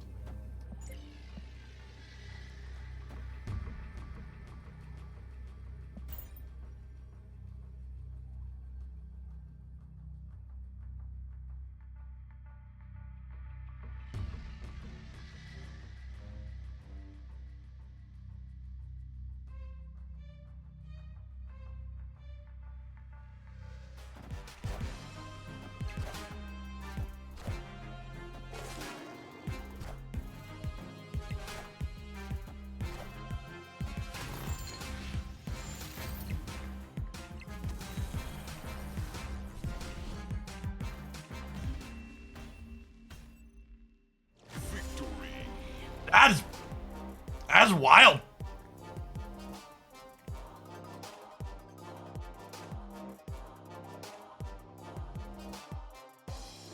Bonen's a little bit baked.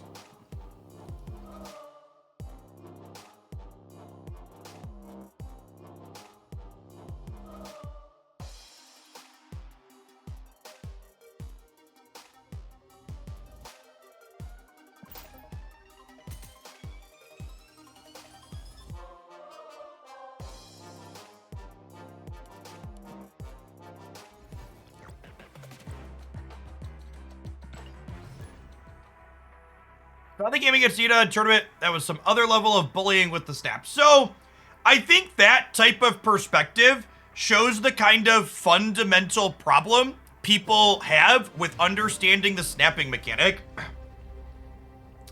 using the snapping mechanic appropriately is not bullying or having a big ego or any of those other like deeply personal things that people make using the mechanic out to be. Pushing the snap button when you're playing optimally and looking to gain as many cubes as possible is purely a statistical calculation about your strength in the current game in which you are playing. If you're doing it correctly, there's nothing about egoing it. It's all about stats. Like, the closest to even bullying you could talk about is, like, using snapping a little bit more aggressively when you're up cubes to them, like 8-2 or 10-2 or whatever. But even that is just like, this is just statistically optimal.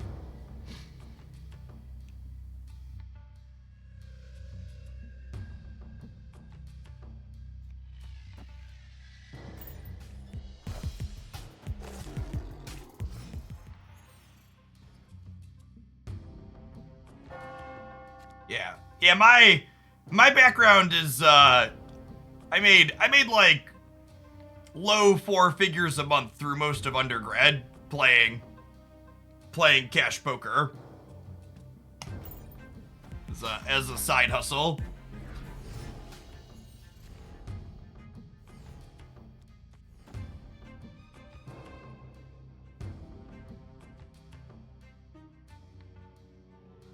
I think I'm gonna play Darkhawk out because I want to have priority going into the next turn in case they're like Galactus or something weird.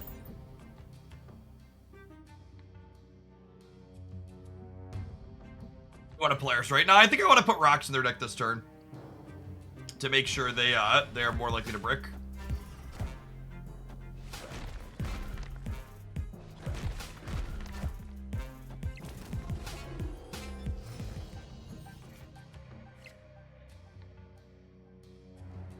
Then we'll stack our friends up over here on the right. Have a cheap Miles for next turn.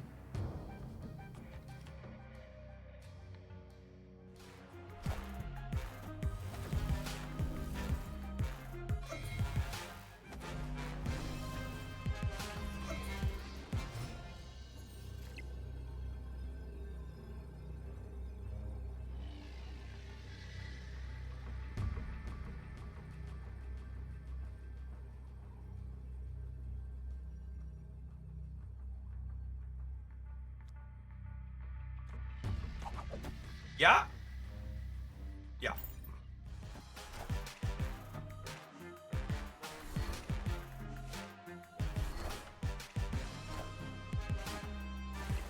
Sure.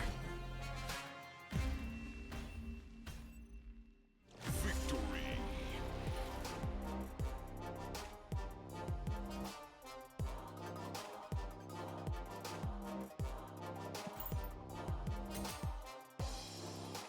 I think being up 8-2 snapping tends to be wrong. Now you're just wrong.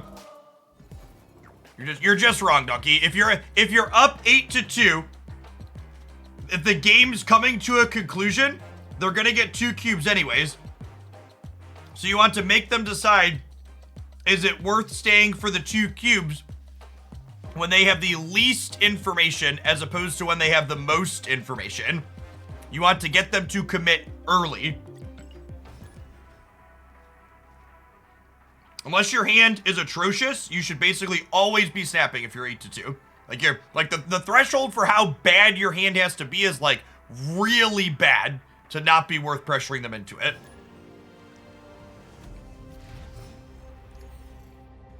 I think it has to look like you're playing a lockjaw deck and your opening hand is 4 6-drops.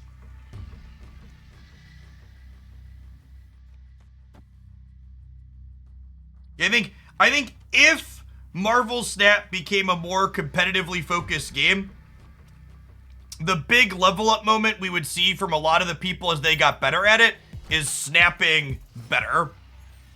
A lot of people that have come in from other card games to Marvel Snap are playing the actual mechanics of Snap at a high level, but they are not leveraging the snapping mechanic at a high level. They're not constantly assessing their position and whether or not they should be raising the stakes based on their position in the game. Yeah, like this is a good example. If we were playing for keeps, we would snap this position because we have Nebula on Lechukogolia, which means we're ahead. Little things like that. This is enough of an advantage to push the button, in my opinion. For those that are new to the channel, I am infinite rank, and my goal is not to acquire cubes, it's just to play for fun. So I'm not snapping here because I just want to like play my cards. But if your goal is to acquire cubes optimally, you should be pushing your button in a spot like this.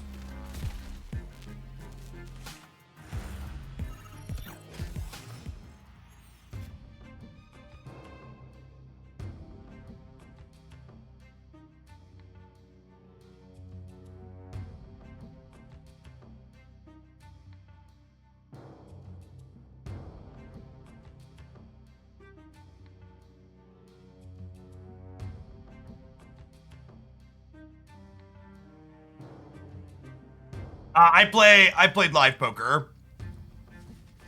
Online poker was still very much illegal in the state of Illinois when I was in college.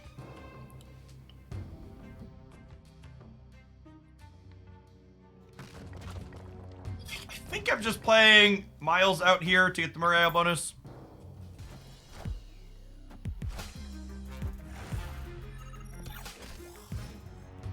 I did an experiment, and I found out I climbed well on the ladder after a few drinks. I was just aggressively snapping. So, Ben Brode had made a comment at one point that if you're someone who's unsure about how to snap appropriately, you are better off always snapping on turn one as opposed to rarely snapping. And I think that's definitely true.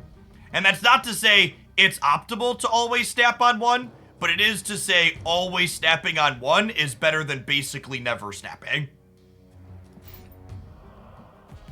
From a core game theory perspective, the problem with basically never snapping is that the stakes only get raised inside of the games where your opponent's hands are good. Meaning, your good hands are not having increased stakes, and your opponent's good hands are. So by always snapping on one, you're making it so your good hands have stakes raised on them. This got Human Torch, so if they Heimdall, this goes to 12 in the middle.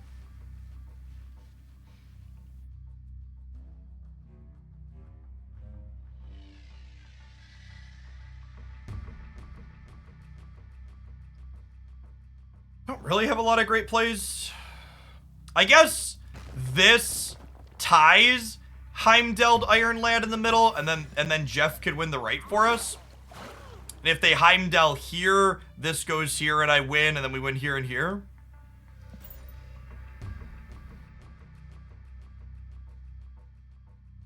They vision mid and then Heimdall. Sure, that would get us by a little bit.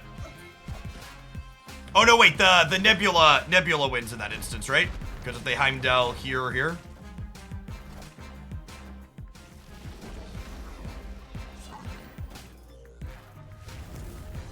Wow, yeah, they're just expecting 12 to win the middle. That seems real ambitious, especially when the Nebula's going up to 11. Victory. Yes, that is the other thing players do poorly, is players get too pot committed.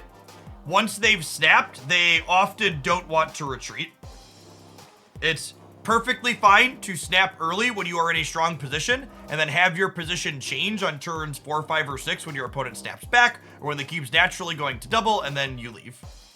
The opponent got the Electro Alpha can't play high, so they're not a ramp movement deck. They just like happen to have an Electro and be able to use it. Yeah, they get pot committed, sunk cost fallacy, whatever you want to call it.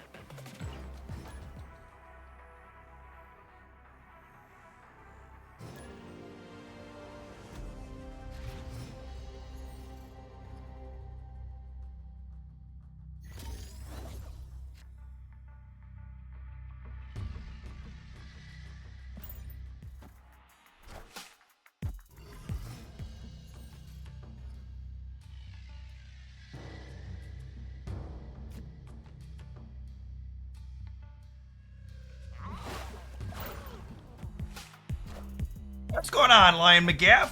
Thanks for the third of a year. The Swiss for Twitch Rivals was a ton of fun. The deck building stuff they did there was quite sweet. I'm gonna pull Goose off of the Citadel here.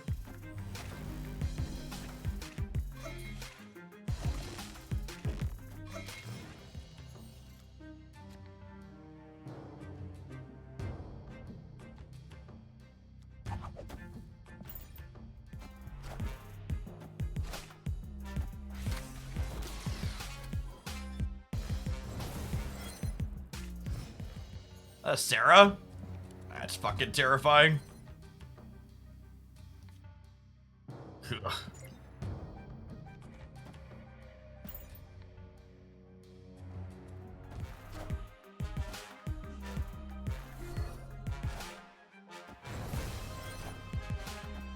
Wow, they didn't Sarah mid. Interesting.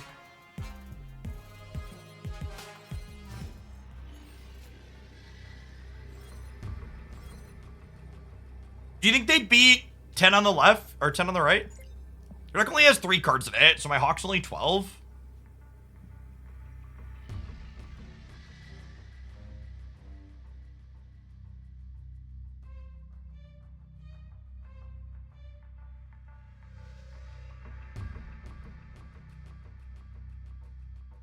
Like, Hawk's going here for 12, and the question is... Oh, actually, this is +4. Yeah, okay. You just do this, right? I could also...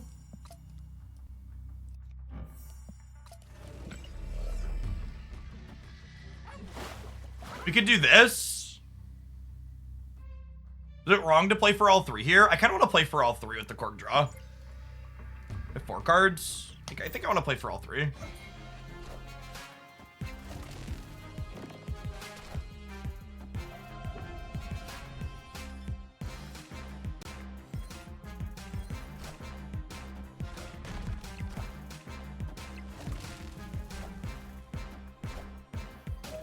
Tie win? Or tie win win? Clean. Victory.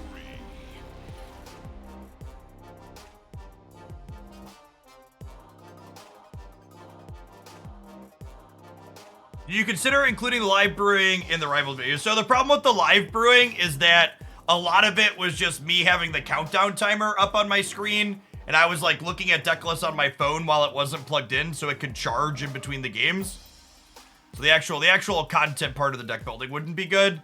And also in my experience, non-gameplay stuff tends to go over really poorly on YouTube highlights.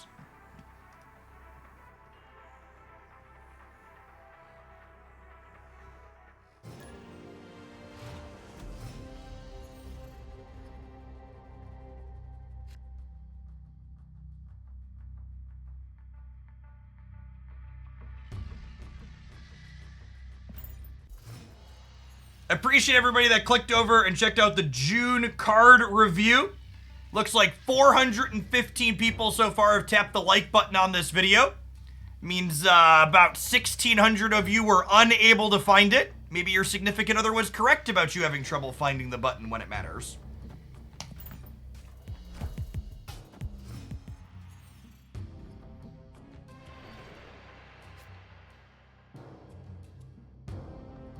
This deck is so awkward when you don't draw 2 of your cards that cost less than 4.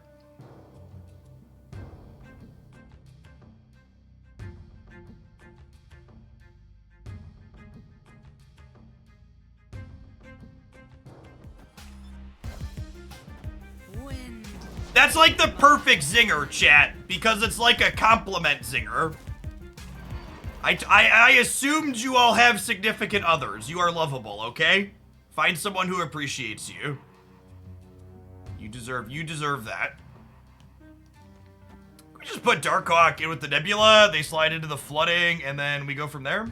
We get to like go Black Bolt into Stature Rock Slide over here.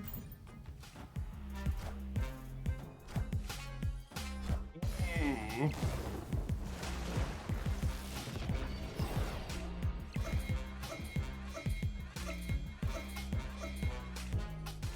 Calm down, Miles.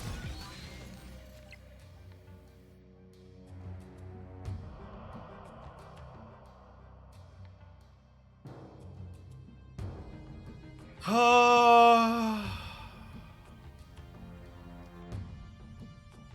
I do this rather than Black Bolt so that way I can play Jeff next turn if we draw it?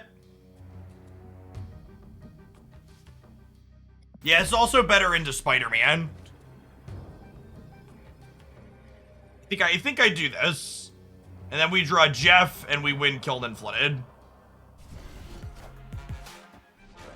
Oh, they have a Jeff of their own. That was all they did for the turn?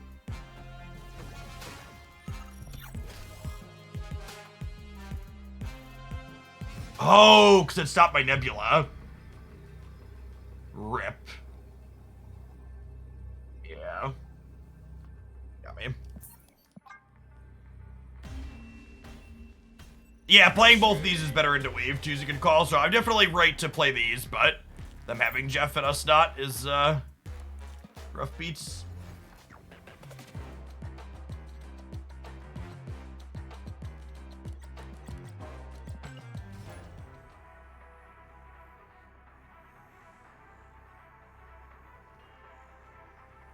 Like one more solid game for a highlight with this one, and then we'll kick along to playing something else. We got time for one more deck today.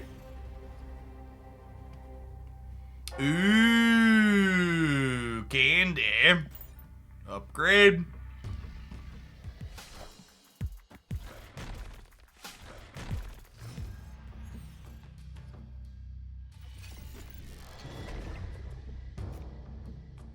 Did movement decks ever get help? So, movement is not currently competitive. However, a bunch of the June cards, not all, a bunch of the June cards are movement cards. So check out our upcoming June card review here for thoughts on that.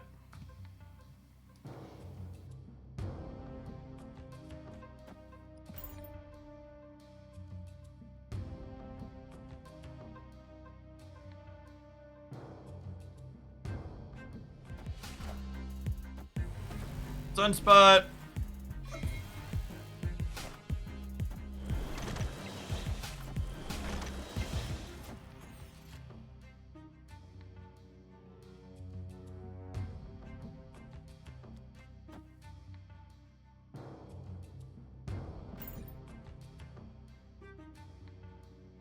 Play Hawk on the right over here. Man, I'm supposed to play Hawk middle to, gross.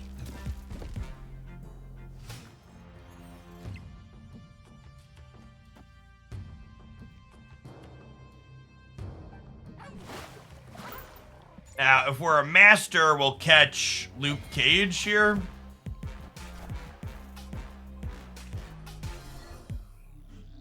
Damn it. Damn it, Bobby. Well, shit.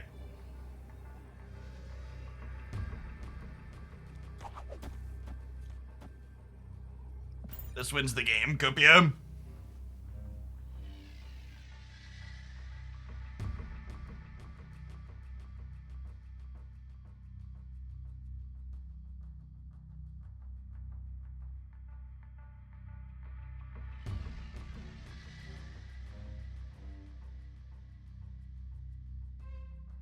Right side left for a bigger Hawk. I think I want 2 more stats left than 4 more stats right. But I guess that could be up for debate. I think 17 is enough on the right.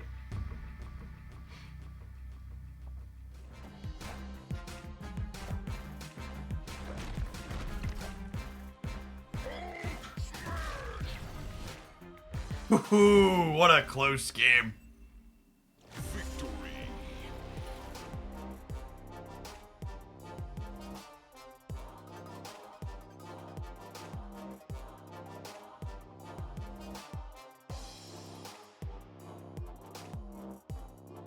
Said I needed one more solid one, and that obliges. Through everything in the backlog of stuff I wanted to play. Let's take a look at the old collection screen and see what we want to play for the last pile of cards today. Look at that, we did a mission too.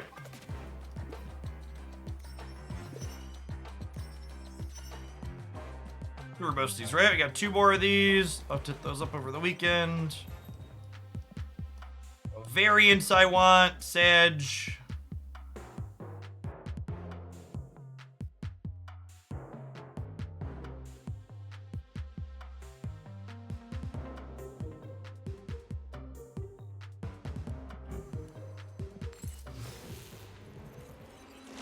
I'm hiding my shame.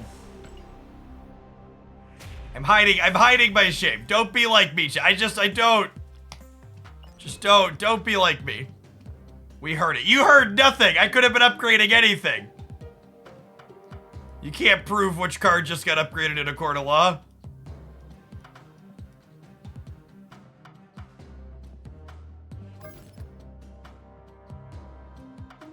Let's try some crystal discard.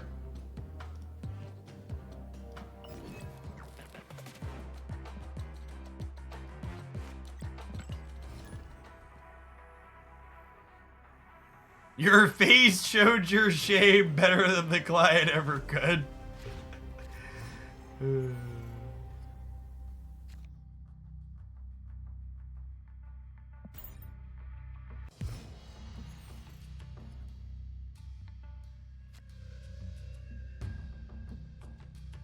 When are they upgrading our deck limit to 40 sobbing? DC Dual Force is a 40 card deck limit. Soon, TM.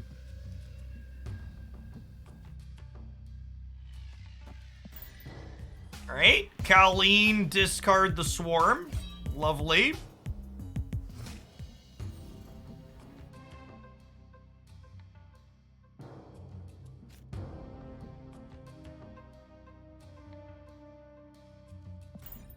You really?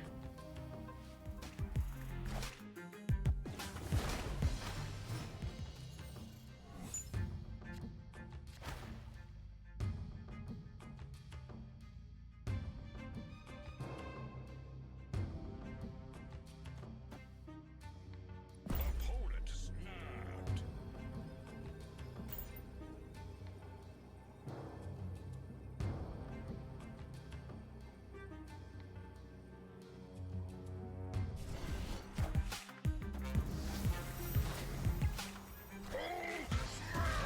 Oh my gosh, it's just a Hulk. Oh my gosh, it's just a Hulk.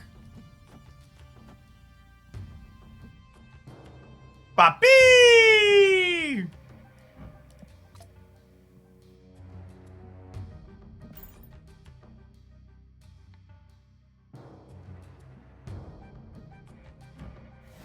His fucking smirk, chat. He knows. He knows, chat. Drop the lads off. Pew pew. All right, we missed on one of them there, but that's fine. It's fine. Nobody panic.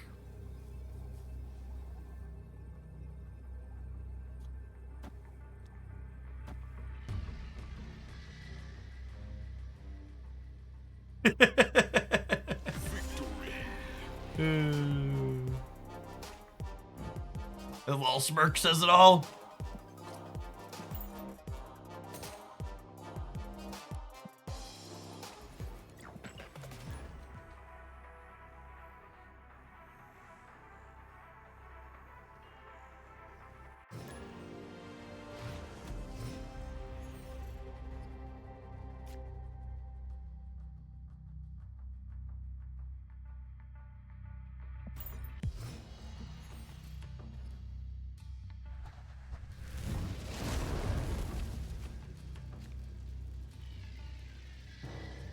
That's what we're looking for. Things you love to see. It.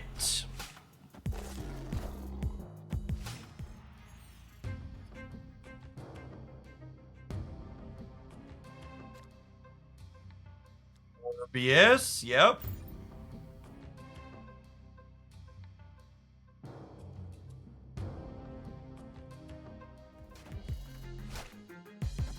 Honestly, Limbo is pretty solid for us too. This deck's probably pretty decent into these high evolutionary variations. Our deck has really good at like putting big numbers into play.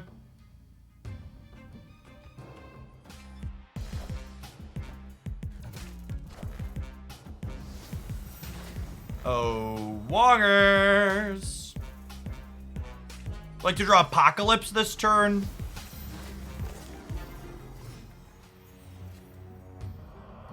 This Twitch stream, pre-recorded, etc., etc.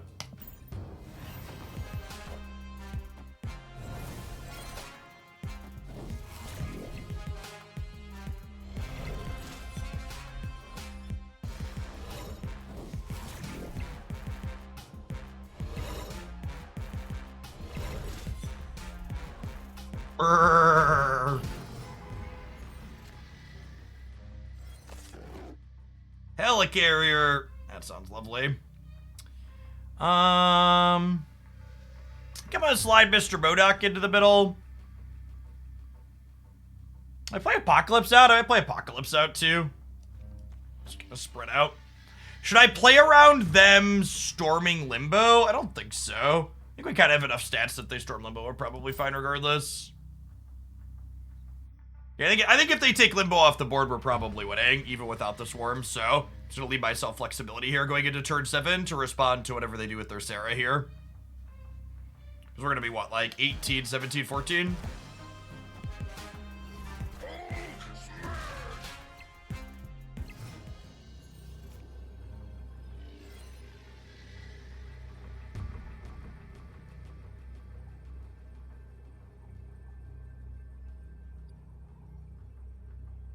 So, if I Colleen Wing on Wong with Helicarrier in my hand, it gives +3 to Collector and +4 to Morbius, which is a total of 11 extra power, and it spreads that 11 power out.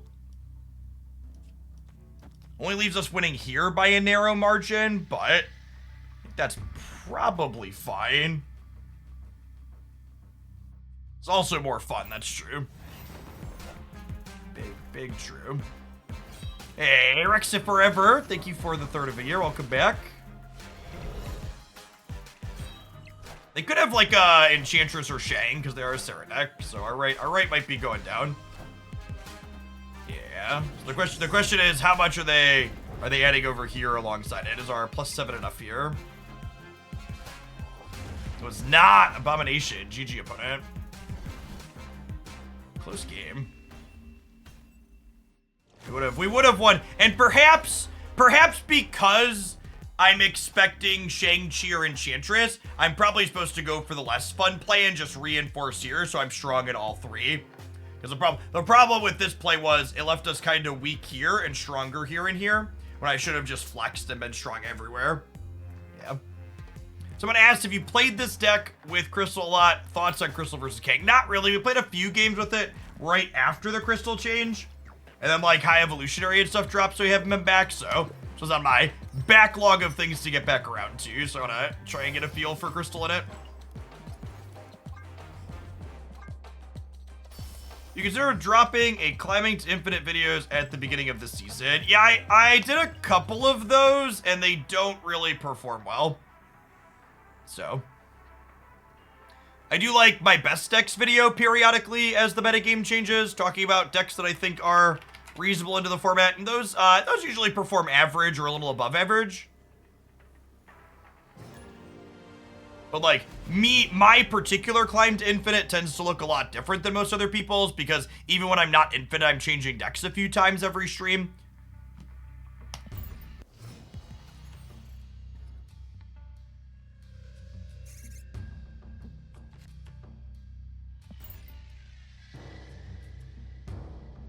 I could honestly be right, just play the Colleen on curve here. I don't really care about Crystal or game, but I don't think.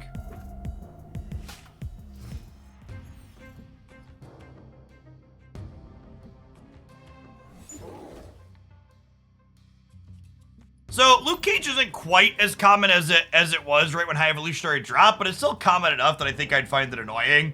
I also think Abomination is just kind of harder to enable than something like She-Hulk, because you just don't have control over how many things your opponent has on the board for you to afflict.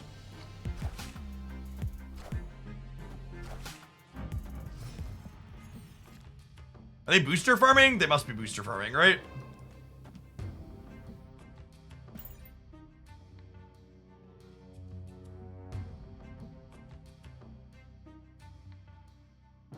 Draw an extra card here with Crystal, digging for Modok.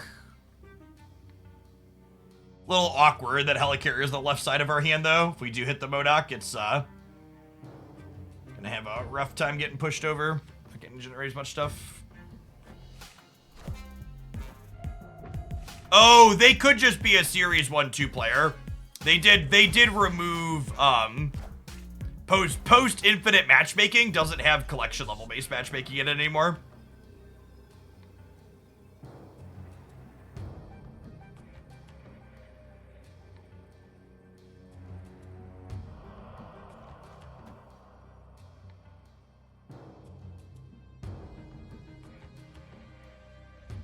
The bot snap? Could be.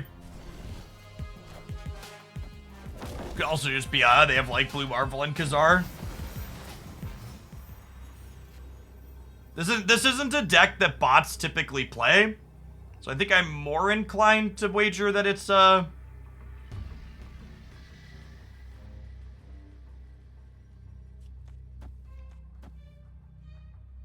Gambit doesn't miss, chat, right? He's got this.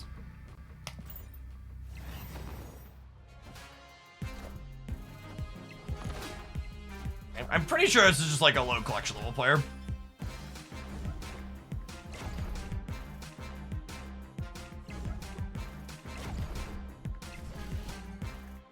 You had a lot of this deck during bots this season. Okay. Yeah, could be. I genuinely don't know. I guess I haven't had a lot of bots this season.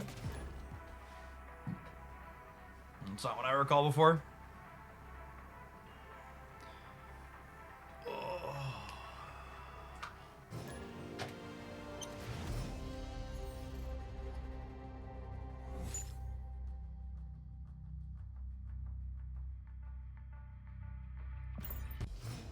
This is a I would snap on turn 1 if I was playing for Keep Sand.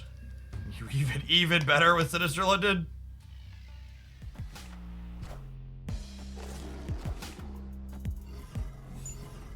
Could be an Enchantress deck.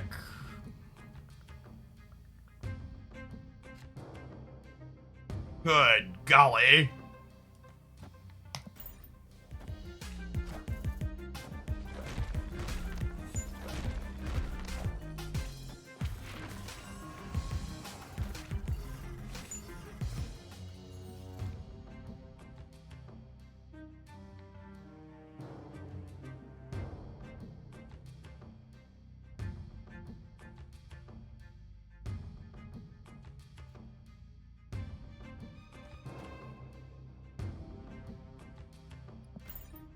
I think I do this to fill here, and then we'll Modok here. These rocks just like actually couldn't matter less. And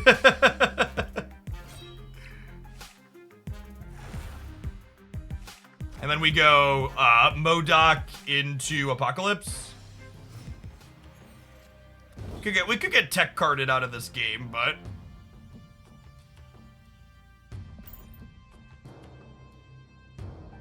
someone asks, does the Modok bug still exist where if Helicarrier is on your left card, it doesn't create more? That's not a bug, that's a feature. I think it would be better if that wasn't a feature that existed, but that's definitely intended. Yeah, that's true. The Hawk in the middle means Enchantress is not there, but Shang-Chi could still be lurking.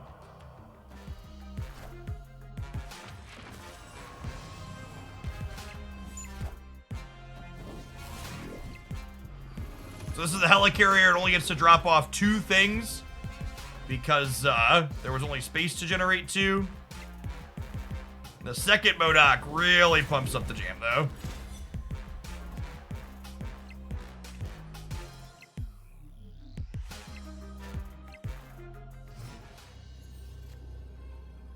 This is like one of the problems with the discard deck is like my opponent gets to know exactly what's face up in my hand, so my cube equity isn't amazing because if my opponent can beat us, they know exactly what they have to beat, but if they can't beat us, they know they can't beat us, they just get to leave, right? So this is a very fun numbers go burr archetype. If you like making big numbers, I love to occasionally. This deck is fun to play, but I don't think any of these discard decks are super great climbing decks because of how face up they play on the table with the cube mechanic.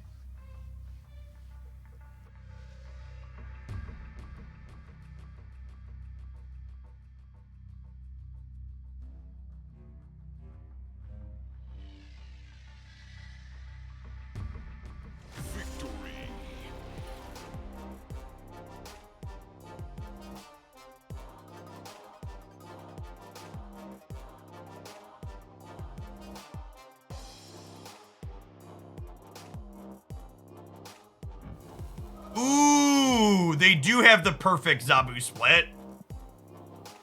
This is one of, if not the best split in the game, chat. I have this one on my Chavez. Gold background, gold crackle.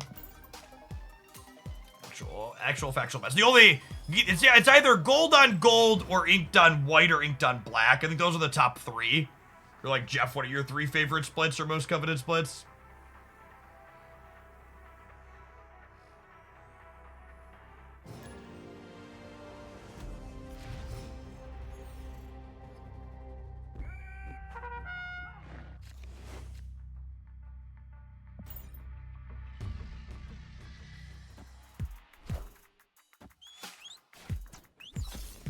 Yeah, white crackle on gold for the new ice band. That's a solid one because the artwork pops as white, so maybe the white crackle complements it well.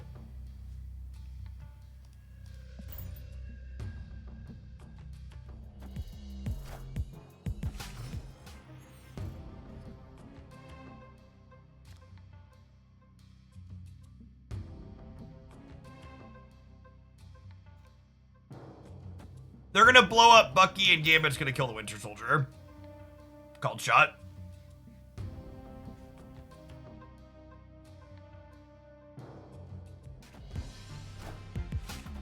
Oh no! Oh no! Danger! Danger! Alright, well maybe they can't kill the Nova now.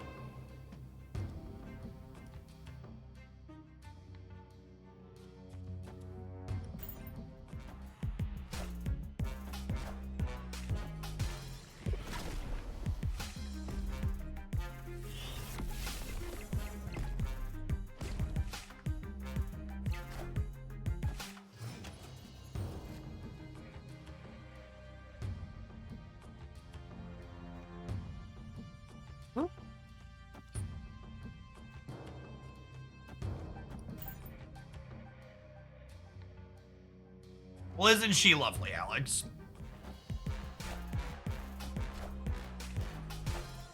Into Carnage. Gross.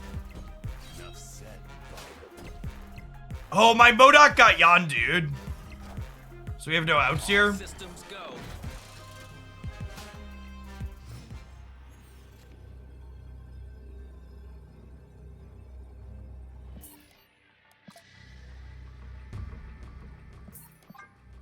Need a cut lead or something sooner to get Swarm going. Escape.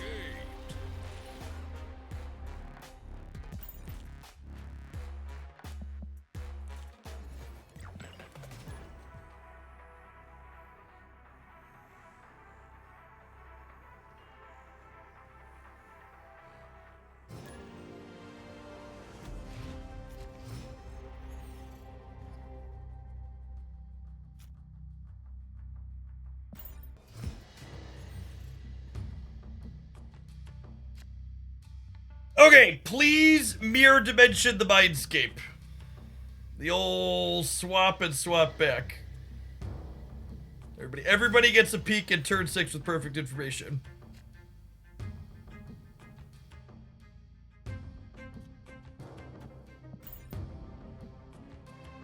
This hits Helicarrier, it's kind of awkward, but then it's Apocalypse, it's great. So I'll take a coin flip on that. Oh god, this is awful. Gross.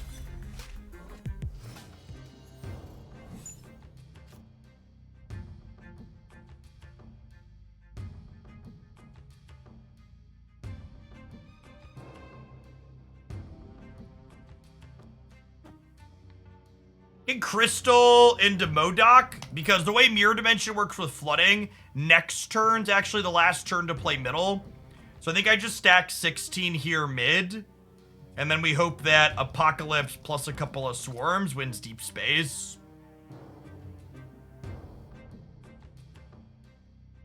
Yeah, so when the flooding gets copied...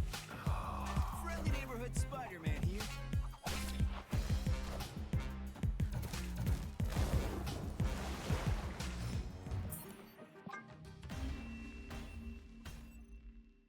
Escape.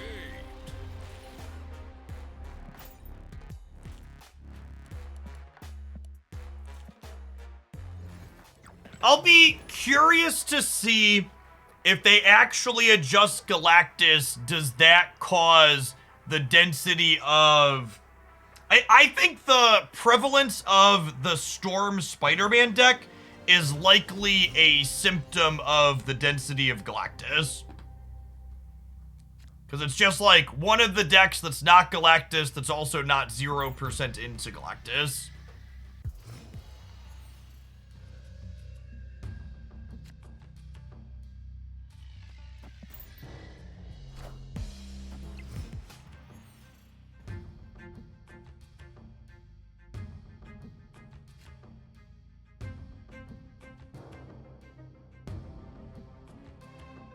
This could technically bin Wong here. Wouldn't be great, but...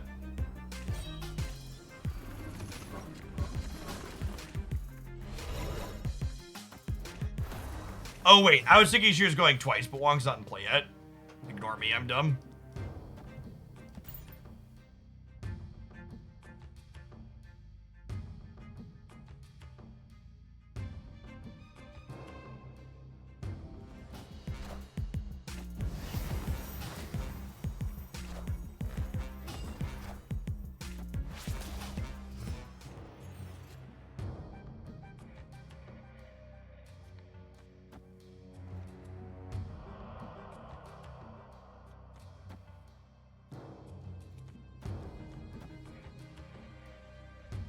We do this and dig for MODOK. Into it.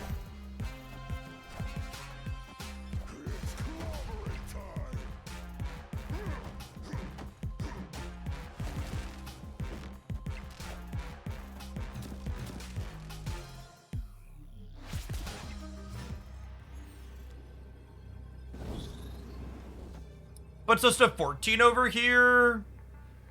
And it gets Collector plus 2, 3, 4, 8. So it goes up to 10. Maybe?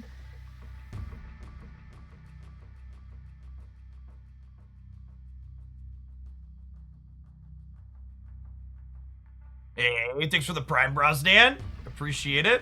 Welcome back.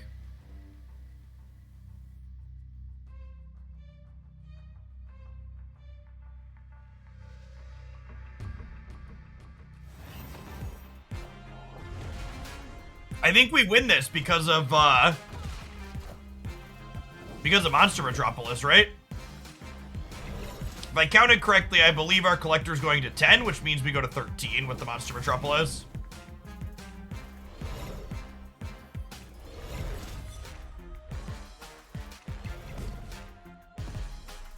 What a sick game. And they had to play the Hulk on the right because of the rickety bridge.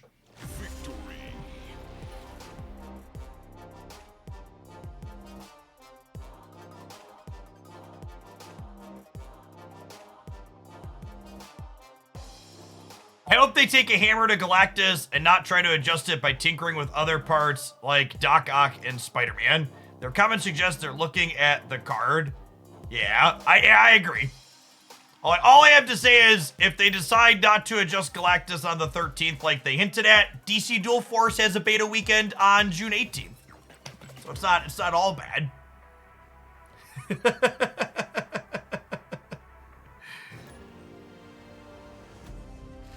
Please, Mr. Bro, deliver us from Galactus.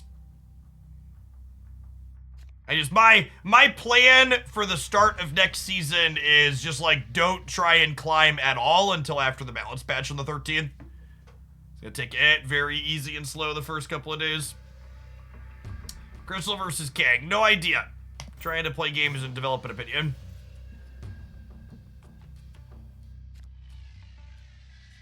Hey, that's a quality draw. We get to go Collector here into Colleen Ditch Swarm. Get nice and big.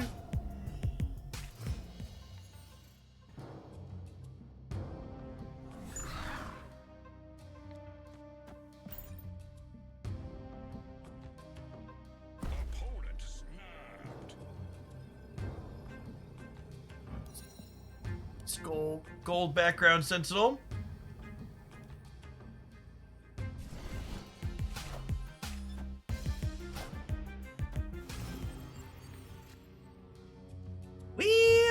Shit.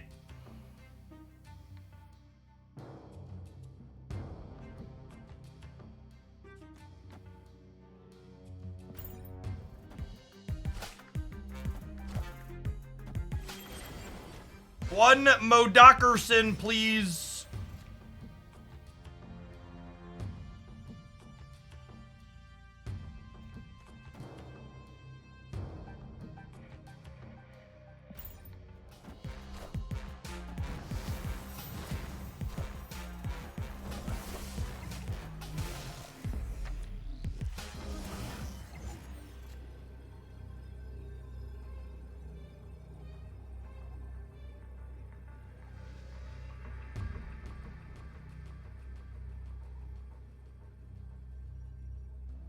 I mean, that's what I asked for.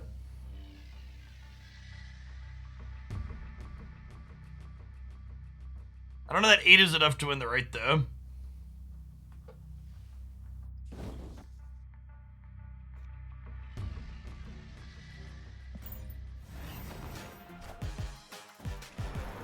Whoa! That wins for us, right?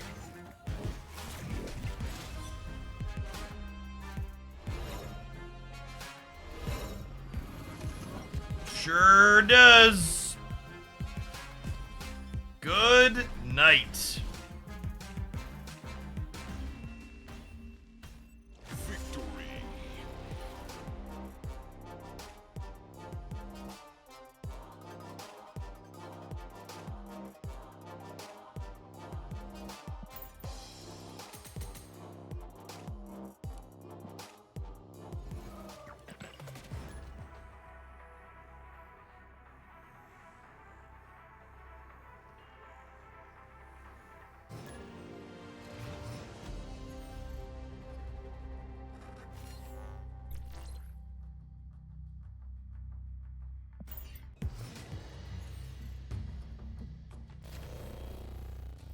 How can you tell when you're revealing first or last? So you can see my name is currently highlighted in gold, and theirs is not.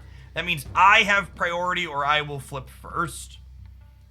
If that's a question that you had to ask, I'd highly encourage you to check out this playlist I have here called Marvel Snap Minutes. It's a bunch of introductory and beginner topics covering things like priority and others that Marvel Snap doesn't explicitly teach you that'll help you get better at the game if you know.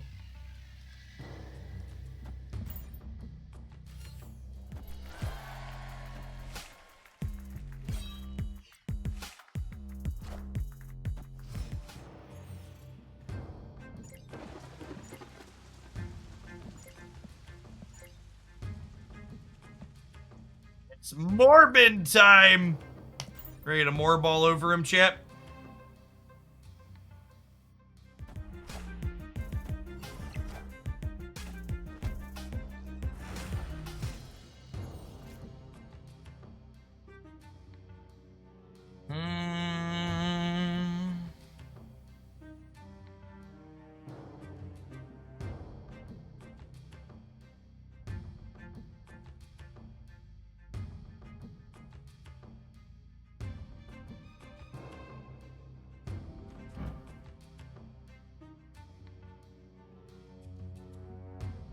Do you think Morbius can win the island on his own if I go Wong, or if I go Mystique here into Wong into MODOK?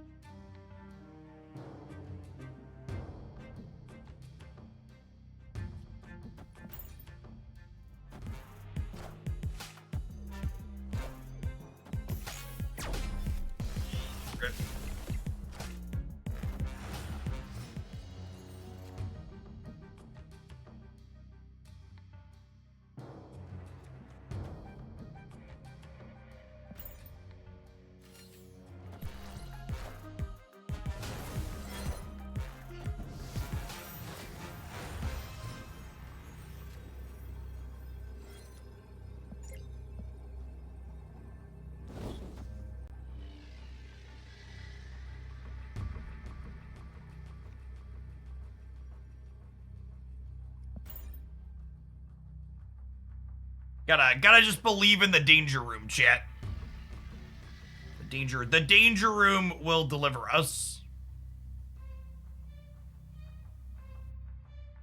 Hey, Doc. Thanks for the 2 years. I assume they're playing Surfer. Which I guess means Brood is a safe play into the Danger Room.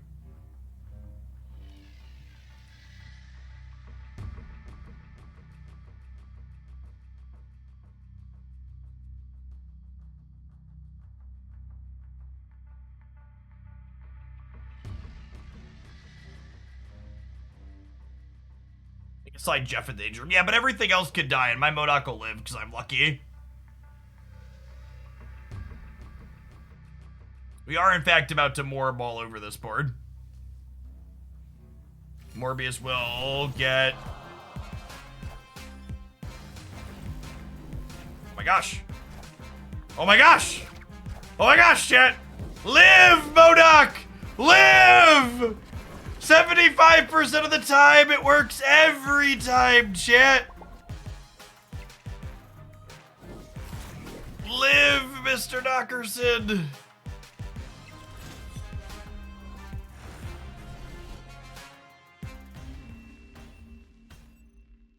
Victory.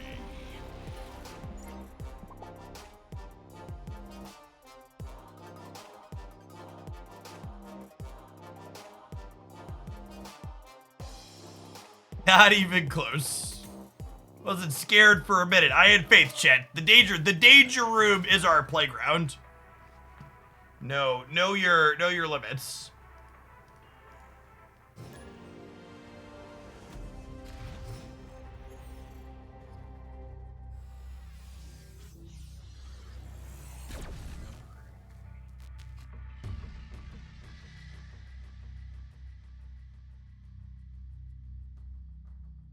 Ooh, turn 1 Morbid time.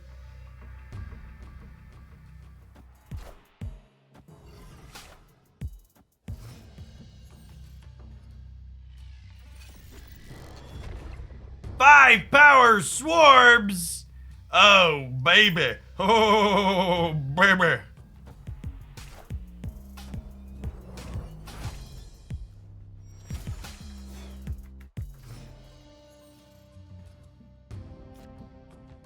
Oh my gosh, chat. It's like Christmas.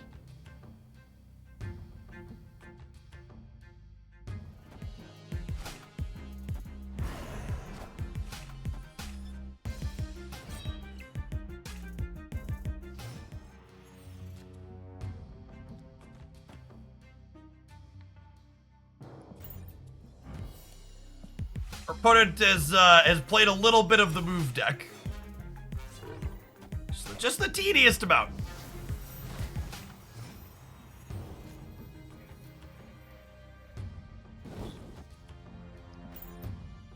Alright, you ready to Morb all over him, chat?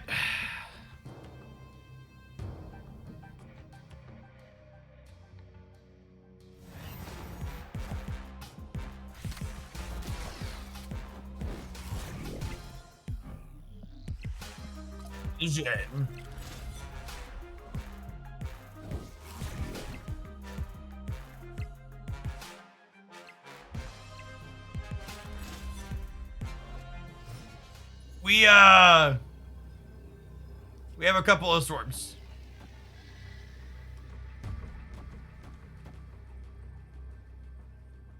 We have a couple of swarms. This is definitely my favorite numbers go burn deck. There's some sequencing things you have to have down, but otherwise it's just like play your cards, make your numbers big.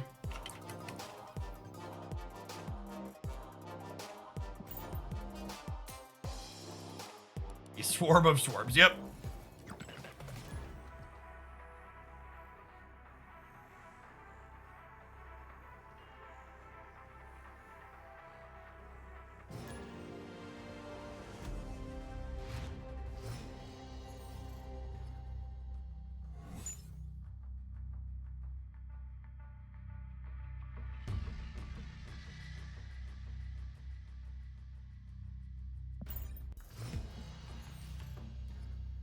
Subterranea. Okay, that's a good pickup.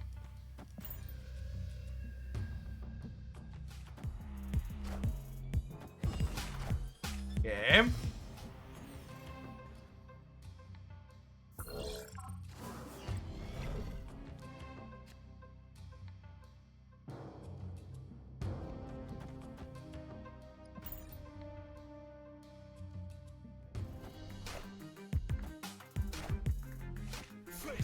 might of Asgard. Mjolnir.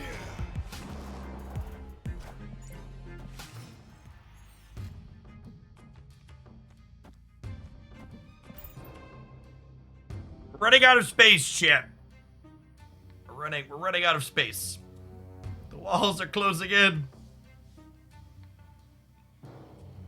The board is so full.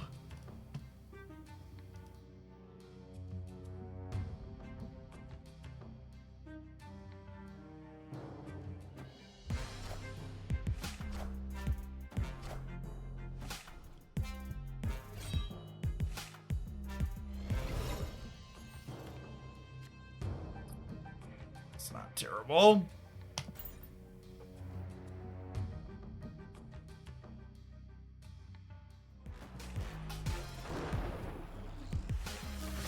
It's pretty good.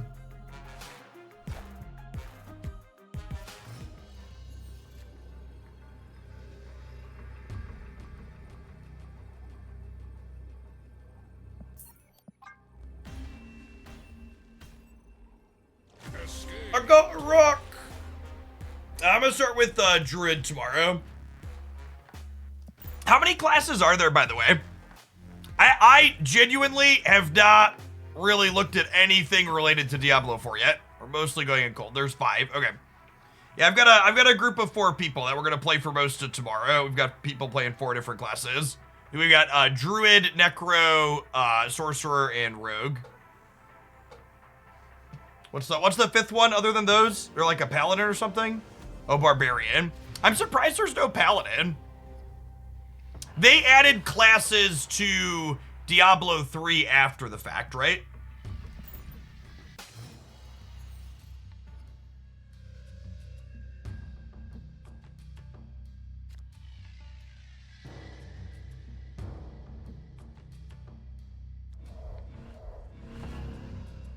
I'm sorry it's come to this, Colleen, but...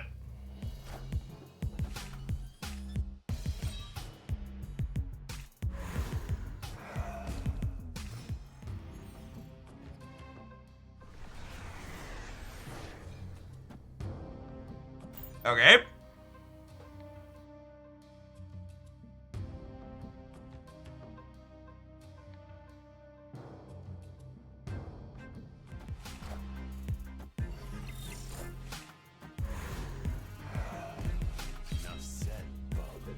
Enough said, bub. Destroy decks really like Bar Sinister.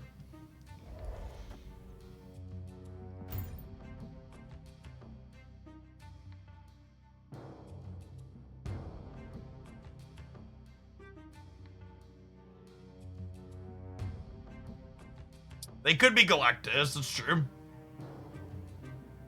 Although if they were Galactus, they want a Galactus Dust Domain, right? Friendly neighborhood Spider-Man here. Yeah, it's fine. I want a MODOK Bar Sinister anyways.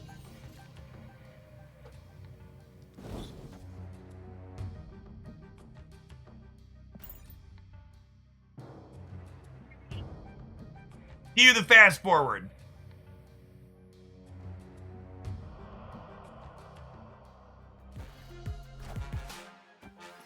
No!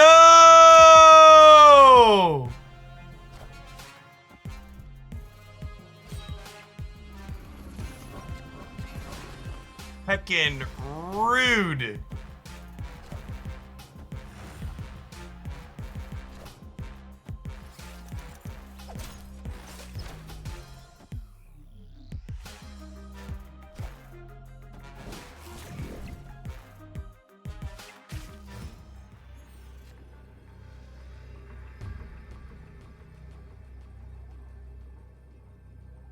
Been looking to get a Pokemon TCG and was shocked how cheap their top meta decks are. Yeah, Pokemon is like the one card game that does a consistently good job of making their staples affordable. Okay, so we're up by 14. They're up by 11. Null is only 2. We lose to Galactus left.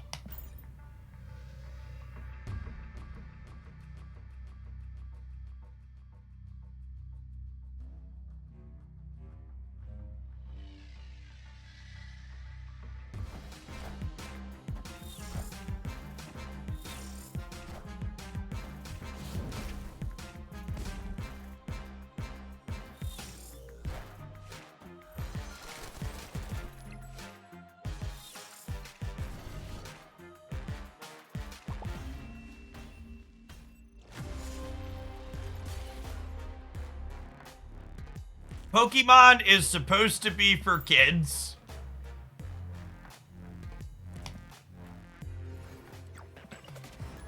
Competitive Pokemon TCG is more complicated to play at a top level than Magic the Gathering, and it's not particularly close. What a lot of people mean when they say an IP or a game is for kids, what they actually mean is the game's just accessible and easy to play at a base level, as opposed to other things. So yes, the Pokemon IP is attractive to a wide range of individuals of different ages, including children. But the game itself has a lot of depth to it.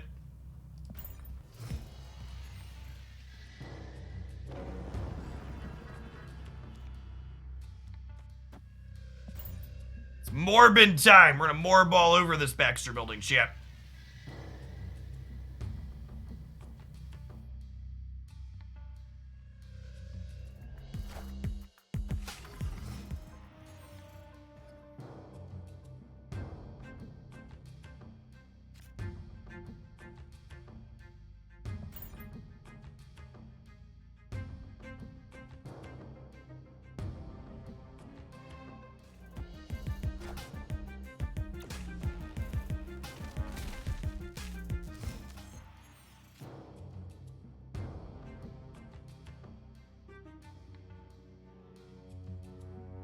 If I haven't played since about a month after this came out, might still be able to make a competitive deck, or I need to play a bunch to build up the collection. So, something to note is Marvel Snap tries to pair you into people that are a similar what's called collection level. Opponent snapped. I'm leaving because they're Galactus. But obviously you'll need to play to eventually acquire cards, but everybody has to play to acquire cards. It also depends on which cards you have that you opened as well. My number one piece of advice to people that are starting off or still building their collections in Marvel Snap is you really can't approach deck building in Marvel Snap as you would in like Magic the Gathering or Hearthstone or Runeterra. You can't just go in and net deck a bunch. Building decks early in Marvel Snap is a lot more akin to playing like Magic the Gathering Limited, where you need to look at the cards that you have available to you and then build your pool the best you can, essentially. I think Crystal versus Kang is a pretty negligible difference. I don't know that I have a preference for either after playing a couple of dozen games with Crystal.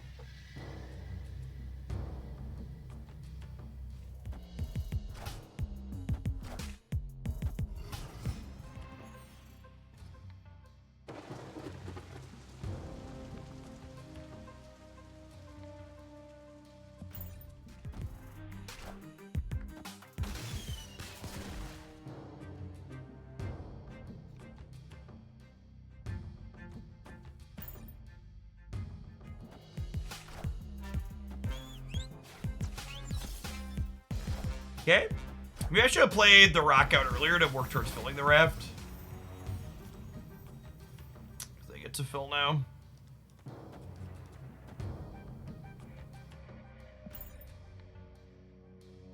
I suppose if they fill the raft with minimal power here, no, they're breaking it out. It's pretty good. Yeah, Crystal working with Wong is okay. It's just like, it's kind of a hard sell to get to that point where that could be useful. Ooh, that could be good, though. What if we do this? We just count on Gambit to drag us, kicking and screaming across the finish line.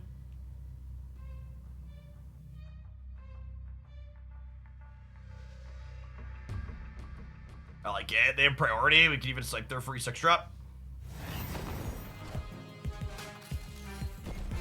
Is that their free 6-drop? You've got to be kidding me. Holy crap. What a lucker. Alright, we just got to hit like... We just got to hit the Venom on the left, chat. I believe. So we're 1 in 5 and then 1 in 4. Hit me, dealer.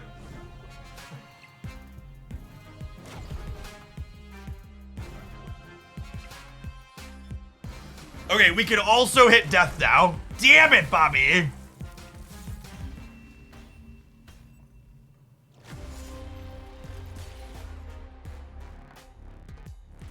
Rip. I think we're actually a pretty strong favorite to win that once everything played down and the gambit flipped up. Because if we hit the Venom either time, we won. And if we hit Runner, Runner, Center, we won. So we had like a 20%er followed by a 25%er. And then we had a 25 followed by a 20. Not terrible.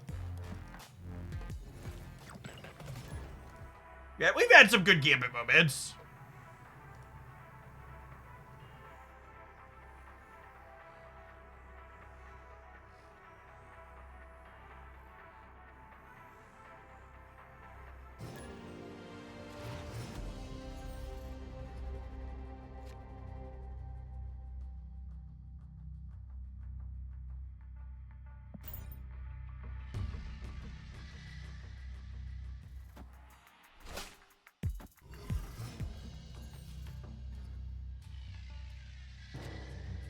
This is one of our strongest starts to this deck. Anytime you have Morbius plus Collector or Morbius plus Mystique, that sets us up really well to be able to pop off in 2 different locations. Lovely. With the MODOK draw here as well, I would be snapping if I was looking to climb efficiently from here.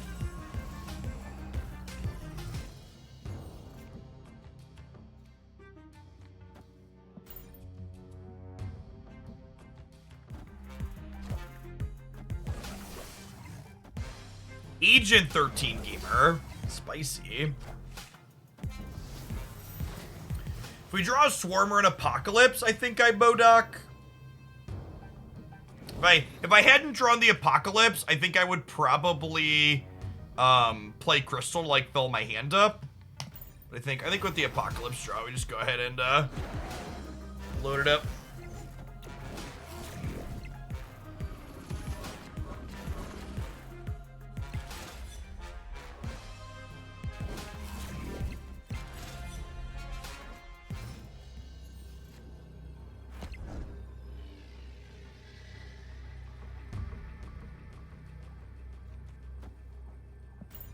Spread out. I think this is the strongest discard deck. I think this is my favorite discard deck. The more typical discard deck is like the Swarm Dracula build, or the Storm Dracula build, but I can never make that one work. It has too many moving pieces that I'll have to line up correctly for you in my experience. So I prefer this one.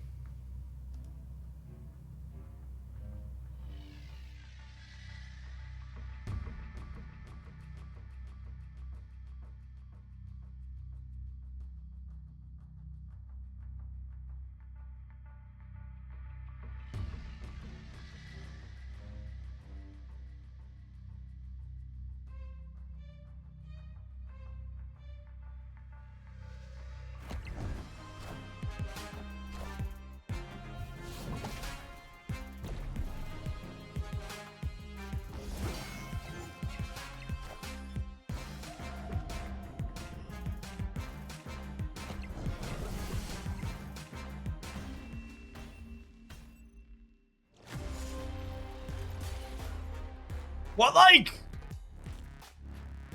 What's the tank there?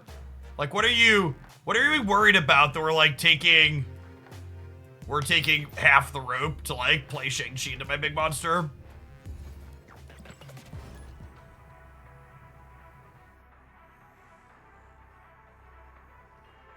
See, my experience has been that the Dracula build is not consistent at all. You just have to have 800 different things all line up and the stars align. It just doesn't work half the time for me. And the couple of times it does work, your opponent just sees your hand face up and you die anyways, or that you don't get any cubes anyways.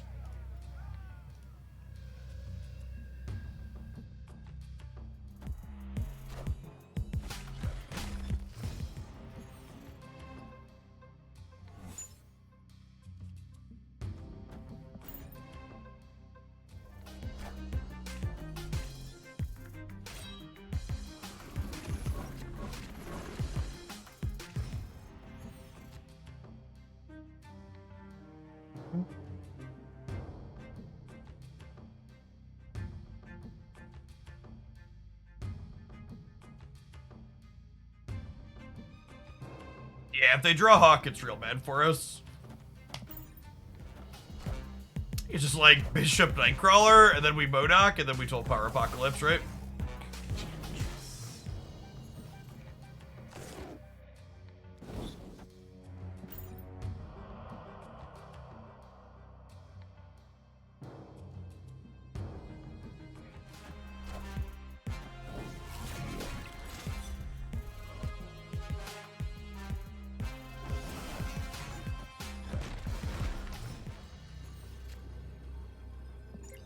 Alright, Darkhawk's 22. Come and get it.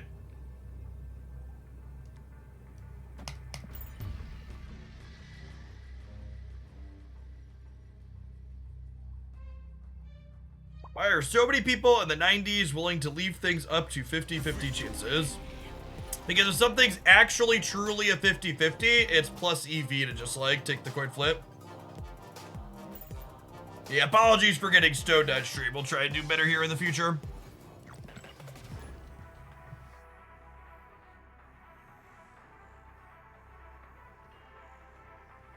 By the way, Snappers, today is going to be my last day of Snap for the week. I'm taking a pseudo day off tomorrow to partake in Diablo 4.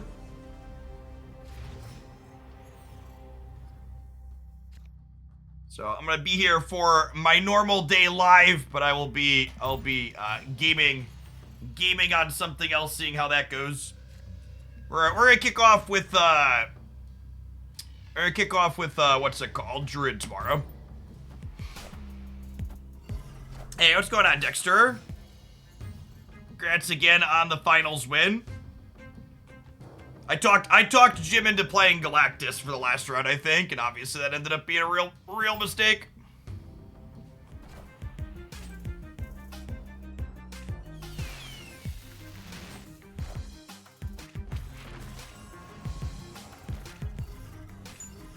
Fury Jubilee, eh? Oh my gosh. Well then.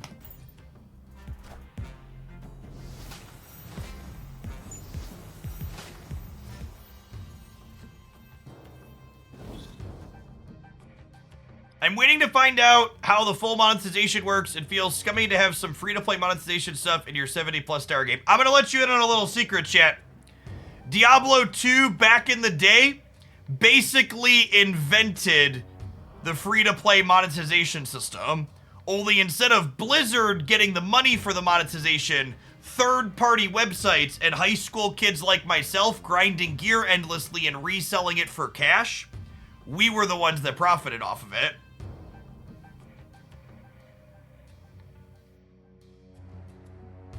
You want me to crystal mid? Nah, I was gonna make our friends go burr here.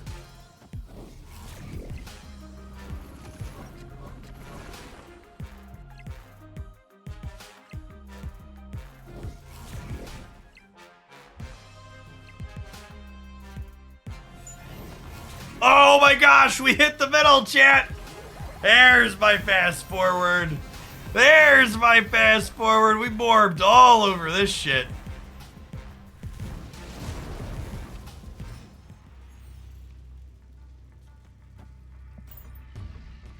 You're saying D4 needs a real money auction house. Yeah, I chuckled so much when the real money auction house in Diablo 3 blew up on them, because that was totally just them trying to leverage like what the third-party sites were doing.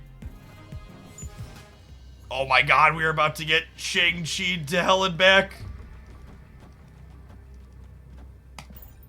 These nulls are gonna be fucking huge. Got me.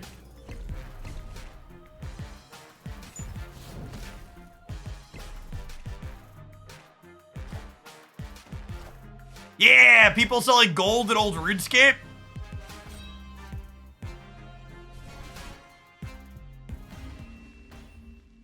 Why not discard middle? Oh, I forgot it was Limbo. It was originally Crimson Cosmos. It doesn't matter, but yeah. We won the left. The moral victory is ours.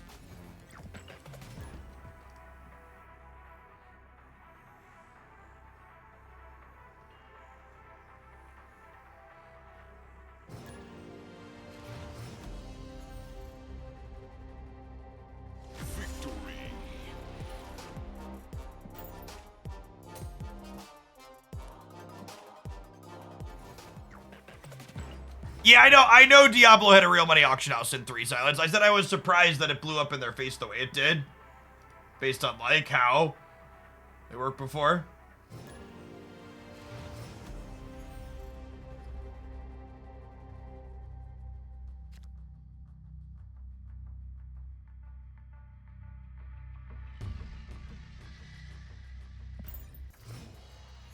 Ever played League or Dota? No, I played the Pokemon MOBA for a little while, Pokemon Unite. Did some commentary stuff for them.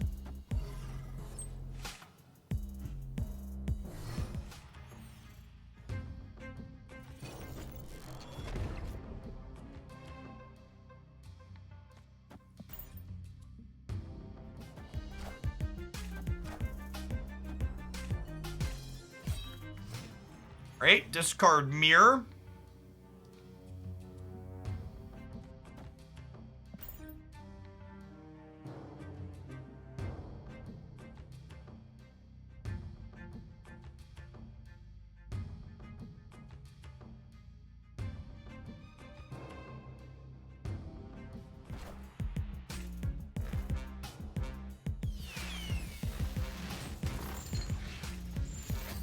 Okay.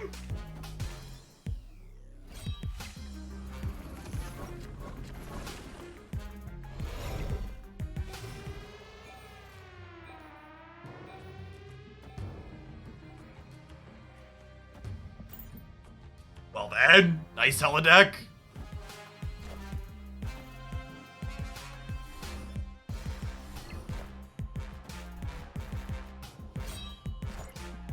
They're about to top deck the hell, aren't they, chat?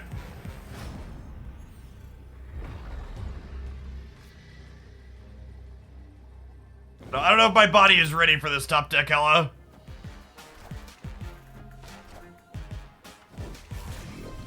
Oh, we're only tying the left. Rip. Close game.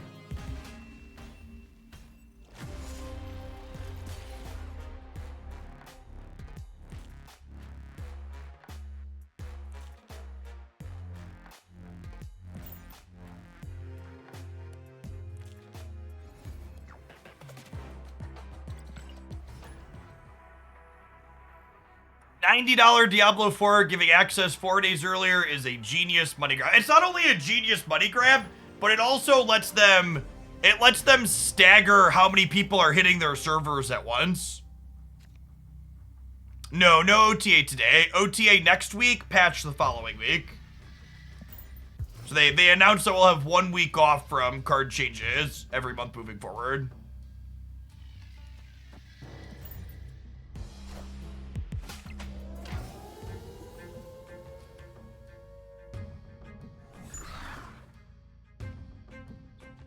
No, not a gambit game.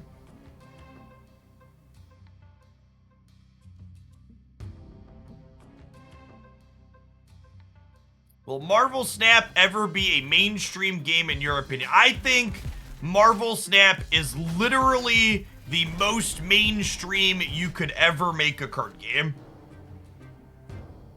I think card games are a huge niche gameplay, game style.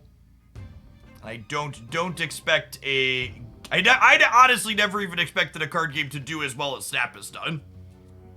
That in and of itself is rather surprising.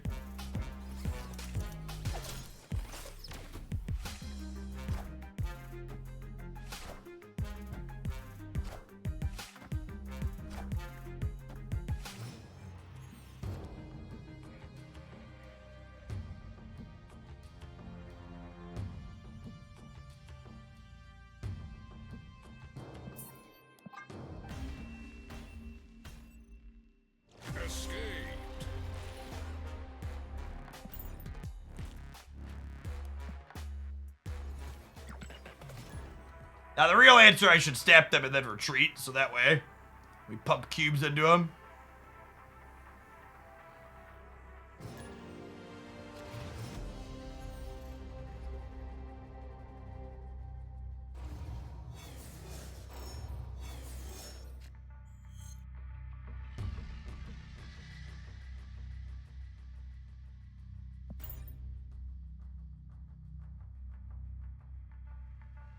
Do you think Snap's trajectory would be different if it went PC route first and then mobile, or would it be the same? I think if Snap went PC first and then mobile, it would not have been the smash hit game that it was, and it likely would have just, like, not gone anywhere.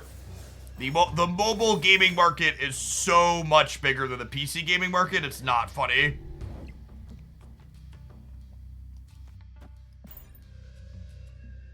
In fact, one of my, we've been talking about DC Dual Force, having their beta this month. They're releasing on PC first, with, like, mobile as, like, maybe a goal, is my understanding, and I think that that's almost assuredly going to be detrimental to them.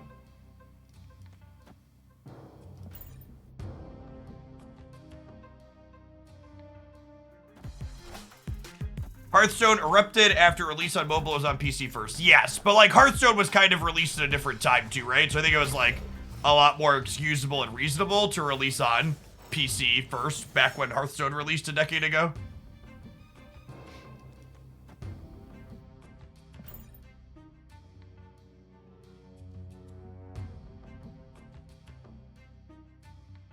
I'm more of a DC or Marvel fan. I don't really have a strong comic book connection.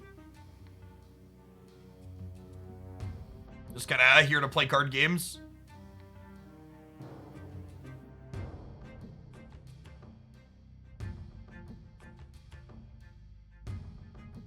Magic released on cardboard first and still exploded. Magic, especially in the digital sense, is deeply unpopular.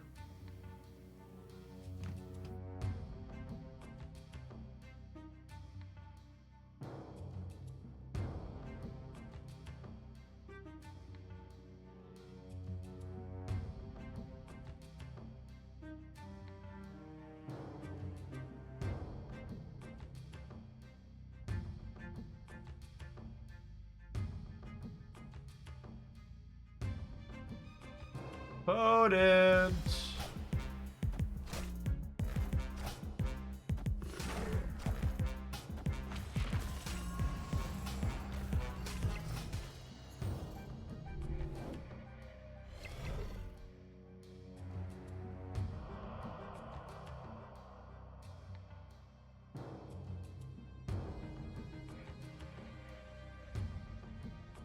So do I Modoc into Apocalypse plus Swarms?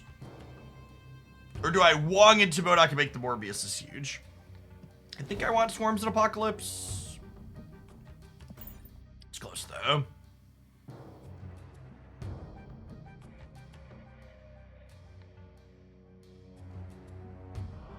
My kids prefer Spider-Man or Batman. We don't really do a ton of superheroes in general.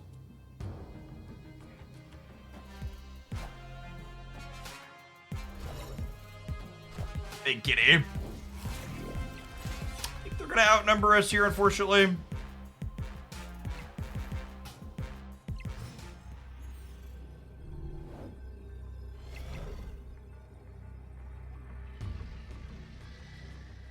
Maybe we're fine. So it's plus 15 here. We'll go up to 26 here, plus 19. Good hit monkey could get us, perhaps. Yeah, but they haven't played Beast yet this game, though, so they're a little restricted in exactly how many cards they could have.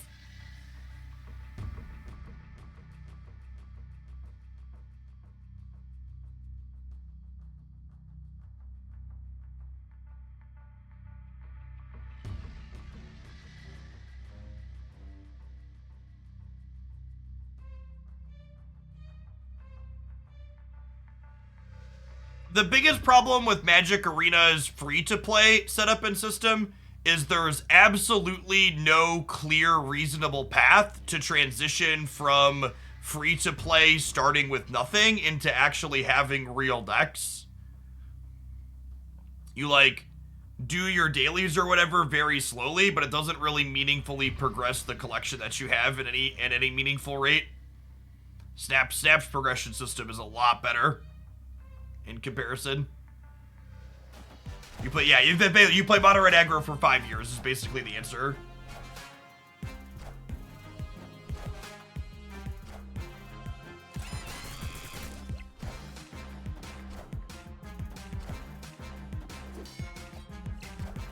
You just draft to get your collection. Yeah, but you need currency to draft to start. Lost the coin flip here. Also, a lot of people don't. Whenever people are like, you just have to draft, one, you need capital to start to draft, and two, you have to like drafting and be good at it. Most people lose at games. Like, the win rate, and if you're just learning, you're also going to do poorly, is correct. One of the things that's great about Marvel's stat system is most of your progression is not tied to actually winning. You just have to, like, do your quests, which occasionally have win matches, but those are fewer and further between than the others.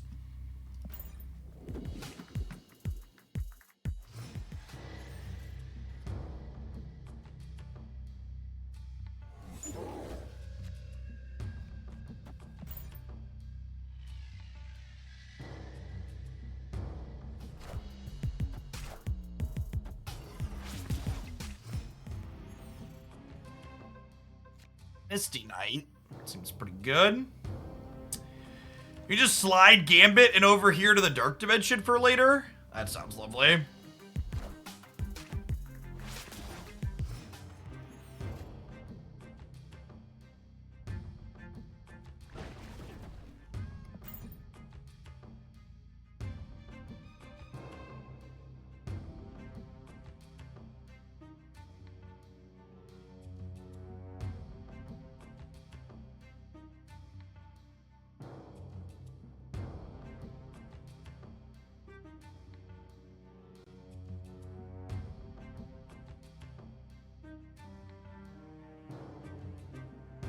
I mean, we're not talking about the gameplay at all of Xperia. Mostly we're discussing the economy models and how they onboard players.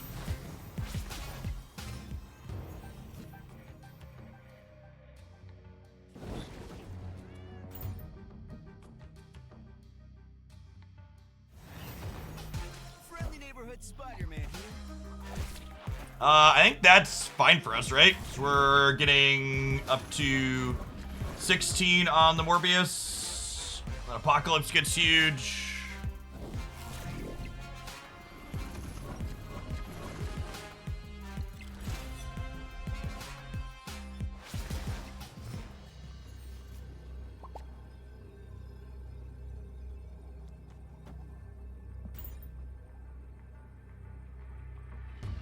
There was a helicarrier in the helicarrier. Sometimes your boat has a boat in it, chat. That's just how it goes. Doesn't your boat have another boat inside of it?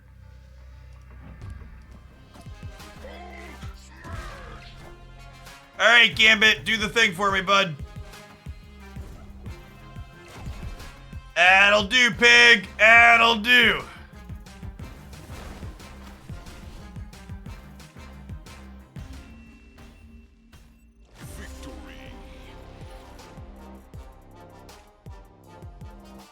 Thank you, Dark Dimension.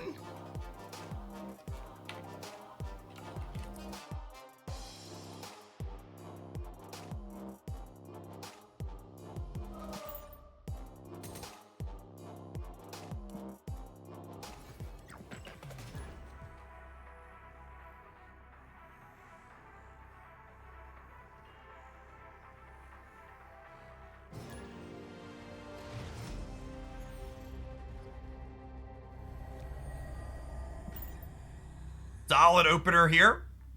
This is again the type of hand that I think you could snap on very early. If you're two proactive cards. What's cards you want to discard an enabler? Open on Morbius in case we draw Mystique. Oh, that's a deck without MODOK. Unplayable. It is not optional.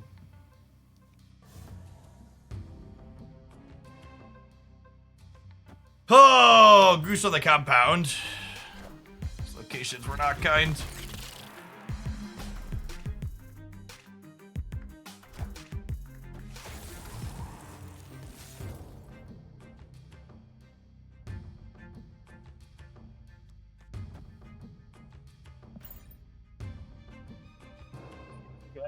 Crack Helicarrier and find any prizes here.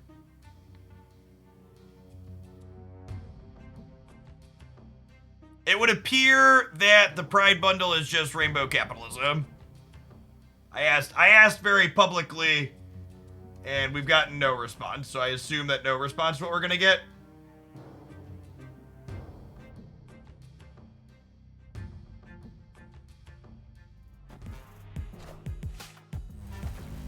If you would like Second Dinner to give us a response, we have a tweet here asking for it. If you subject yourself to Twitter, if you don't subject yourself to Twitter, I don't blame you.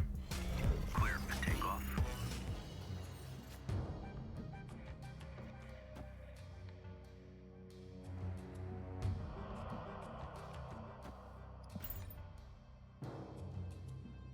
And oh my god, I just played Swarm instead of colleagues. I'm talking like it's fine. We were dead anyways because of the Polaris. Escape. We could have played Colleen and Gambit here. We might have had a shot, but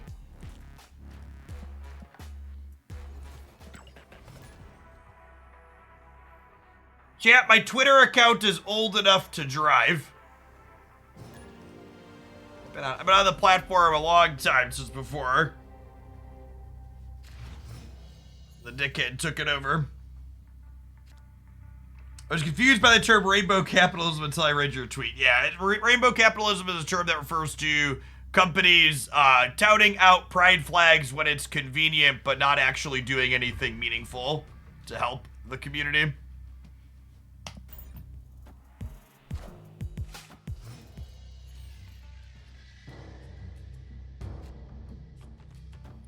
Sand is solid.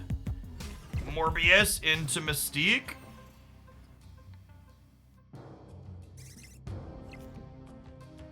Collector 2, potentially. Face the might of Asgard. Union.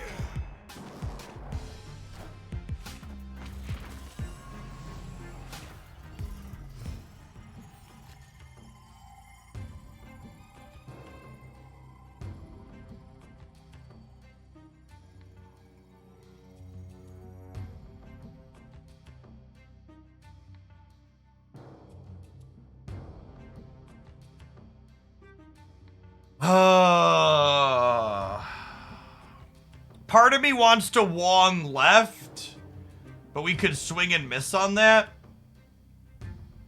We could also Crystal to up our chances to get MODOK at another payoff and then set up Wong on 5 into MODOK on 6.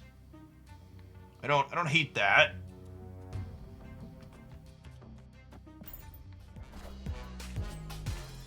Yeah, Wong left would have gotten punished.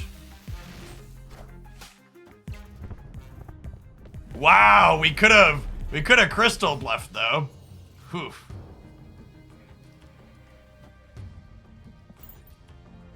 All right, so we're 1 in 3 to find Modokerson here. I'm gonna stay for the stat. I believe, chat. We got all 3 of our discard payoffs. We're gonna draw MODOK. We're gonna win the game. Union. Notorious! Thank you for the 5 months. Appreciate it.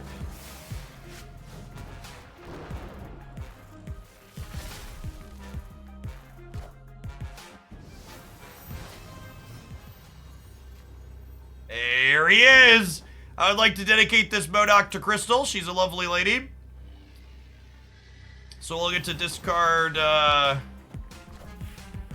Ooh, we might lose despite this. To me. It's 16 power Thor. What's our Morbius going up to here? Something real big, right?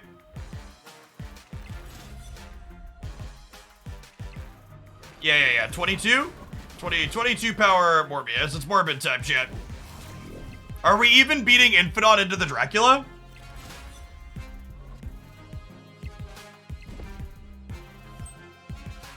No Infinite, no problem. If they would have hit Infinite on the Dracula, we would have lost the tiebreaker by 1. But thankfully they didn't, and we won. Solid pacing. Dub to Crystal. We needed the extra draw to find MODOK, and she got us there.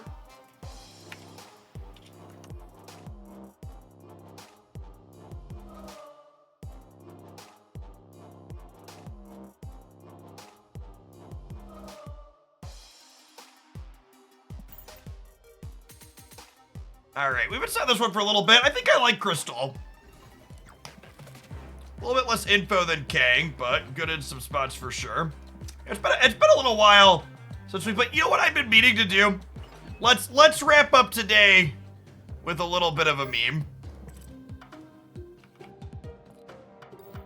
Let's cut this good card and replace it with this one. Let's play a couple of these. See how it goes.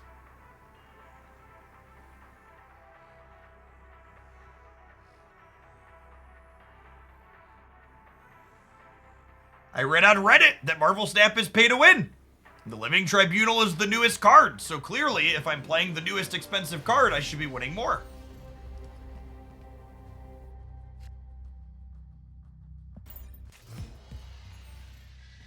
So verdict on Tribunal. I think Tribunal is fine, maybe even good in the right Lockjaw deck. It's felt pretty bad everywhere else I've tried it.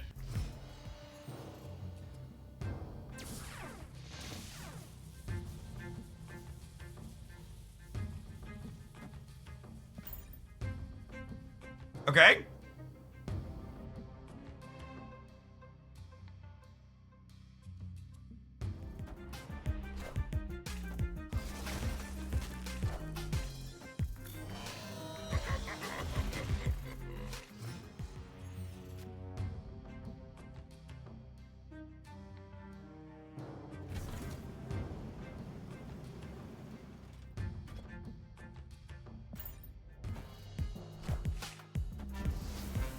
Maybe I'm supposed to try and compete for Asgard? I don't know. Iron Man.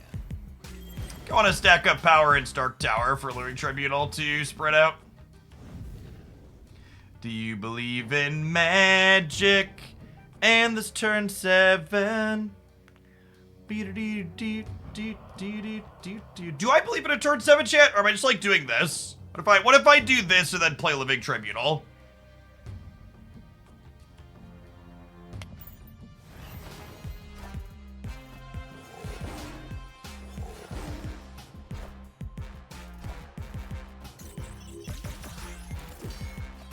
All systems go.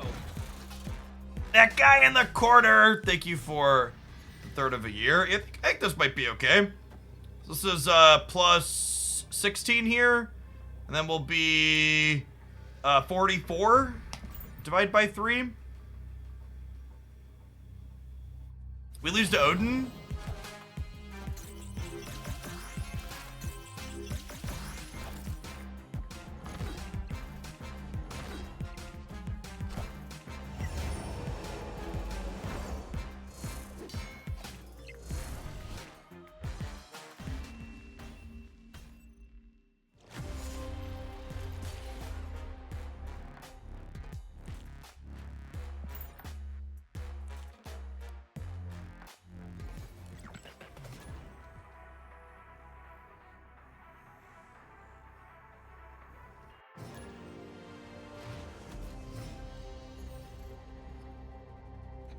Oh no! Oh no! Oh chat! Oh.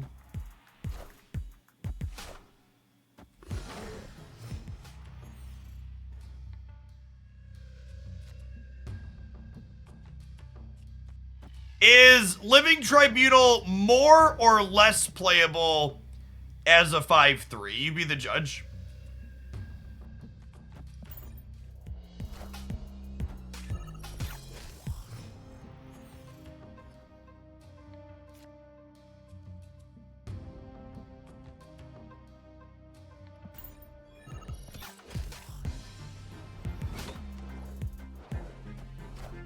It's definitely better with negative, that's true. Big true.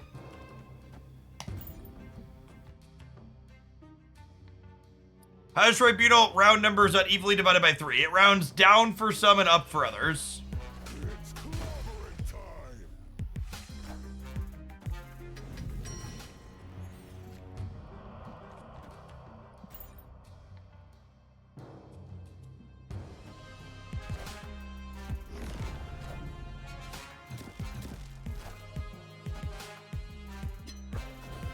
Okay, Living Tribunal is low-key kinda good against, this, right?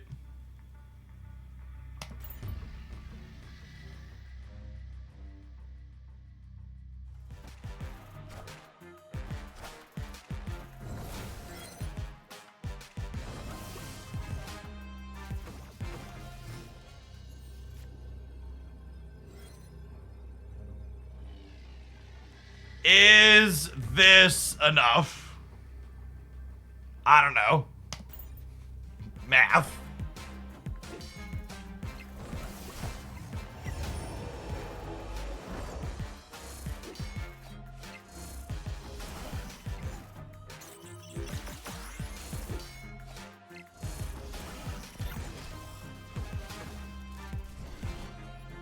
Yes! We did it!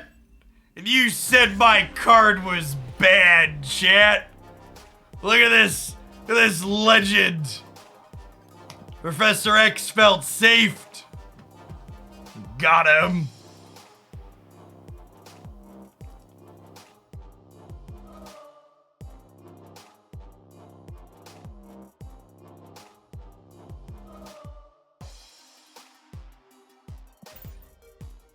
We just watched the Living Tribunal limp across the finish line. No! He emerged victorious and triumphantly.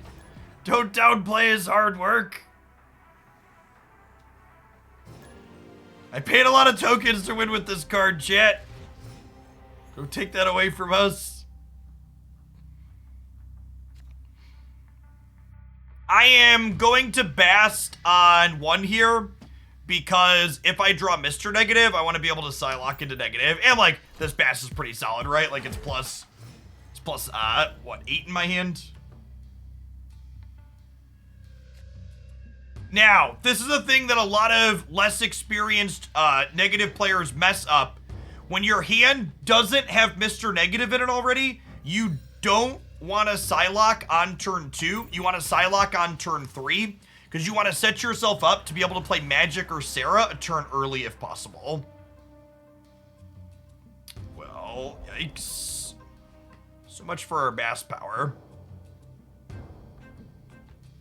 If we find Magic, we can deal with Death's Domain.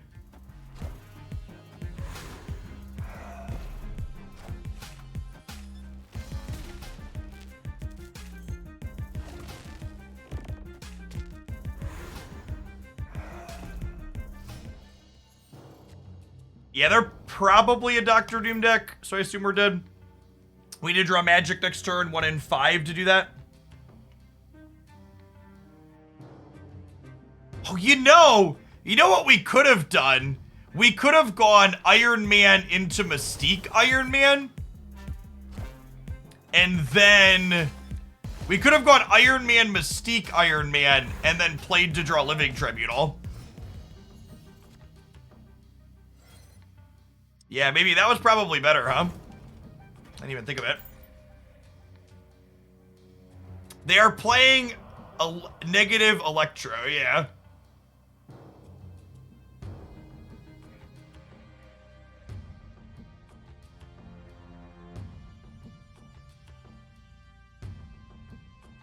They're gonna play Magic for us. Ears open, fingers crossed.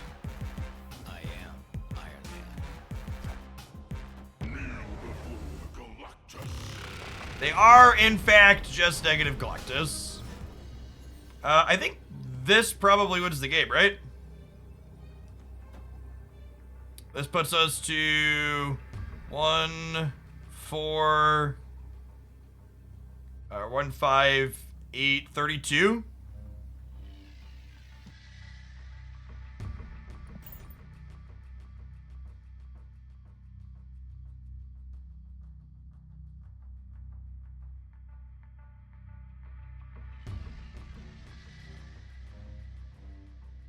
Yeah, their null is tiny.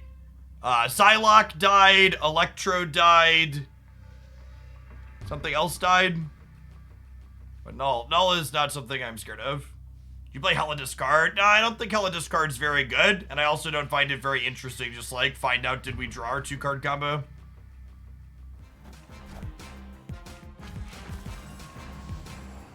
Oh yeah, negative died. I forgot about that one. Was this something else? Wakanda forever. It's a good looking Wong. Makes me want to spend my Wong boosters.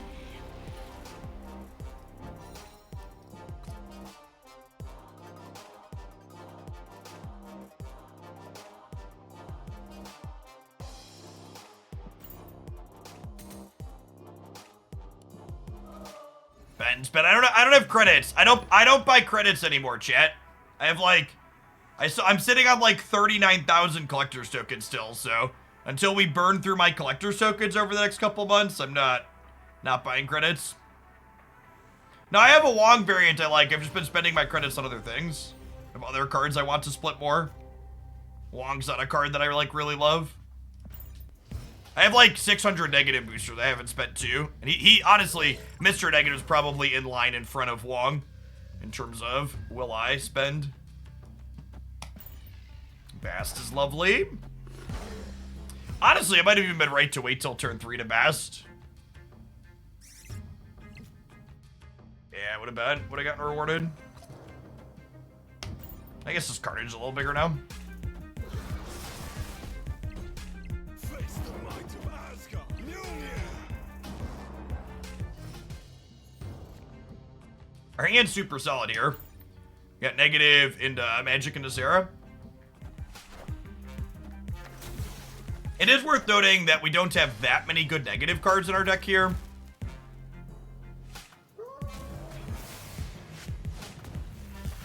We typically don't need to play around. Typically don't need to play around like Storm or anything in this kind of matchup.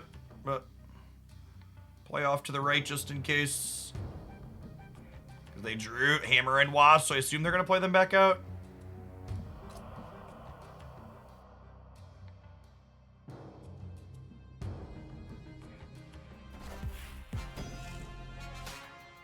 Mjolnir. To me.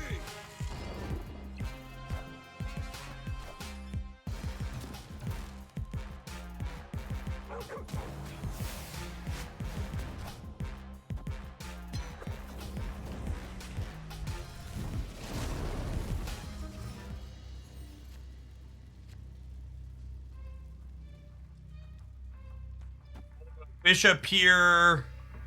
We'll play Sarah over here. I just want to stack power not in the sewer system. And then we'll go Iron Man Mystique in the middle next turn. Our best draw is Angela because she makes Bishop bigger. Oh, I need to find room to play Living Tribunal though. In my head, I had already played Living Tribunal. Mjolnir. But I actually haven't. It costs 6 energy for some reason. Okay, this was wrong. My brain is bad. I should have gone or Iron Man Mystique. I was like, oh, I need to split my power up, but that actually just like isn't a thing because I haven't played this yet.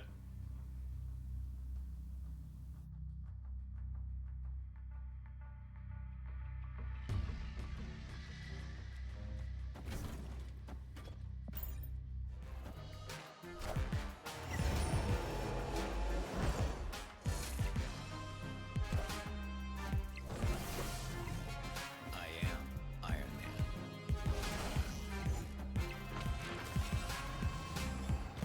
I am Iron Man.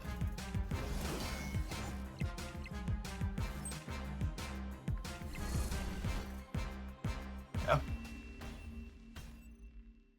Maybe their Tribunal wins for us. We actually, would we have won if I would have played correctly? If I would have played Sarah here, I could have gone Iron Man, and then we win because of their Tribunal. I think we would have won even without their Tribunal, but yeah. I just like doing mental math, like I already had Tribunal in play, but I hadn't played it out yet.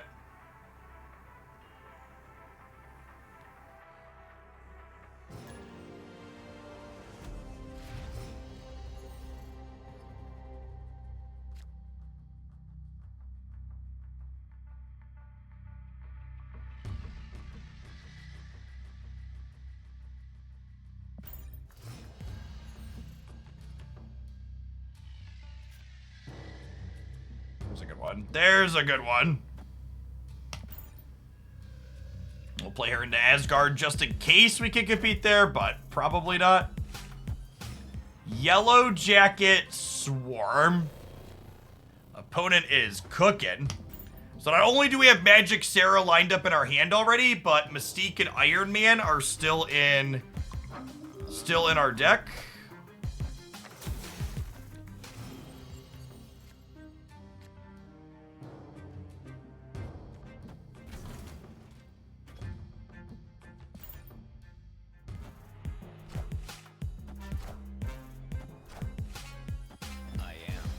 I promise this is a human. It looks like a human that's probably just farming boosters, though.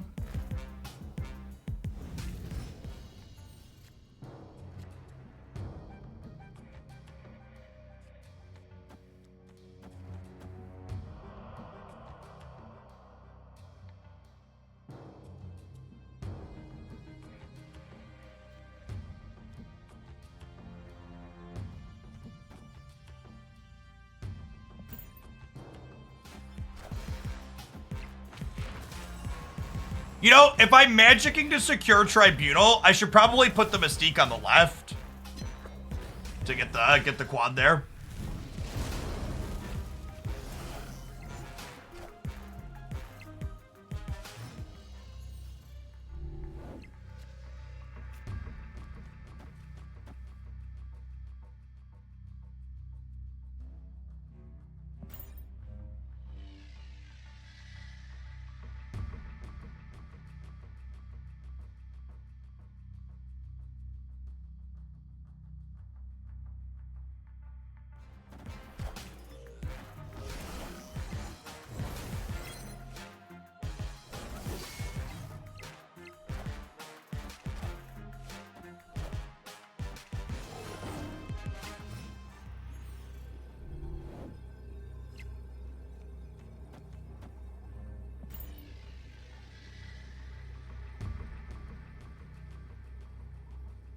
Wish you could sort by booster count in the collection tree. That would be nice. Is it just upgradable? Is Fogwell's Gym a permanent addition to the pool? You know, I would have thought that any new location is always a permanent addition, but I actually haven't seen Fogwell's Gym since the event it was in. Has anybody else? It's ego level? Really? That's so sad.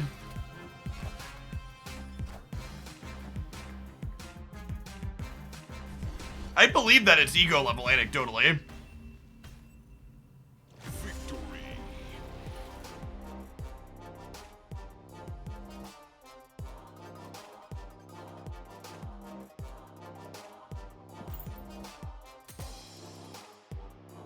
It's weird. It's weird, yeah, because that's such a good positive location. I thought I saw that it was temporary. Yeah, I play a lot. Like I hit ego periodically in World Ship. With how much I play, I feel like I would have hit Fogwell by now if it was in any of the pools, but obviously we could just be low rolling.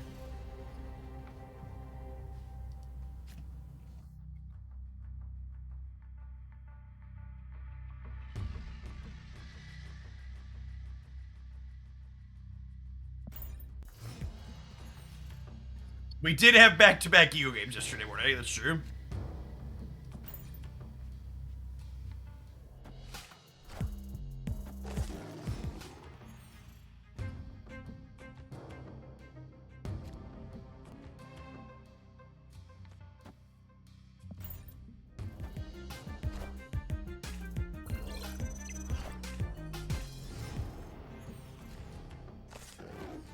Okay, chat. We're gonna draw negatived. We're gonna draw negatived magic next turn so we can magic this dream dimension away.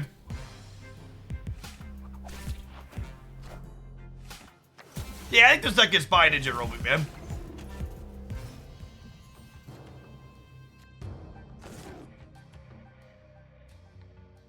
Rip.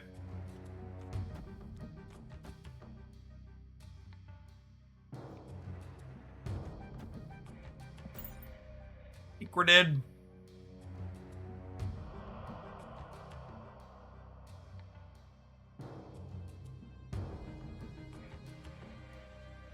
They're taking too long.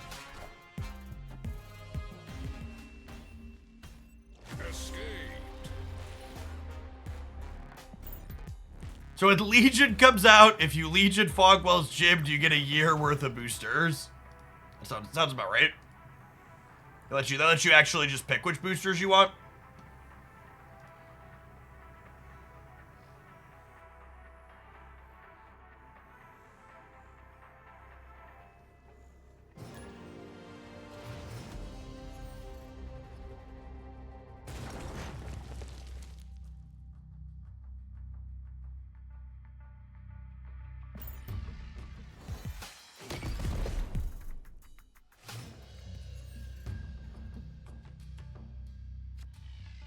All right.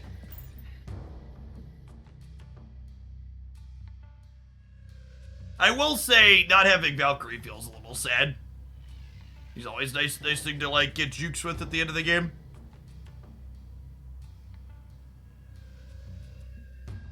We have Iron Man in our hand, but Iron Heart and Mystique are still in our deck to potentially draw as negative cards. This is not a huge deal. Damn it, Bobby. Iron Heart's still in our deck to draw. We're going to draw Magic next turn, chat. Big Magic to tee up our negative is ideal.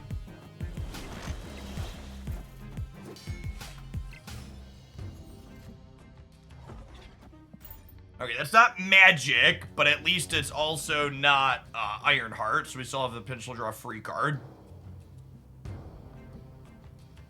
Sarah or Magic are our two best draws next turn.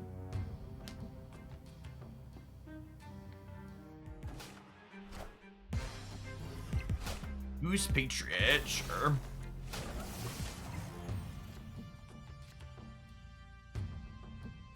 Just...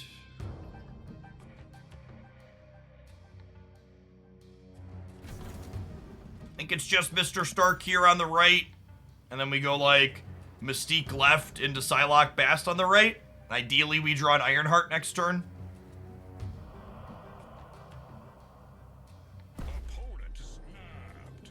Yeah, let's go. Let's play the game.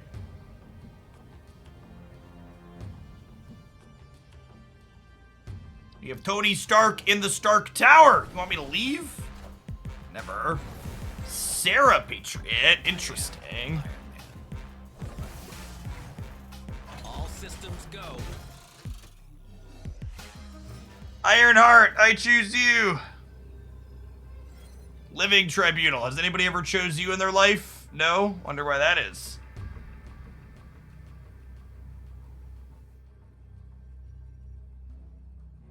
Oh, Patriot Surfer. Yeah, I could see that. I could see that.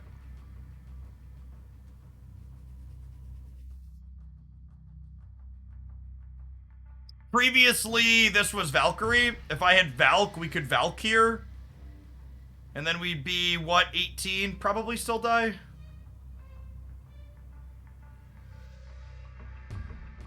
We just lose. Yeah, I think so. I think if there's a world where we win, it looks like doing this.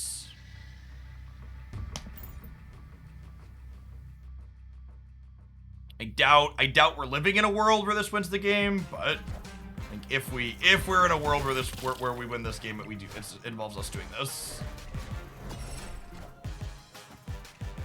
Holy fuck! I am Iron Man. What is wrong with Marvel Snap Gamers, chat? Why, like, I understand putting me in the ground. Like, my deck is bad. Kill me. But, like, what, like, we had Rogue, and we had Brood, and we had Silver Surfer. Why were we in the tank? They took longer than I did. My hand was terrible. We had to think about if we were staying.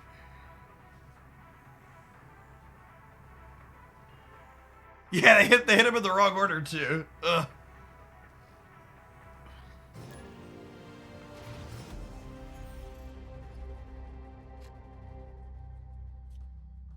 I'm gonna Bast on 1, because if we draw Psylocke on 2, I want to Psylocke into negative.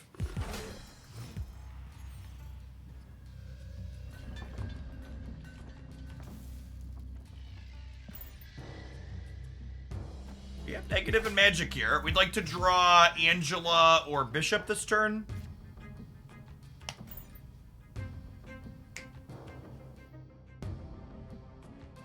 The plan is to Iron Man one spot and then Mystique the Nidavellir. Enough said. Enough said, bub. Right on time, Bishop. Welcome to the party.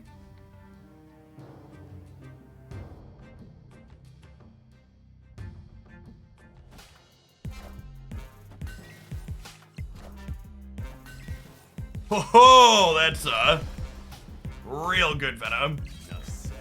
It's a good thing we have a couple Iron Men here.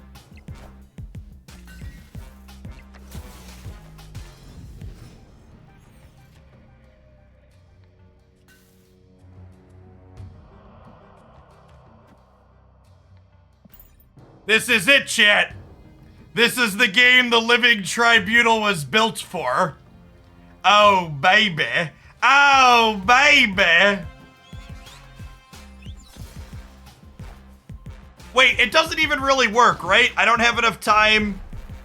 I don't have enough time to Iron Man, Living Tribunal, and Mystique. I was thinking I could do all of it, but I can't, right? Because it's just like takes 600 energy.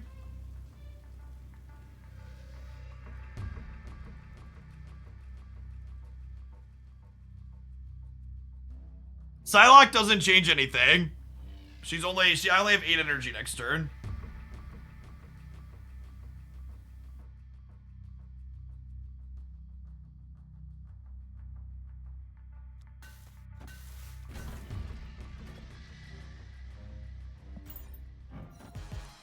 Sweet Killmonger split.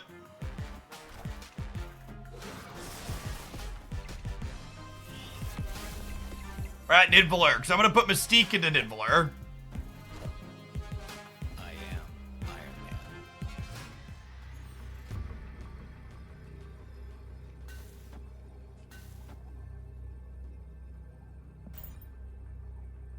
Man. Just like a good chance 16 doesn't win the left, though, is the problem. The hope here is that they just avoid the left. They did not.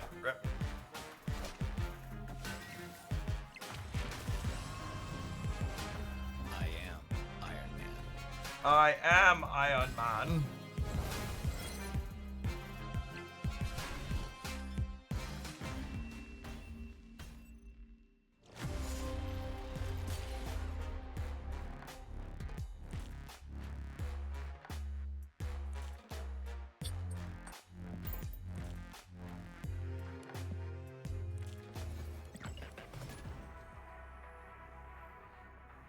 Anybody who's standing up might want to have a seat. Lower your standing desk before I say this. This is going to shock you. But I'm getting the sinking feeling that Living Tribunal is not good in this deck.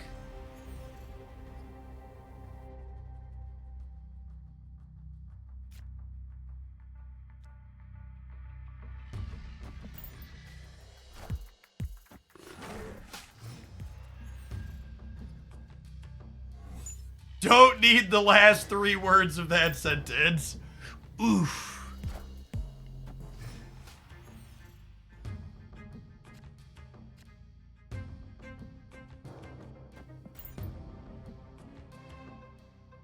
I've seen enough Living Tribunal to know that Howard is a better purchase. I'd be inclined to agree with that. How many games usually play before you start changing parts of a deck? It depends. Optimizing decks in card games is the art of trying to glean reasonable information from statistically insignificant sample sizes. A lot of it is more art than science, gut feelings and experience. Trying to take a look at anecdotes and guesstimate how often they're the average.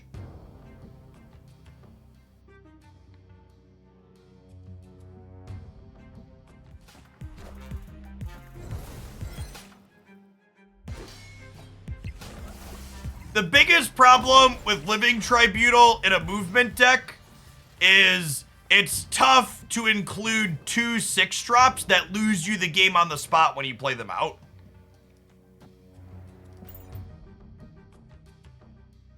Usually that slot is limited to Heimdall or Living Tribunal.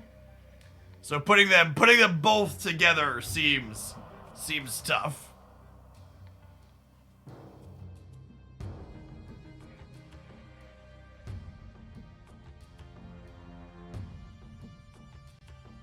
Living Tribunal was a 4-3 here, chat. Maybe this is it. Maybe this is the chosen one.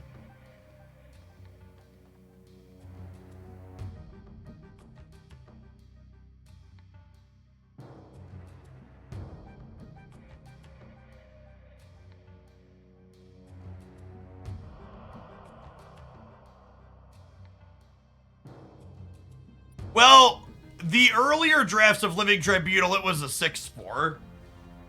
I think Tribunal is simply the type of card where they know it's not good, but it does something novel, and they just wanted a card that did its ability in a novel way. Like, I don't think Living Tribunal is supposed to be a competitive card. It's like the TLDR. Alright, and then we're dead to the wave here, obviously, because I held these rocks in my hand.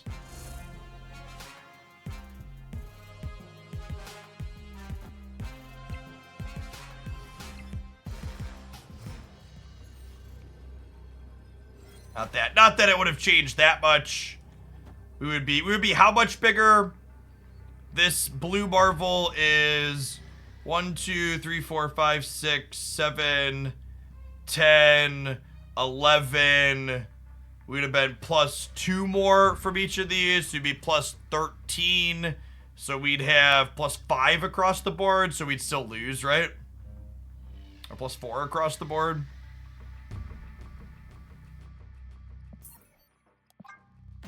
Alright, chat. It's 4 o'clock. I'm going to go ahead and call it an afternoon. Living Tribunal does not seem particularly good in this deck. No, Living Tribunal is not worth buying.